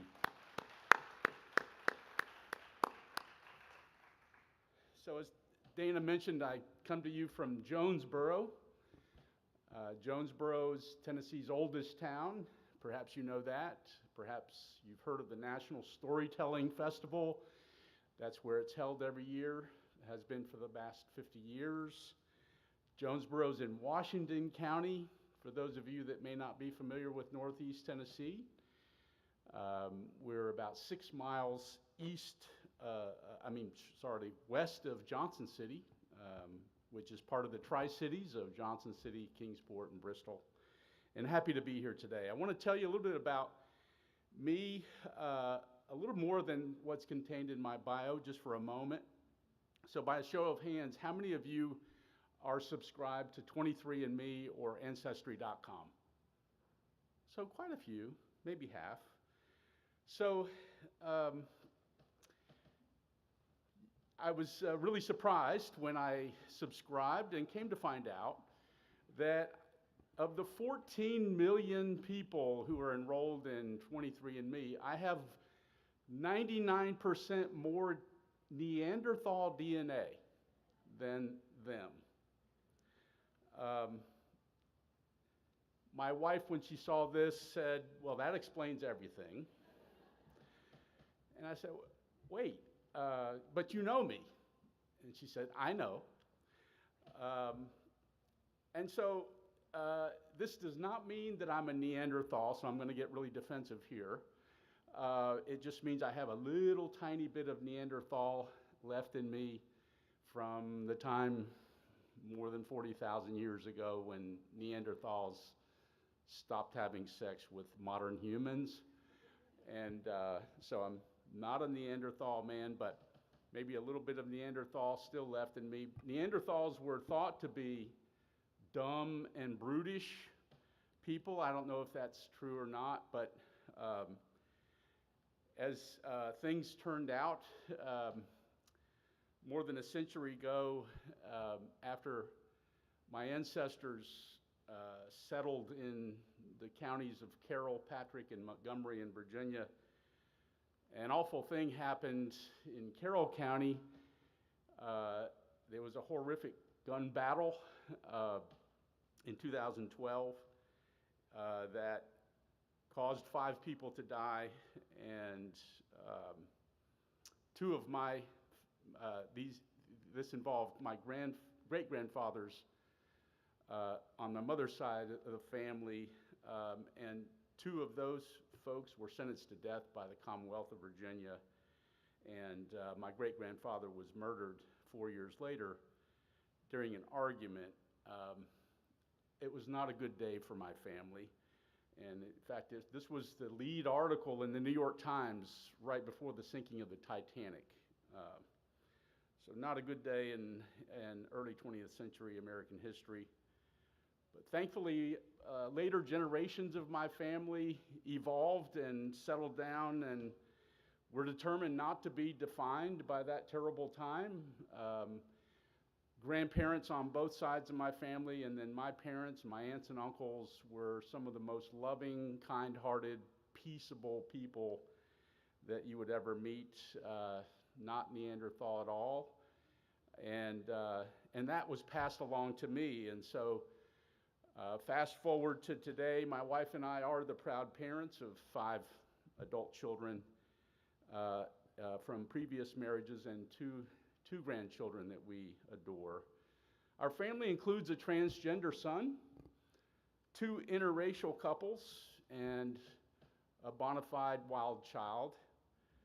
We love them all. They're great humans, and I'm proud to say that each of them are loving, kind-hearted people as well. But I'll tell you what, in full disclosure, the past few years have been some tough times for me. My wife and I both have been through really tough job losses that were unexpected prior to moving to Tennessee. Both of my parents had protracted illnesses and passed. And then last August, a tornado tore through our property in Jonesboro and caused a lot of damage. And so this has left some deep scars. I've cried more in the past 5 years than the past 58 years combined. And I know I'm not unique. I know that we have all had our share of adversity and loss and trauma, especially over the past few years. And so I see you, I hear you, I feel you. I know that you didn't come to hear about me, but this is the Resilient Tennessee Collaborative, right? So we can talk. And I just want you to know that we're all working through together how we can mitigate trauma, how we can work through trauma, and then help those that we're working with and serving to do the same. And so here's what coping with these losses has meant for me as somebody who aspires to be a trauma-informed leader and manager. I know that I am still recovering, and I'm grateful for the gains that I've made. But I can tell you the truth, there are some days where I still feel kind of not quite right, a little bit unsettled, a little bit wobbly, sometimes anxious, not quite certain where that comes from, but those are fortunately not too often, and I'm beginning to sort of come to grips with what I've been through. And all of this has reminded me of my own humanity and fragility. And it's also reminded me of why connection and community are so important. And so that brings me to the point of the talk, which is to share with you a little bit about the highlights of the work of the Strong Accountable Care community, which is clear on the other side of the state in Northeast Tennessee and Southwest Virginia. So the acronym that we have at the beginning of our name really does say it all. If you don't remember anything else about us but the acronym, you're still doing pretty well, because it really does describe what we're about. And we do have now over 400 organizations from a variety of sectors that have come together under this umbrella and who understand that our best chance of improving regional health and well-being is to focus on children and youth and their parents and caregivers and the various systems of care and education and support that work with them. And so partner organizations in the Strong ACC recognize that health and social challenges, particularly the really tough ones that we face, did not happen overnight. They're not going to be fixed overnight. They will not be solved by one organization or one institution, no matter how well-intentioned they are, but rather by multiple partners working together. And that we need to start early, really early, to have real impact. Indeed, at conception. And I like to say that our region has lots of great organizations with great people doing great things. We don't always work together as we could, but through the Strong ACC, we've provided an opportunity and a platform for organizations to come together and work together, learn together, and share responsibility for solving some of these tough problems together, where it makes sense to them. So we started out in 2018 as an accountable care community, really focusing on linking the health and social care sectors to better address the health-related social needs of folks who needed help today. And we are still very much that, but we've also adopted a real strong focus on building a continuum of care, education, and support across a 25-year continuum from conception to career. And so we're sort of both of those things. And so we sort of had two sides to the house, and recently we've added a third, which I'll tell you about in a minute. And so we've adopted a motto. So Shayla asked you to say, silos do not work. I want you to turn to your neighbor and say, together we are strong. We live and breathe this every day, but I know it's true for most of you as well. And so our mission under this umbrella is to improve physical, social, and economic health, especially for low-income families with children. And those terms, physical, social, and economic health, are very interrelated and interdependent.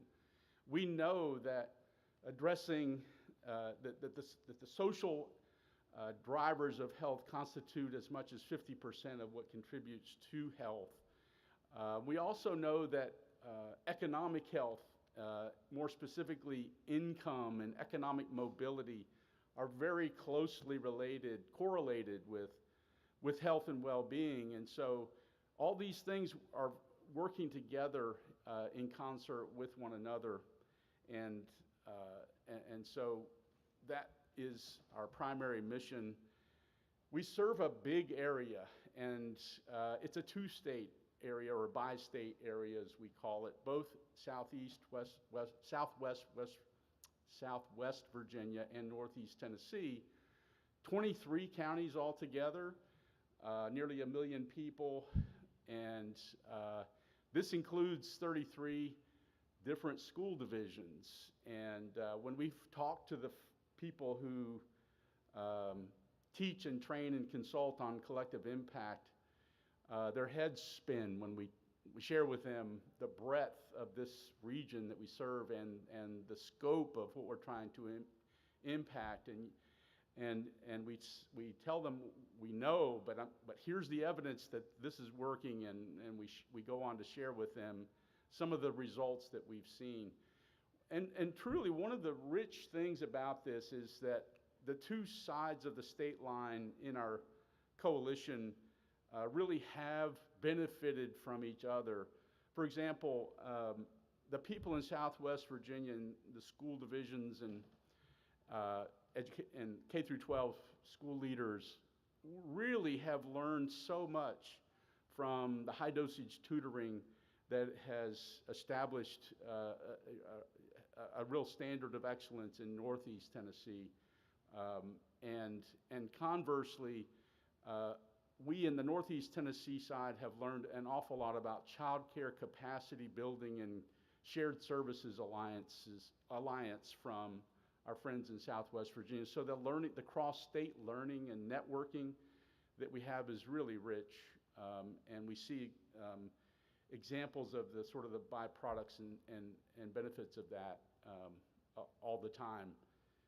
But it can be a challenge, particularly when we see differences in state policy and funding and appropriations that really have a big impact, and in some cases an outsized impact on outcomes.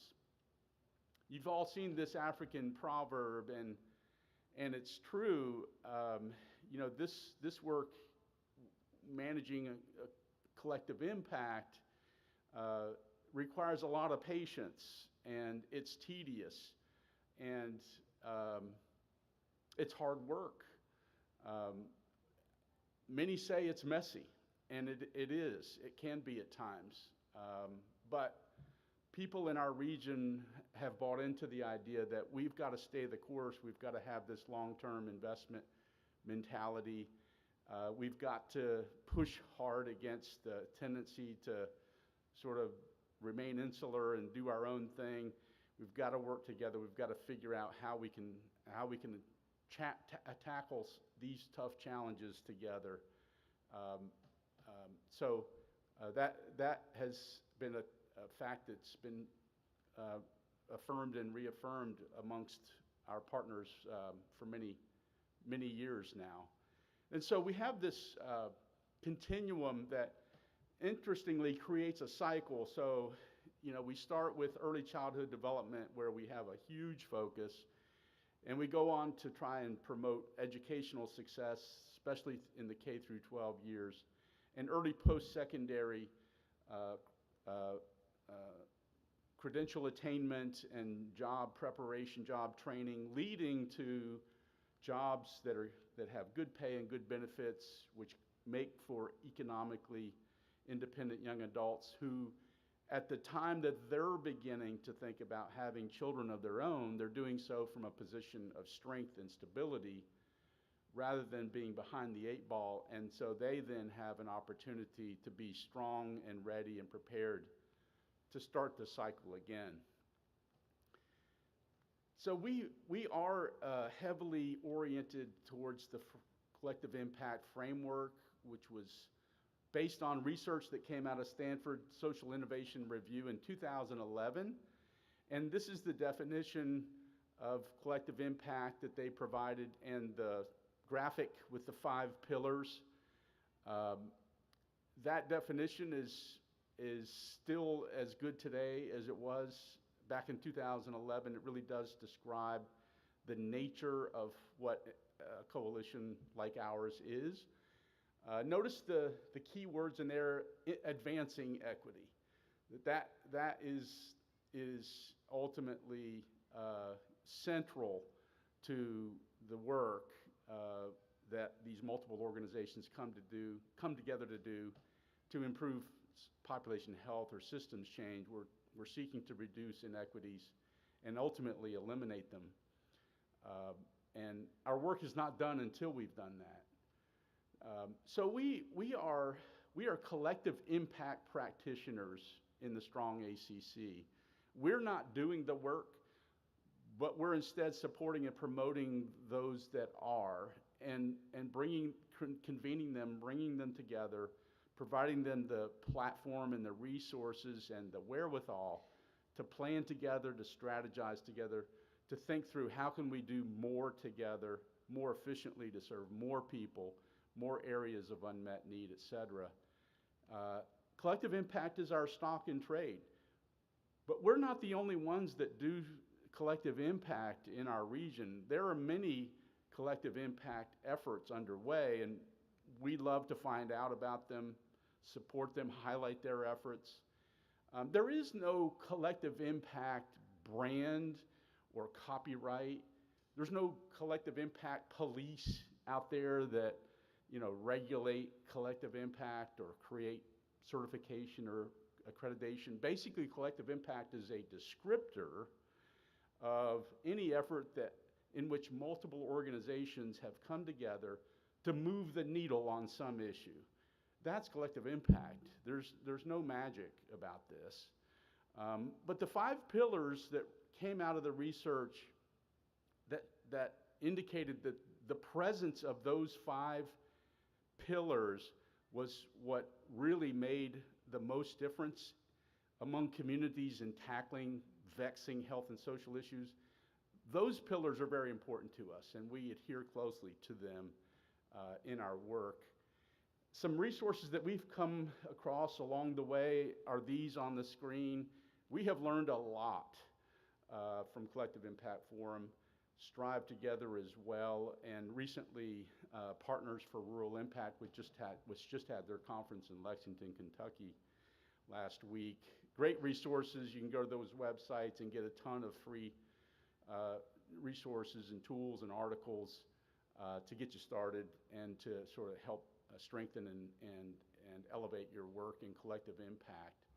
I'll tell you one of the 5 pillars that has been a key part of our success so far, and we're far from being able to share with you grand results of our work. We are very much a journey in progress, but we are well positioned to really make some significant headway in the near future. But backbone support has been essential to us, and we've had, fortunately, very generous support from Ballad Health, which is a large network of hospitals in Northeast Tennessee and Southwest Virginia that really bills itself as a community health improvement organization and has provided us with the wherewithal to operate the Strong ACC Coalition, and the backbone team, which is myself and 3 collective impact specialists, are able to operate and do the things that we do because of their support, and that has been essential for allowing us to move forward. Good governance has made a difference too. As you heard in my bio, I've been very interested in governance for many years, and we are fortunate to have a very strong regional group of 12 Virginians and 12 Tennesseans that really guide and steer the work of the Strong ACC with great leadership in the chair and vice chair roles. And it has been a pleasure for me as somebody who has worked for boards, been on boards, trained and consulted with boards to work with this council. Truly a joy and a blessing.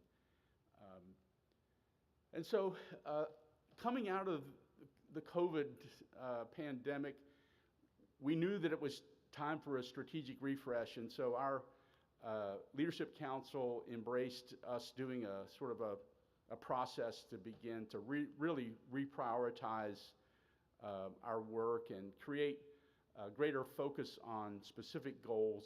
And so those came out of about a 9-month process at the end of last year, and I'm sharing with you the 6 goals that really are markers for success along this 25-year continuum of care, education, and support. And they start with great beginnings, then thriving at 5.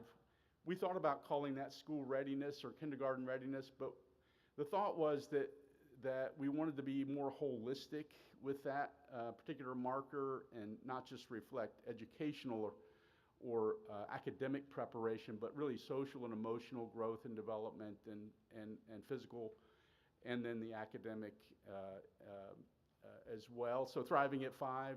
Early grade success is really focused on 3rd grade reading and math proficiency, especially for economically disadvantaged students. And we were pleased.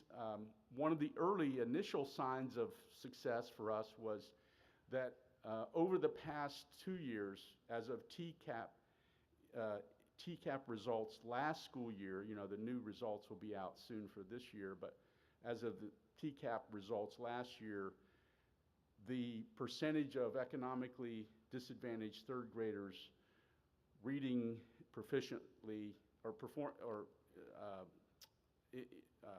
with ELA scores that were proficient increased from a paltry 25% to 30%. Again, these are abysmally low rates to begin with, but you got to start somewhere. So we saw that rate rise from 25 to 30% in 2 years. And the rate of proficiency for math rose from 24 to 29%. So we're doing some things with our work, our partners, that is producing results, and we hope that they will continue. That's just one example to share with you.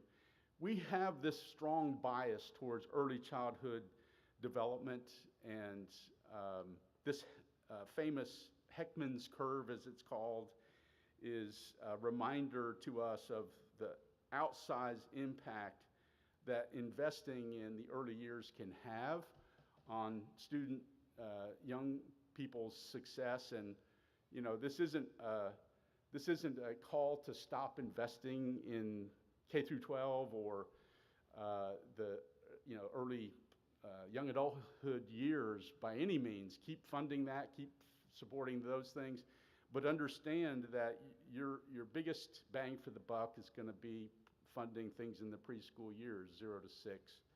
And so that's where a lot of our focus and energy is, but Our goals go on through the early post-secondary period, including Goal 4, supported and connected youth. So we want to see middle schoolers especially exposed to careers, see themselves in those careers, touching, feeling, seeing, understanding those career options, having life skills training and essential skills or soft skills training along the way.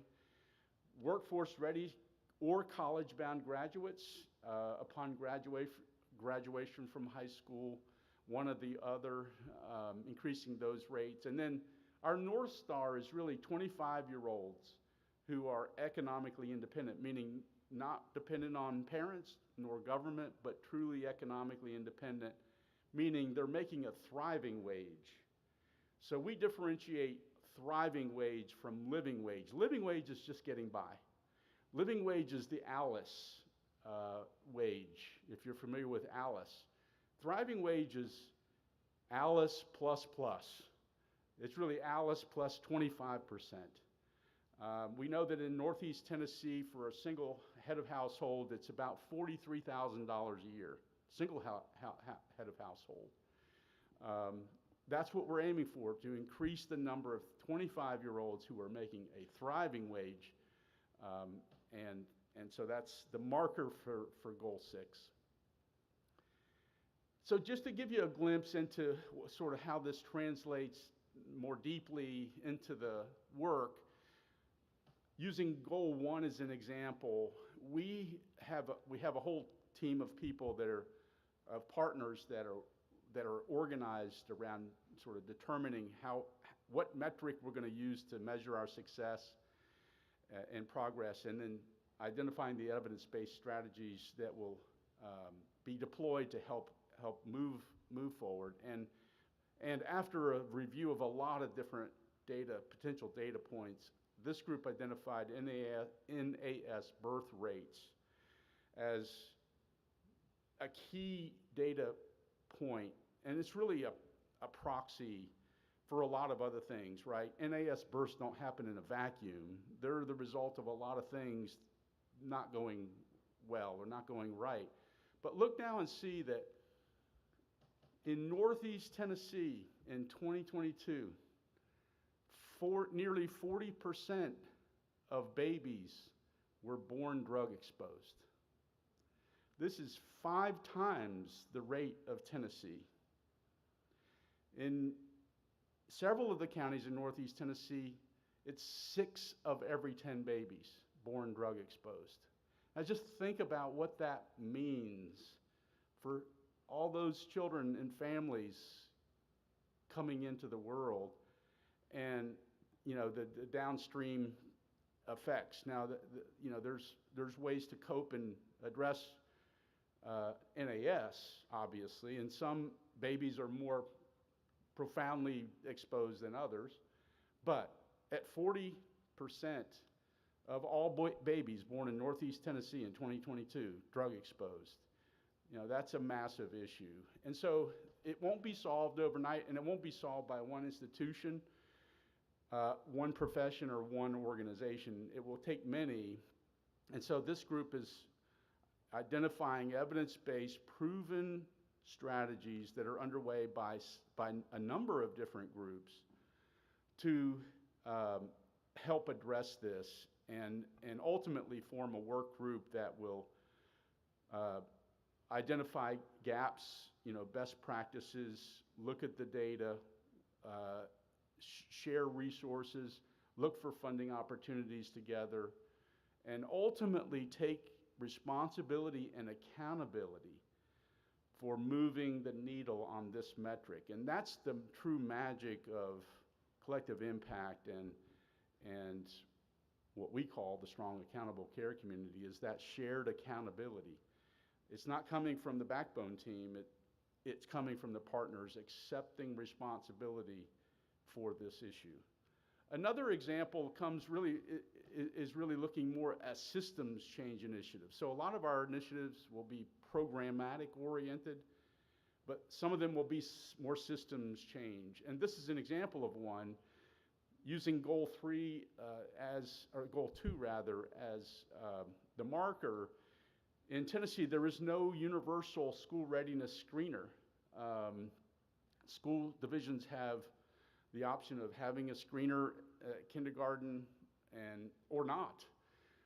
On the Virginia side of our footprint, all kindergarten classrooms have a school readiness screener. And having a screener allows you to make remediation efforts for students in kindergarten and the years following, but also make good interventions prior to kindergarten too, using various resources that are available.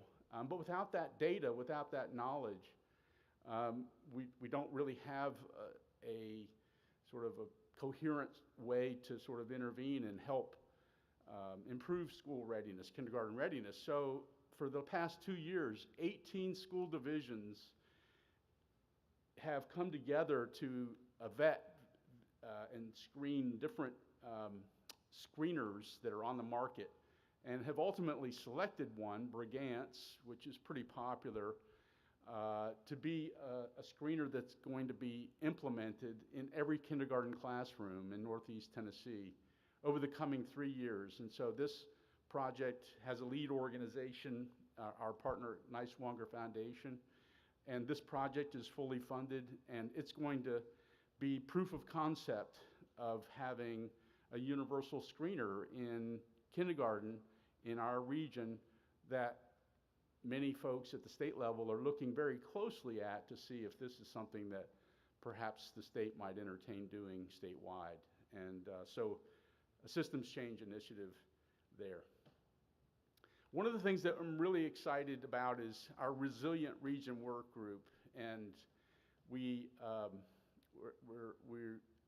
and so this is a group of partners within the Strong ACC who have a large role in trauma-informed, resilience-based training, networking, resource sharing on both sides of the state line, who have come together to lead in the creation of a collaborative and supportive ecosystem that recognizes, understands, and addresses adversity while promoting resilience through trauma-informed practices. You can tell there was a lot of work put into that mission statement, purpose statement, but well, good work. And Wally Dixon, Dr. Wally Dixon from ETSU's Strong Brain Institute is here. Raise your hand, Wally. He and his colleagues are a part of this work group along with others, including Gabby Smith. So Gabby, we love you, we miss you. We know that you're in Knoxville from the Resilient Tennessee Collaborative, and other partners listed there have come together to really work on this purpose and these strategies to ultimately create a more resilient region where trauma-informed care and practices and resilience-based work is embedded in our region and our work in our institutions, and that group has really rolled up their sleeves and is working hard on those strategies, and we're very proud of that. So there's a lot that you can change through practice, good practice, right? Best practices, proven models, but at the end of the day, some things just require better policy, better public policy, more funding. I see a hand raised there. Thank you, sir.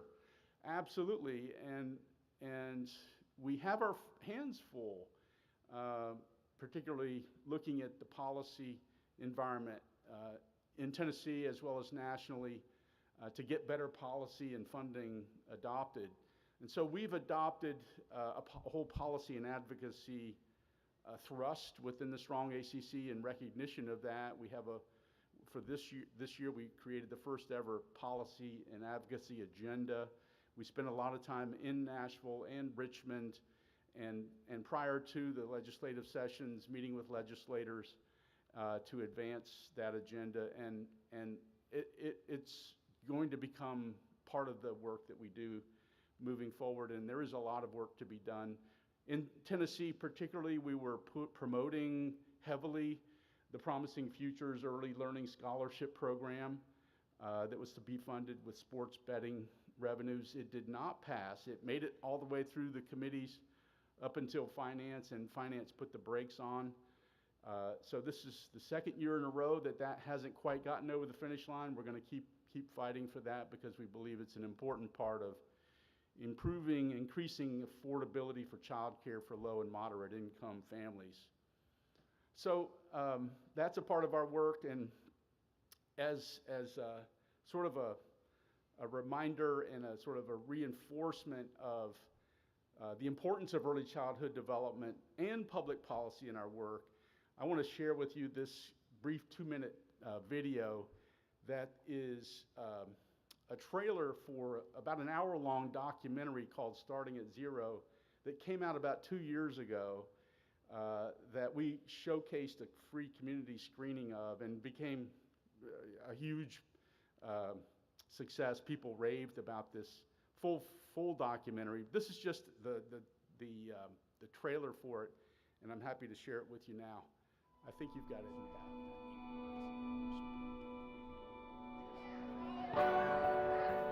If we don't do this job properly, we're going to be behind the rest of the world. If we're not preparing children, generations of folks are going to be left behind. This is an American issue if there's ever been one.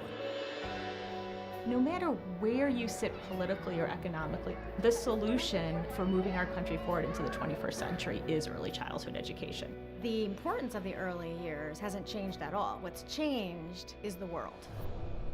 Part of what we're losing in our high-paced society is the ability to actually connect with one another. One of the biggest benefits of early childhood education is the social and emotional development and growth.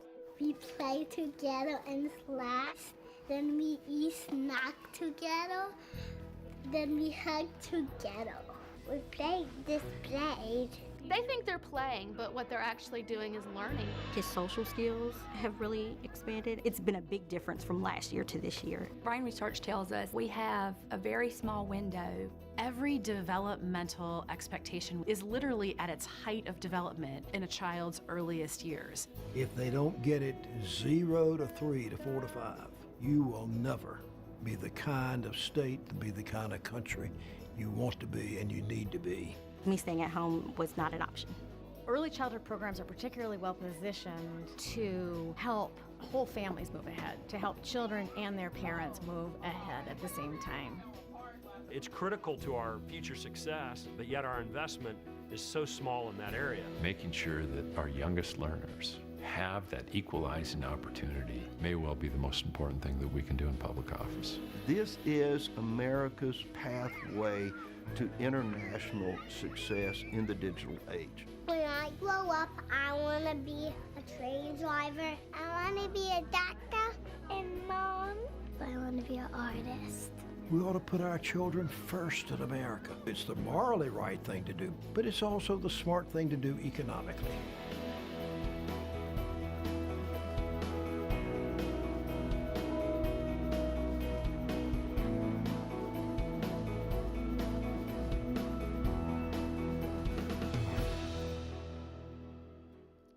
So you'll find that at startingatzerofilm.com. Really good. One of the things that that documentary brings out that Alabama has the #1 rated pre-K program in the country, bar none. There's not even a close second. And year after year, they're #1 in the country in pre-K. Now, I lived in Alabama for a while, and I can say this: if Alabama can do it, you know, we've got a shot. I mean, and so it's really good. There's a lot of good stuff in there. So we, moving towards the end here, bringing this home, we had a real affirmation of our early work and collective impact a couple of years ago when the Department of Human Services came out with the Tennessee Opportunity Pilot Initiative grant opportunity. We were fortunate to be able to receive one of 7 $25 million grants out of an original applicant pool of 81 for this initiative. And with that, we are launching a program. We have launched a program, but it was important for us to be able to rally the Northeast region around this opportunity, and particularly around a single application, not to have competing applications.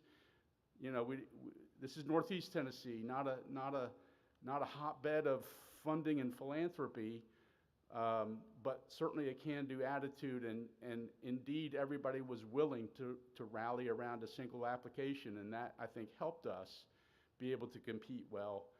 So with this funding, we have launched the Strong Families Program, which is under the Strong ACC. So we have Collective Impact over here that's working on longitudinal health and wellness improvement, and then we have Strong Families, a program that's actually meeting the needs of families today who are seeking to rise out of poverty. And so this pilot program has been designed, it's being implemented, it's being tested by a randomized controlled trial evaluation, and we're seeing good early successes in terms of enrollment and family advancements and improvements in education and employment and a number of indicators. But it's a great opportunity for us to really put Collective Impact to work on an even more sort of intensive and daily family level basis.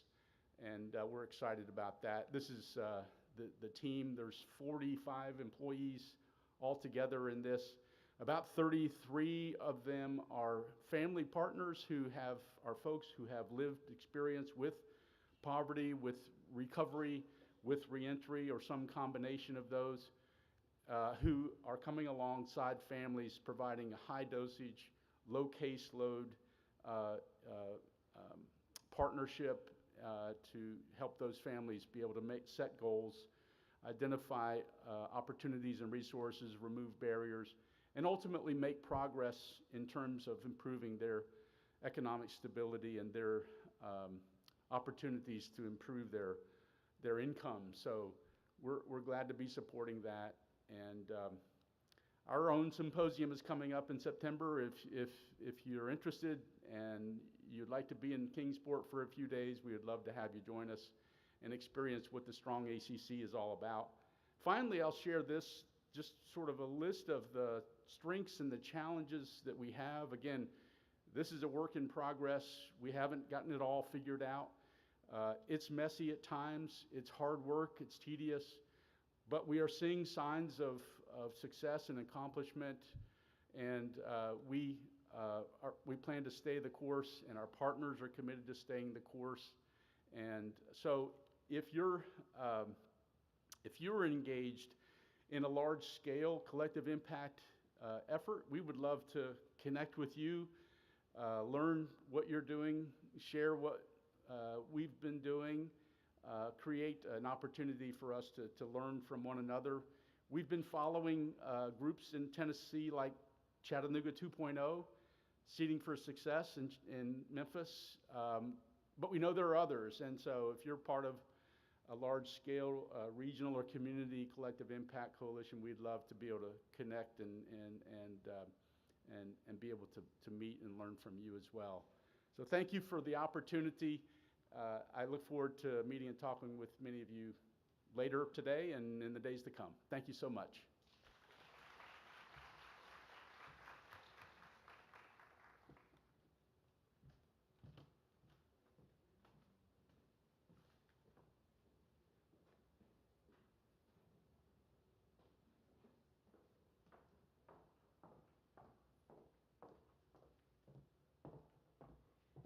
Good afternoon. My name is Jennifer Trail. I am the Director of the Office of Strategic Initiatives at the Tennessee Department of Health, and it is my honor to be able to introduce you this afternoon to my colleague, Dr. Toby Amison. Dr. Amison is the Deputy Commissioner for Population at the Tennessee Department of Health. She previously served as Assistant Commissioner for the Division of Family Health and Wellness. Prior to her state tenure, she served as medical director for one of the largest pediatric practices in Tennessee. She is passionate about advancing data to action, workforce development, and investigating social determinants of health and their impact on the care of priority populations. Now, I have spent many hours in a van with Dr. Amison traveling around the state, so I actually have a couple things to add to your bio. She told me to keep it short, and I was like, yeah, sure. Okay, Dr. Amison is a compassionate public servant.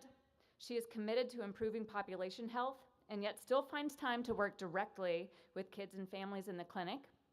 She is a strong advocate for developing systems and policies that support positive childhood experiences and give kids the foundational support they need to thrive throughout their lives. She is actively championing programming that recognizes the trauma experienced by public health workers during the pandemic, and that will make the Department of Health a better workplace. Is Wally still sitting there? A better workplace that supports the well-being of public health professionals across Tennessee. Finally, Dr. Amison does all this and somehow manages to be a cool mom, life goals, and is just an all-around good human. So I'm honored to introduce you to my colleague, Dr. Amison. Thank you.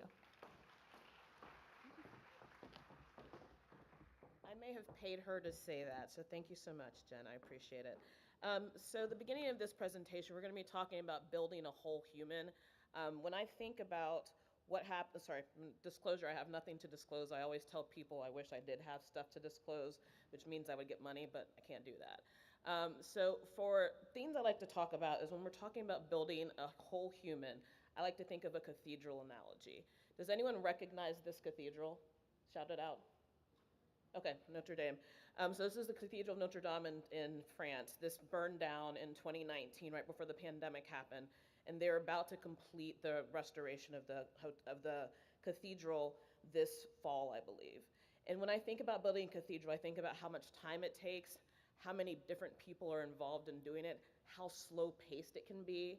So we're going to be using the cathedral analogy as this talk continues. So let's set the stage first. This was me.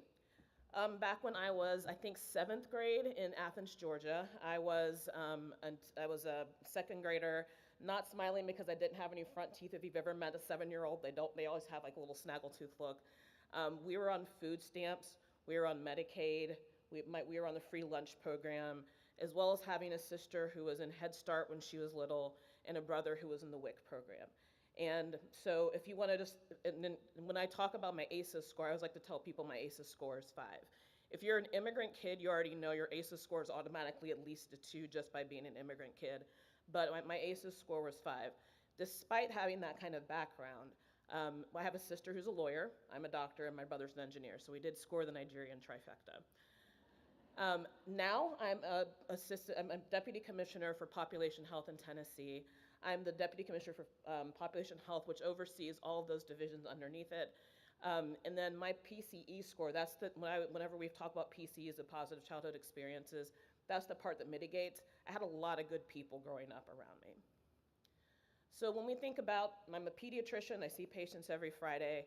I always think about protecting the brain. Whenever I'm talking to patients, I'm thinking about make sure they use their car seats, make sure they're wearing seatbelts. If I'm the crazy person in the neighborhood who screams at kids and tells them, put your helmet on. Make sure they're having good nutrition, decrease the risk of anemia, things like getting immunizations. We don't think about it, but immunizations prevent you from getting those serious childhood preventable illnesses that can cause things like hearing loss, vision loss, and meningitis and other developmental issues. Protect yourself from environmental factors like lead exposure, pollution, and then also minimizing and providing those positive childhood experiences. So one of the things that has been mentioned already is those first 5 years are super critical when you're looking at brain development. That top red line is looking at the higher cognitive function. That continues to develop across your life. But really the areas you're looking at are those sensory and language pathways that really have the bulk of their development in the first couple of years. And then this is a PET scan, if anyone's ever seen a PET scan before. I always like to show this because this is an example of a normal brain on the left and a brain of a child who's been severely neglected on the right. The child on the right, you can see it doesn't light up quite so red in the front and on the sides. That's where the frontal part of the brain is. Frontal brain is where you get all of that executive functioning,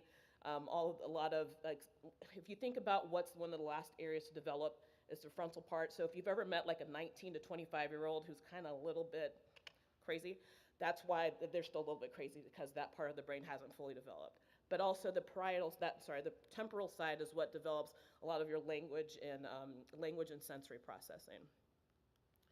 So let's talk about where we are currently in Tennessee as we continue to build that cathedral. So this is where the Cathedral of Notre Dame was a couple of years ago. They're in that scaffolding process. So we're going to talk about sort of the scaffolding of what we do at the Department of Health around data. Oops, sorry, this is a jumpy chord. So this slide is looking specifically at ACEs in Tennessee. And I know that's a little bit tiny, but it's showing you the types of ACEs that are particularly experienced by children in Tennessee. The biggest ACE that is experienced is around parents who are separated.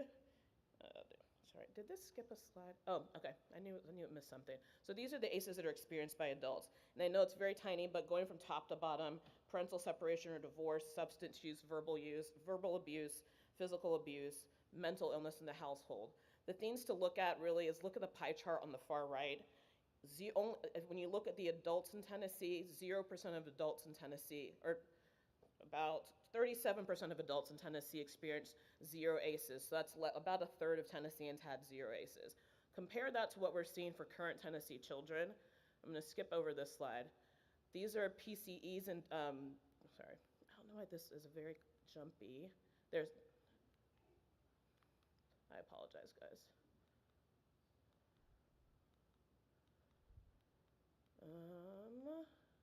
Okay, this is what I was trying to get to. PCEs in adults. Look at the number of PCEs, and more than 2 in 3 of Tennessee adults have at least 6 to 7 PCEs. Going back a little bit, when you look at the ACEs in Tennessee children, I did mention that having separation in the family was the most common ACE, followed by having hard to cover the basic necessities of life as well as substance use in the family. Skipping forward to PCEs in Tennessee, the big thing to take away from this one is that they're about, similar to the United States levels, we are pretty neck and neck with what's going on across the country. And the good thing is that about 2 in 3 kids have currently 0 ACEs, which is really just showing a trajectory where the ACEs are starting to go down. When you look at the impact of ACEs and PCEs, on the left is the ACEs, on the right is the PCEs. We're looking at how it affects with depression. So as you see, as you go, more ACEs lead to higher rates of depression. People who have more PCEs on the right have lower rates of depression. So let's talk a little bit about where we're going. So I think about the whole cathedral. This is an older picture, but this is what we anticipate will be rebuilt soon. And this is where I want to focus the bulk of the talk. So when I think about little kids, we want to take kids, I know we're focused really on the Tennessee Council of Children and Youth. We have to remember that we're not just raising kids. When you're doing all of that work, you're trying to raise good adults, good, fully functioning whole adults. So we're trying to take them not just from a good childhood, but all the way to a very thriving and healthy senior years. So I always like to remind my patients, when you have a kid where you're struggling with potty training, you're struggling with discipline, you're struggling with the kid watching too much television or on their phone too much, I always like to warn parents, you're not raising that kid for that period in time. You're raising them not to be a jerk as an adult. So when you have a kid who can't, you're trying to teach your kid, try to get a little graphics from a pediatrician, trying to teach a kid to wipe their butt, right? You're trying to teach, if you've ever potty trained a child, the reason you're doing that is not just because you're trying to make it convenient for them now in real time. You're trying to save them when they're older and they have a spouse who maybe needs to do laundry, that you don't have poop all over their diapers, right? Or poop all over their underwear. Same thing if you have a kid, you teach them how to play games when they're 3, 4, 5 years old. So that way, when they have to take turns doing stuff in the workplace, you've seen people like this, where they have no idea how to wait their turn, how to not interrupt people. When you have people who are, if you're trying to teach a teenager, my daughter just got her driver's license last year, trying to teach a teenager to drive and try to teach them how to not be a distracted driver, don't be talking on the phone, don't watch TikToks while you're driving, because I see people watching TikTok while they're driving all the time. You're trying to do that so that way when they are an older adult, they remember not to be a distracted driver as well. So I always like to remind parents of those days, and we're putting so much effort into these days when they're very young. Those days are very long when you're in this really hard work at the very beginning, but the years are very short. So just hang in there if you're working with that space. Make sure that you continue to keep your eyes on the prize and in the future goals for those kids. So when we look at our strategic plan for the Tennessee Department of Health, We are looking at a couple of things. We just finished our strategic planning process. We do the new plan every 4 years.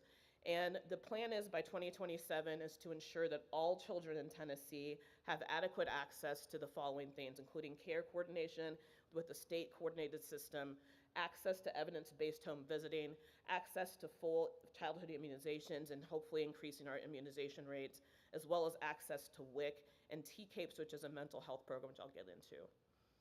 So when we look at CHANT, hopefully some of y'all have heard of CHANT. CHANT is our care coordination program in Tennessee. I feel like it's highly underutilized. If you're in a clinical setting, I always tell my patients and like my coworkers I work with, think of CHANT as your social worker light. They don't do the work of a social worker, but they can help plug people into local resources across the state. It is a multi-million-dollar investment, and they have multiple pathways where they can bring people in. So if you have a family call and they ask about, I need access to a job, I'm trying to find a local pediatrician, I don't know where to get shots for my kid, I have a kid who has a special health care need, where do I go, what do I do next? CHANT can help you get plugged into that. And our most two common pathways where we tend to get most referrals are around child health and development, as well as access to those social services. The next one I want to talk about is evidence-based home visiting. This is probably one of my favorite ones because it really does meet people. I see someone up there doing a fist pump, thank you. It really does bring those services into the home for families. We have 3 services in Tennessee, or 3 organizations that help us. Healthy Families America, Nurse Family Partnership, and Parents as Teachers. Shouldn't be a super huge surprise to any of y'all. But the evidence-based home visiting is what it says. It's evidence-based. They come into your home. Even during COVID, they were meeting people on the porch. They would meet people at a park and meet people where they are to provide services. The people who do EBHV are able to help teach parents who are at risk some of those better functioning parenting skills. They help get them connected to social services, so they may refer them to CHANT. They may refer them to a local health department. They also do a lot around early literacy.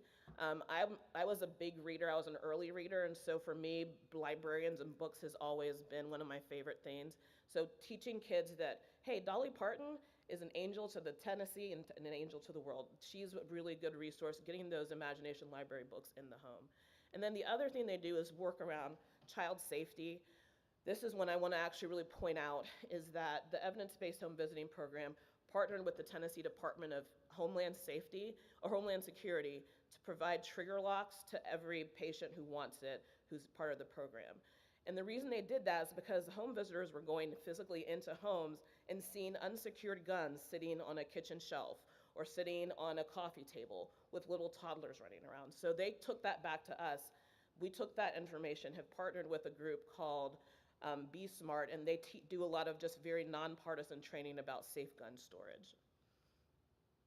Our evidence-based home visiting agencies are located across the state. The main one in Middle Tennessee is Healthy Families America, but we do have other ones that are scattered across in different corners of the state. EBHV and CHANT is really a 2-pronged generational system. Sometimes it's a 3-generational system if there are grandparents who are in the picture.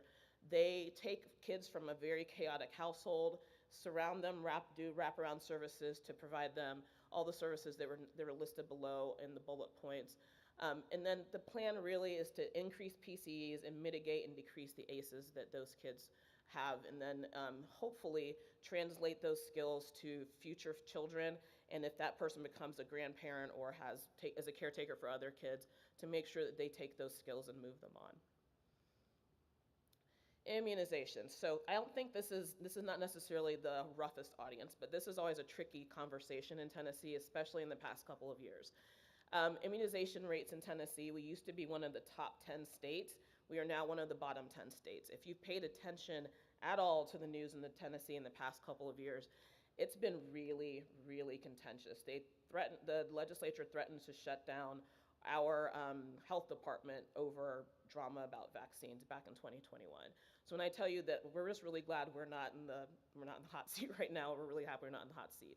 That said, all of that drama that happened in 2021 has really started to show some effects. So if you look at this map, the green maps are the counties that are above 95%. Yellow dots are the ones that are between 90 and 95, and the red counties are the ones that are below 90%.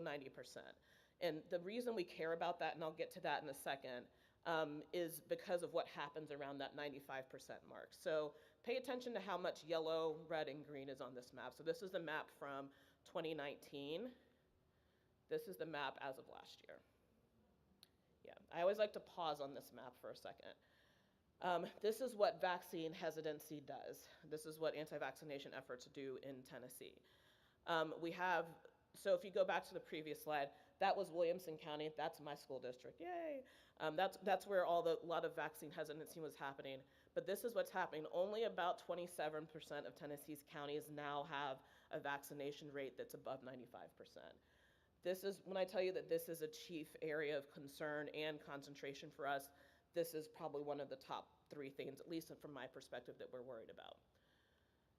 So this is just to show you what has happened since 2020. This is a bit of a dramatic graph because the y-axis is a little bit big, but really that red dotted line that goes across is the 95% threshold. So you can see where we were in 2020 and where we are now. The reason that red dot is important is at 95% of vaccination rate, below that is when you start to lose herd immunity. Herd immunity, if you've probably heard of it, I feel like everybody became like a little bit of an epidemiologist after COVID. So herd immunity is what happens when you have enough of the people vaccinated that you don't have the live virus or the live virus as circulating in the community. Below that, you start to see pockets of things pop up. You see this whenever you have, when I was in residency, we had a very large Amish population, and you would always see things pop up there because they tend to be an under-vaccinated group of folks. So this is what we worry about, is that when Tennessee is now around like 92, 93%, this is what we're worried about. Oops, let me go back. For our immunization rates, the big thing to take away from this is that bottom line is just kids who can't get immunized for whatever reason. Those are kids who have cancer, kids who are undergoing bone marrow transplants. The yellow and the blue lines are the ones who have incomplete records for whatever reason, or kids who have to delay their shot. So those are not the lines we have a significant change in. The big one is the red line. The red line is and I'll put in quotes, religious exemption, because you can exempt from vaccines for whatever reason you want to in Tennessee. That's what's really gone up over the past several years. That's what has us worried. And unfortunately, that faction is seeming to get stronger and stronger each year. So what are we doing about that? We work really closely with the Tennessee chapter of the American Academy of Pediatrics, as well as the Cumberland Pediatric Foundation, which is a pediatric nonprofit based out of Vanderbilt. They are both going across the state and going physically to every county in Tennessee to talk to practitioners, talk to the pediatricians about what we can do to boost vaccination rates, how we can incentivize people. And then they work very closely with our vaccination program in this Department of Health. WIC. So before I joined the Tennessee Department of Health, I had no idea what WIC does. All I knew is that they give out formula and they bother me with forms I don't have time to sign during clinics. So that's apparently not what they do. So WIC is not just for formula. Obviously, they provide food security, but they also do a lot of nutrition and lactation counseling for families. They do growth monitoring. They're able to catch our patients who are failure to thrive, but also the ones who may be gaining weight a little bit too quickly. They also, if anyone has ever been around a baby in the past 2 years, we're dealing a lot with the formula recall that happened. I had no idea how expensive formula had gotten. So, I mean, formula now, like a little can of it is like $40. I don't know if anyone's bought formula recently. I was really appalled to see how much it costs. So WIC is really a lifeline for families. If you're able to get a family on WIC, it does the following things. We know that moms who are on WIC have a higher likelihood of having prenatal care. Moms who are on WIC have a decreased rate of infant mortality because their babies tend to be of healthier weight. They're being monitored all through pregnancy for their weight, so we're trying to make sure those moms are gaining weight well. We know that they have increased immunization rates. They have lower rates of iron deficiency anemia. And then some Tennessee data, which is kind of interesting, is that they have lower sexually transmitted infection rates. We think a lot of that is because they're coming physically into the local health department, they get screened, and then they get sent to whoever needs to see them. That's a big deal in Tennessee, especially given the rate of our syphilis rates currently in Tennessee. We're at 1960s rates for syphilis across the country now, which is really kind of scary because when I was in residency, we never saw syphilis, and now we see it all the time. So some of the things we're doing with WIC is we've put a lot of emphasis into making it much less stigma and a lot more usable for families. So we're in a modern age where the average person using WIC is probably in their 20s, maybe early 30s. What we're trying to do is make it so it's high tech for families. So we started the WIC Shopper app in 2021. About 95% of our parents use the WIC Shopper app now, which is great because it has access to scan and go options. So certain stores will let you do scan and go like you would do if you're at Sam's Club. They'll also sync with your EBT account, so you can pull up your phone, see exactly how much you have left. When you're in the store, it'll tell you which you can scan the UPC code. It'll tell you exactly what UPC or SKU, I think it's UPC code, and it'll tell you exactly which foods are approved for you. Also has recipes. It's available in multiple languages. And then the other thing I really love about it is that it does push notifications. So if you have a family that needs to be reminded, hey, you have a WIC appointment, make sure you bring your social security card, make sure you bring the birth certificate, whatever it is, it'll tell you all of that through the app. So our suicide prevention report. So one of the things, as a pediatrician, one of the things I see a ton of are concerns around mental health. I cannot tell you, every single day I see a patient, especially the teenagers, but unfortunately it's moving younger and younger. You're seeing kids who are coming in with, I don't know if anyone knows what a PHQ-9 is, but it's a screening tool we use for depression, and anything higher than 10 is considered to be at risk for depression. I'm seeing kids as young as 5, 6, 7 with scores in the 12, 13, 14 range. We know that mental health has been a struggle over the past several years. When it comes to suicide, Tennessee's suicide rate is 25% higher than the national average. Firearms account for 2 and 3 of the lethal means of death, and our highest rates tend to be in non-Hispanic whites, men, those rural residents, our LGBTQ population, as well as veterans. Just a little bit of data around this. Men are four times more likely to die by suicide compared to women, but women are more likely to have suicidal ideation compared to men. So what are we doing to address that? So I think about, by the time when people are dying by suicide, usually it's sometime, there are a couple of peaks in your 20s and then there are peaks later on in your 40s. When I think about what can we do way upstream to address some of that mental health, we're working with the Tennessee chapter of the Academy, AAP, I'll say that, and Le Bonheur out in Memphis. We started up with a pilot program where there is a psychiatrist on call and a social worker on call to equip physicians and other clinicians to be able to access real-time psychiatric care free of charge. They don't have to pay anything for it, they don't have to bill anything extra. All they need to do is make that call. This was awarded to us back in 2021, and it's slowly starting to take up speed. The big thing about this is that it provides not just pediatricians who very often, most of the pediatricians who are practicing never got training in mental health care. When I was in residency, we didn't learn about ADHD, we didn't learn about depression, anxiety, any of that stuff. But unfortunately, that's probably the bulk of most pediatricians' practices now. So it's equipping that local clinical staff to really understand how they can learn how to take care of those patients, but also once you start doing it more than a couple of times, you don't have to keep calling back. And then the nice thing, it also ideally what will happen, it'll open up space for the more severe cases to be referred to psychiatrists, and then the primary care physician or pediatrician can take care of those patients in their medical home. So how do you get involved? There are a couple of ways to get involved. The Department of Health, the Health Disparities Task Force, hopefully y'all are already on that list. They have, I think it's over 1,000, maybe even more people who are part of that task force. They dial in every Thursday afternoon to hear about what's going on. Our Maternal Health Task Force, as well as really important for this group would be our Title V partner meetings. If you want to if you want to know what's going on with policy in the state, you want to get updates, those are the meetings you want to go to. They're held twice a year, once in the spring and once in the fall. And all you need to do is email Elizabeth King and she can get you on that list. And then most importantly, and I have to say this carefully because I serve at the pleasure of the governor, tracking legislation. I cannot tell you how many bills get passed because one person calls one representative and then that bill gets passed with really not any much resistance to it. And sometimes those bills are fine, but a lot of the times they end up messing things up. In particular, there's a vaccine bill that's been out recently that's caused a lot of headache for hospitals and clinical providers out in the community. So you can contact your legislators. I can't tell you who to contact, but I can tell you to contact your legislator if you do have questions.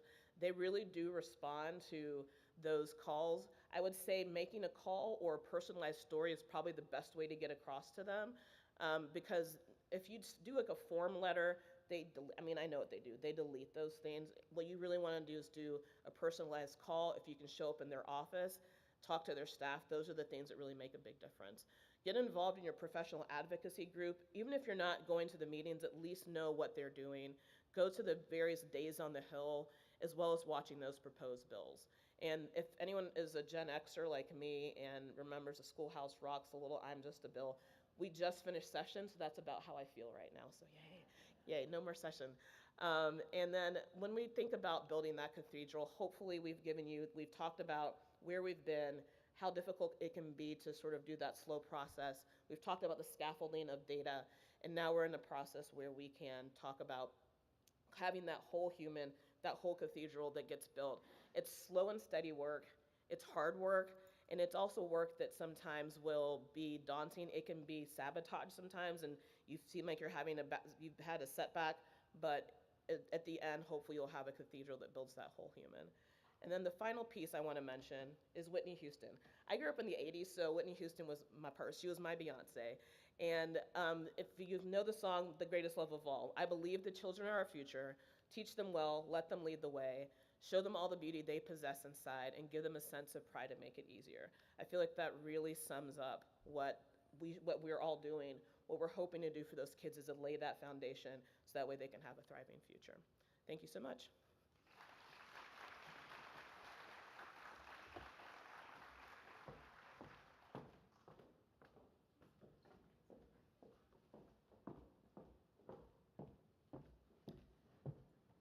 So y'all win a prize. I just don't have any to give away. But thank you for being here all the way to the end. Chattanooga, Knoxville, all our friends who are in the midst of the weather, we thank you for being here. I had real good things to say, but the main thing I want to say is just thank you for your work in our state. Thank you for all you do for kids and families in our state. And know that you are loved and appreciated. If you don't, we will continue to love you even if you don't fill out our evaluation. Please do. If you need it, I'll have them out there. You can just grab one and go.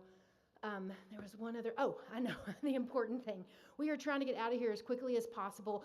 Middle, South, Nashville and South is looking pretty okay right now. If you're headed to Robertson, Sumner, Benton, north of Mid-Cumberland, there's some weather. Please pay attention and be safe going home. As you leave, if you will take your trash and throw it, that will be quicker for us to be able to get out. So if you will take any trash at your table and throw it away, we will love you more. All right? Thank you guys so much. Have a wonderful day. We will see you again soon.